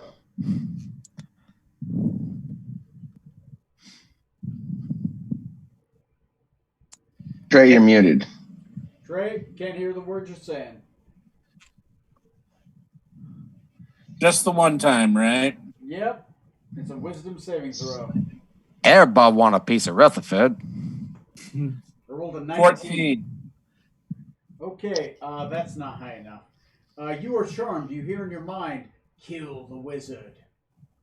You feel an Kill the overwhelming wizard. hate to want to murder. Is it too late for him to use inspiration? Can you use inspiration on a save? Yeah, it's all... Anything you roll a d20 for. Well then, I would like to roll a d8 then. All right, I will allow it this time. Next time I won't. You gotta... I was going to say, usually you have to say you're going to use it before you roll the 20. I rolled a 2. I'm pretty sure I'm still going to kill the wizard. Okay, yeah, so you want to kill... by the way, Decading, are you in the material plane? At the moment, yeah, I am. Okay, yeah. No, you want to kill him. He's right there. His head is fully exposed to the back of you, very captain-like. That's the mark of a captain. You remember who iced your nuts today. You remember. Ice his nuts back. My God. Is it my turn now? Let's actually see. It's Dr. Scarlet Maledetto. No one else notices this right now. So I gotta wait to kill the wizard. Oh, shit. No. Whose turn is it? It's Zorkzan. Oh, shit. It is Rutherford's turn. No, it's Zorkzan. Those are the Abelisks, not the Salads. Oh, right. I'm sorry. It is Zorkzan. I'll have to wait a little bit longer. Yeah. Captain Zorkzan Venom Tongue, the world, well, is the same. You can see through magical darkness, so... Yeah, it's all good. All right, well, I'm going to, for now, continue my assault on the creature that's come up here. This gray slide. This gray salad is going down. Technically, you're partially flanking. I'll give you a +2. Let me keep making Can I move around and flank him better? No, it's always going to be a +2. Okay. I'll allow you to flank him really good if you want. I'm fine with that. Sure. Oh, apparently That's I right. almost Like killed me. Cop. good. You hate me, cop. I know, right? This fucker just wants to die. Tony did just try to banish him. The Shadow Realm? Mm-hmm. All right, the first one's a crit. Oh, no, it's not. Never mind. Sorry. Off by 1. And all right, so Third attack, 28. So as long as their AC is below 25, I have hit him 3 times. Twice. Their AC is 18. So 3 times. All right. Where can this go? Duh. And There you go. that then is going to be 29 damage upon that. Holy Gray fuck. Salad 1. Put it down. Gray slot 1. Rusty. And then Valentino, he's gonna try to attack the slot over there. Valentino. Yeah, he's right on that guy. Just gonna do his basic attacks for this one. Okay, signature attack it is. Dos attackitos. Let's see. Does a 19 hit? Or yeah, it's 18 AC. So yeah, 1 hit. Yep. For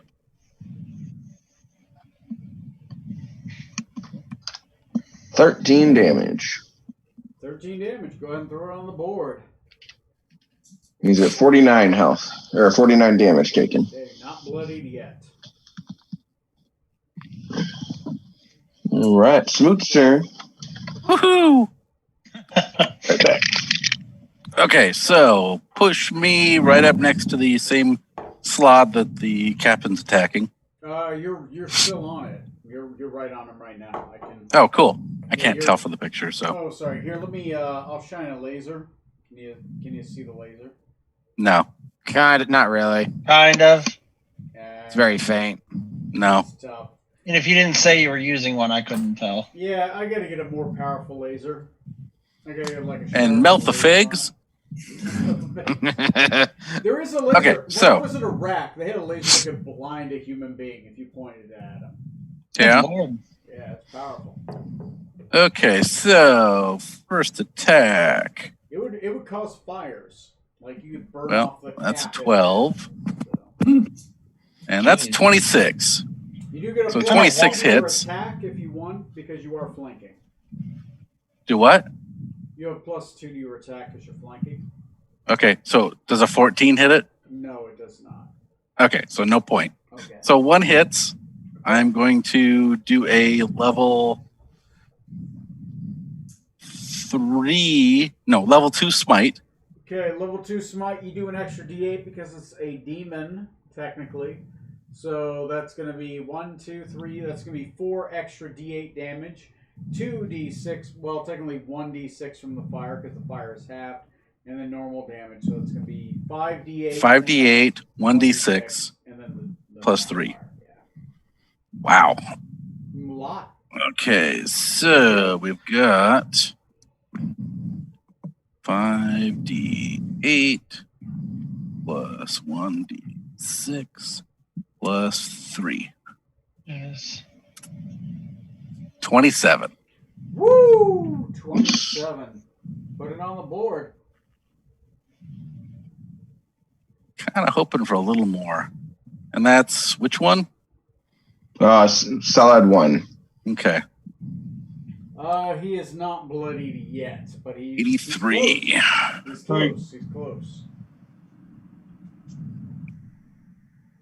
Will you stop? I blame America. I blame why this not? damn kitten. Meekob, what is Meekob doing? Meekob Yeah.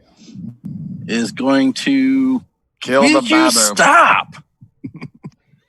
He's gonna scream, "Will you stop, America?" Stupid kitten's attacking my cables. 'Cause you don't need them. Uh-huh.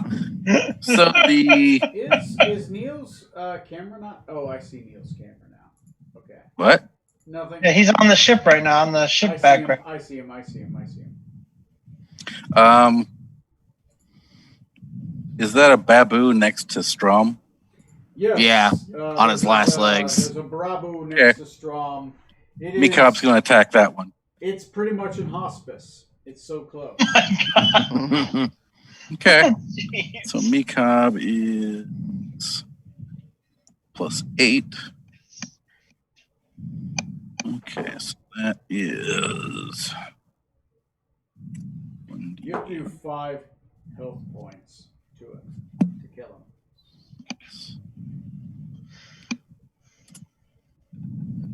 13 doesn't hit it, so. He does get 2 signature attacks, though. Okay, so he'll do it again. And a 10 doesn't work. God damn it. Hey, he's trying his hardest. He's trying hard. He's flinging those rocks. Speaking of flinging those rocks, Strom Skybreaker, you are on the corner. Yep. The Barabu is right in front of you. What are you doing? Did it again.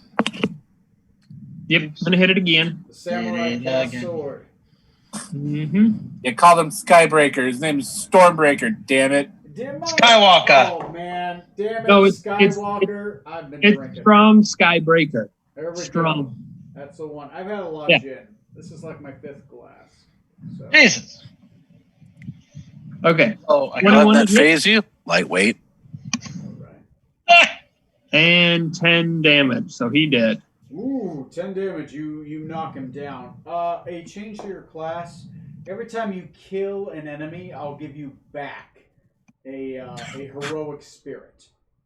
Dang. That seems like a fun thing. Like every time you kill someone, I'll give you back a heroic spirit. Why not? All right. Okay. He's not going to Barabu complain. is dead, though. Okay. Let's see. And then I want to move up where the captain and Smoot are. Okay. Get partially flanking. I'll give you a +1 to your attack. And then do I, since I used my one main attack, do I get one attack and then a bonus attack? Yeah. You still have your 1 main attack and your bonus attack left. Okay, so I want to make sure. You only used 15 feet of your movement to get there. Right. So I got a nat 20 20. Yeah, each one, so. for my first one, so that would be double that. That'll hit. 17 damage for the first hit. Nice. And 27 and 11 damage for the second one. So 26 damage total. Nice. Snickety snack with the sword. You bury into the slod.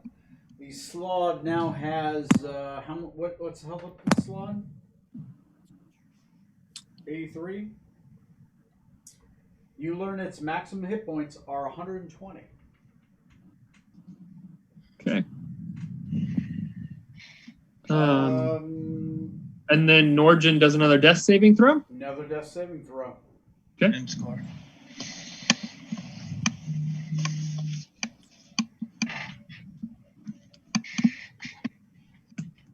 Three.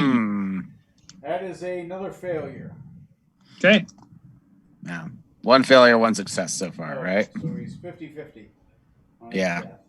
That is correct. Sloths are next. I gotta use the bathroom real quick. It is 12 o'clock. Do we want to keep going or do we want to pick up next game? I think if we get to my turn without me dying, might wrap up this fight, maybe if I can. Okay, let's finish this round and then we'll do it. I have to use the bathroom real quick though. Sure. Floor drain. I'll be like 30 seconds at best. Floor drain. Almost a floor drain. He said that like he was bragging. No, 30 seconds at best. I'd piss so fast. Ooh. It's like a fire hose. Jeez. Should see a doctor about that. Yeah.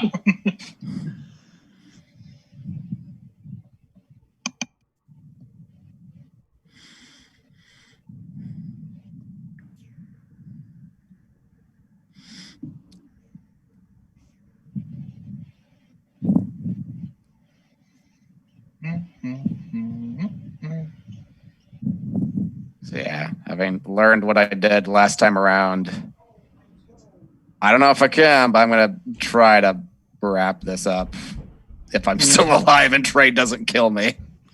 I'm real hoping that I miss. I mean, I am at max hit points, so I could tank a hit probably. I don't know if he hits you with the right attacks. All right, next, speaking of the right hits, it is the Gray Slod's turn. Yep. Let me see who it's going to attack. Yep, it's going to attack both at Norgin. That's a hit. Okay, it stabs both claws into Norjan's chest. Norjan dies. Oh. He is Oh, no. dead. He is dead. Because when you were attacked in melee, they advantage, and it's automatically 2 hitboxes. Every time, that's 4 death saving throws failed. I'm going to use my reaction to attack him for executing Norjan using my Sentinel. Okay, go for it.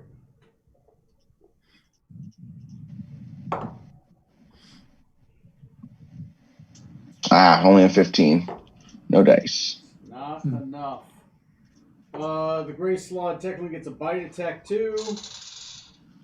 That's pretty good. That's against. That's going to be against the first mate, Neil.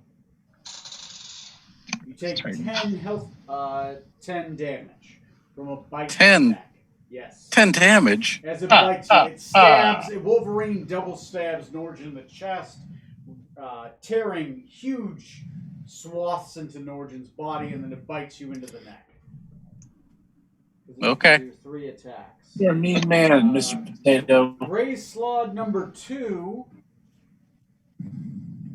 is going to fireball its own position. I need everyone to make me a dexterity saving throw. That, except for, specifically, I'm going to need Valentino. I'm going to need Meekob. And I'm going to need Smoot. What about Rutherford? Sorry, Rutherford, not Smoot. Rutherford to make dexterity saving throws. Oh, shit, no. Never mind. Character names. Decadic is in the material. Decadic also has to make me a dexterity saving throw. Mm-hmm. Sorry. Ooh, dirty 20 for me, cop. Yeah, DC is 15. Ooh, I just make it with a 16. Okay.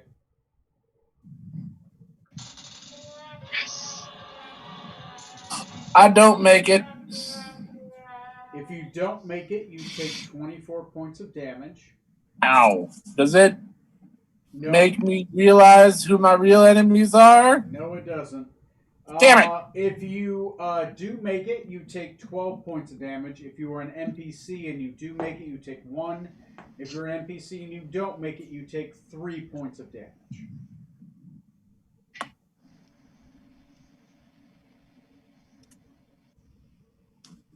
It's pretty much his turn. He fireballs his own position. He's immune to his own fireball because he has the ability to ignore certain NPCs equal to his charisma modifier. Next on the initiative is going to be Rutherford.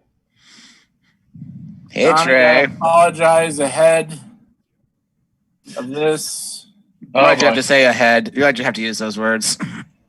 Decadic, go ahead and roll me an insight check just to see if you see this coming. It's a high DC. It's a very high DC. But I'm going to give you a chance. Oh. An insight check, okay. Attack is a reload. Hold up, Trey, hold up. Uh-huh. Because this is going to matter whether Trey gets advantage or not. God, that's not, yeah. That's a 6 total. Okay, Trey, you can roll both attacks with advantage. I only get one because one's a reload. Okay, sounds good to me. Thank God. That's a natural 20. Holy fucking shit. Okay, roll that critical damage, and by the way, you get a grip back. Congratulations. What is weird? Do you only crit when you shoot allies? I think so. I think we figured out the trick. Either that or holograms. You found the hack. You found the hack. Oh, it's too funny. Trey, how much? Oh, okay. So this is going to be double the damage. Double the damage or max, whichever is lower.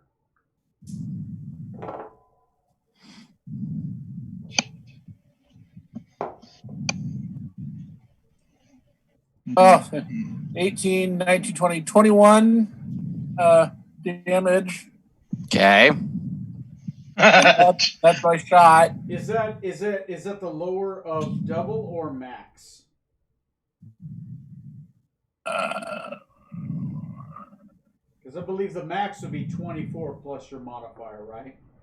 It would be 27. Okay, it's the lower of double or max.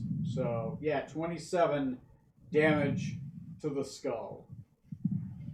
Okay. Oh, That's he's gonna forget some spells with hits like that.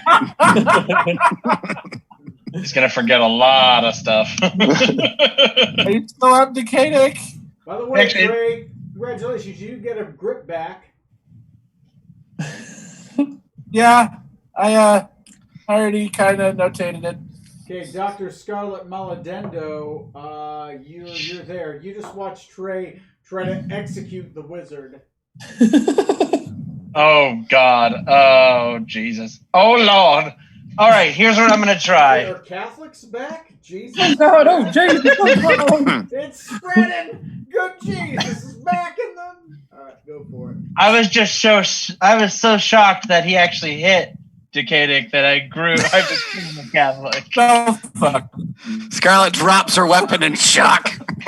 Holy shit, he hit something. I'm gonna try something. I'm gonna go ahead and try to cast Charm Person on Rutherford. Okay. Sorry. So what's your goal? You want to try to contest the charm aversion? Yes. So like a dispel magic check, go ahead and roll me a d20 plus your ability modifier plus 2. Same as dispel magic. You're trying to take over the charm. So like which ability modifier? Because Charisma. Charm Person is just a wisdom saving throw. Yeah, I know, but you're a charisma based caster. So Okay, yeah. Okay, so it's D20. same as dispel magic. It's 1d20 plus charisma plus 2. Okay, so D20. 8. Okay, let me just do that quick. That is a 24 total. 24 total. What do you command Rutherford to do? Protect your friends, attack the enemy. Decadic is an enemy. Corey. Oh, Corey. Corey. can I rephrase that? Sure. Attack the aboleth. Okay. Woo! Ray, you are allowed to attack the aboleth. If it's the one that charmed you, you have disadvantage. If it's the one that didn't charm Right you, after I killed you have Decadic. normal attack. Decadic would be the last on your list to kill at this point. Okay. Isn't he still at the top of the queue? He is at the top of the queue. He's number 3. Aboleth 1, Aboleth 2, then Aboleth 1, then Decadic. Yeah. Oh, okay. I'm less dangerous than the aboleths at the moment. All right, That was- Dr. Scarlet Maladendo, good turn. Anything else? Bardically Inspire. Who's left? Haven't you used all 3 already? No, I have 4. Oh, yeah, 4. Okay. Wait, hold on. Let me double check. You do yourself if you want. Yeah, I have one more. I'll go ahead and give it to Strom. Okay. Strom. Yeah, now they're all gone. You can add a D8 to any 1D20 roll you want within the next 10 minutes, just once. Alrighty. Okay. Aboleth 1.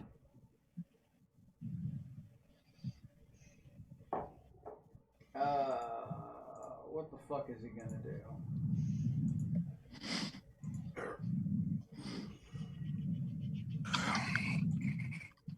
Give me a second, I gotta find psychic spells. He is a psychic based caster. Okay, what does that one do? It lets you detect and locate any object you want. Okay, let's see who we cast it on. It's a 2. Alright. Captain Venom Tongue, I need you to make me a wisdom saving throw. Sure thing, boss man. I like how you said that.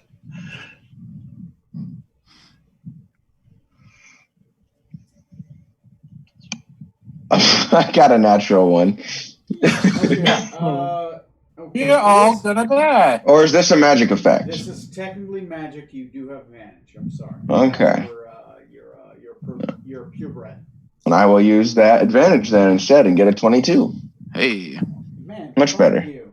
Phantasmal Killer does not hit you. Oh, God.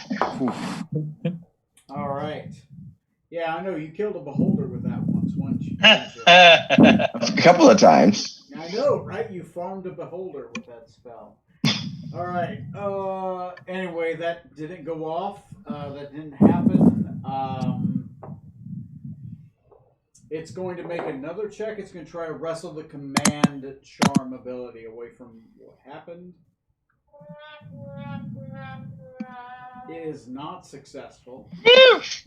You, Trey, you are currently charmed to do whatever the hell the doctor told you to do. Cool. Let me Next look is at going to be Decadic. You get a turn. I do, finally. You can choose to. Actually, you're still in the physical plane, so. I am still in the physical plane. He is in the physical plane. Question: does my telepathy? Can I only use that to speak to one individual at a time, or can I broadcast it? You can try to broadcast. I'm fine with that. Okay. And Decadic, after getting shot in the fucking head, is going to grit his teeth, try to not lash out at Rutherford, and just basically psychically scream as loud as he can at the aboleths. We are also here to kill what's beneath. Stop fighting us. Okay. Decadic. Yes. They're going to try to knock at your door. They're trying to dig into your brain. Do you resist? No, I won't resist. Okay. As you don't resist, they dig into your brain. And you hear back in your mind, you have 6 hours. Succeed and we leave. Do not succeed and we kill you both. All of them, including the 2 sloths, disappear. They use their ability to transport to the astral plane. They are gone. Let me unpin the window real quick. Fucking me. Where am I? There we go. Chat. Unpin. Wait. There we go. Multi-select. How do I full screen? God damn it. Gallery view. Escape. Hit escape. I did it. Yeah. There you go. All right. So, as you have called out to them, they dig into your brain. They drink it. You feel that they have dug into your memories itself. They know the truth of what you speak. And they say, fine. Kill it. It is below. With its chosen brood. If you kill it within 6 hours, we leave you alone. If you do not be successful, we bring more to kill you both. And they fade into the astral plane with their sloths. So you guys have exactly 6 hours from this combat. Or else you have to fight them both. Option 2, we run away, and then we still only fight one of them first. Option 3, fuck you all, we run away. Is that me, Cobb? Cobb just wants kisses, doesn't he? Freeport, you're on its own. Okay. I will relay that to the crew, yes. Yeah. After, well, first I'll turn around and I'll just punch Rutherford in the face as hard as I can. Rutherford, take 1 damage. Wow, that's as long as you don't miss. Roll to hit me, bitch. Come on. The elf punches you in the face. It's not exceptionally hard. Yeah, you just shot me in the head. I get a fucking hit point of damage on you. Does he? Is Rutherford still charmed? Yeah, he is. He is charmed by you. I start just idly loading and just kind of being like, No. "I'm hard mechanic. I have to kill Rutherford, you." you put that gun I down. fucking love it. It's like what's that movie about? Like Shame, fucking Shame. Oh my god. Pop fuzz. I've got to. There's a compulsion that I have to kill you. I'm going to shoot you again in the back of the head. No, you're compelled to shoot Abolus. You better look for him now because they just Rutherford, you disappeared. put that gun down now. You hear? I'll let you guys roleplay as much as you want into that, but yes, at this point you guys are out of combat. You're no longer charmed. They leave this plane of existence. You feel the pressure of their influence leave you. You feel like you have exactly 6 hours to finish the job. If you don't, they might be back. Great. So that's, I think, where we'll leave it. It is the middle of the night. You guys know you have exactly 6 hours to complete the mission. And America. Yeah. Anyway, I hope you guys had fun. I know it was a little bit of draggy at first. You guys have gotten here. I will let you know this. If you complete this mission, you level up. Consider 2 danger levels worth of stuff. So if we skip the first one and go right to the boss, When have we ever done that? at least 2 other times. All the time. Where's Guys, the well? remember when Tony warned us Well, we could stumble into places too high a level for us to beat and accidentally kill ourselves? This might be one of those. I'll let you No, know. I'm just idly thinking about it. I'm I not don't know gonna lie, why. I said you guys were 2 boss fights from leveling. This is 2 boss fights. So, yeah. But 2 boss fights with the treasure, too. I'll have to pre-roll the treasure just to know what the hell's in here. So, So the first thing is to take a short rest and then go. Yeah. yeah. Cool. Ugh. What's the worst that could happen, right? Anyway, Yeah. you guys have fun? I'm gonna get attacked during the short rest. God. Oh, it was entertaining. I could take the dog out, so All All right, Hey, guys. peace out, y'all. All right. Have a good one. I'll see you crazy kids later. I'll see you guys in episode 41 of the Enterprise. The series finale. Are we playing tomorrow, Tony? Oh yeah, for the Saturday game, yeah, we're still playing. I don't do fireworks, so No. we're gonna play. That's okay. No, that's fine. Yeah. I don't do fireworks. It makes me. I don't like explosions, so I got you. regardless of what happens, I'm gonna hang out in the basement, and whatever we do is whatever we do. I just don't. Sounds fine with me. Yeah. Plus, with the whole COVID thing, I'm not fucking hanging out with family. I don't want to kill grandma. Like, what the No. fuck? Like, people are like, "Whoa, let's get face to face with family." I'm like, the virus doesn't care. It's gonna kill your fucking grandma Yeah. or immunity susceptible niece or whatever. Yeah. Like, It's not worth it. I don't get it. Like, we had 700 fucking cases today. That's the highest fucking amount of cases we've had ever. Like, oh, Yeah. the rate's going down. I'm like, the objective number is going up. Like, Yeah. talking about the rate is some bullshit.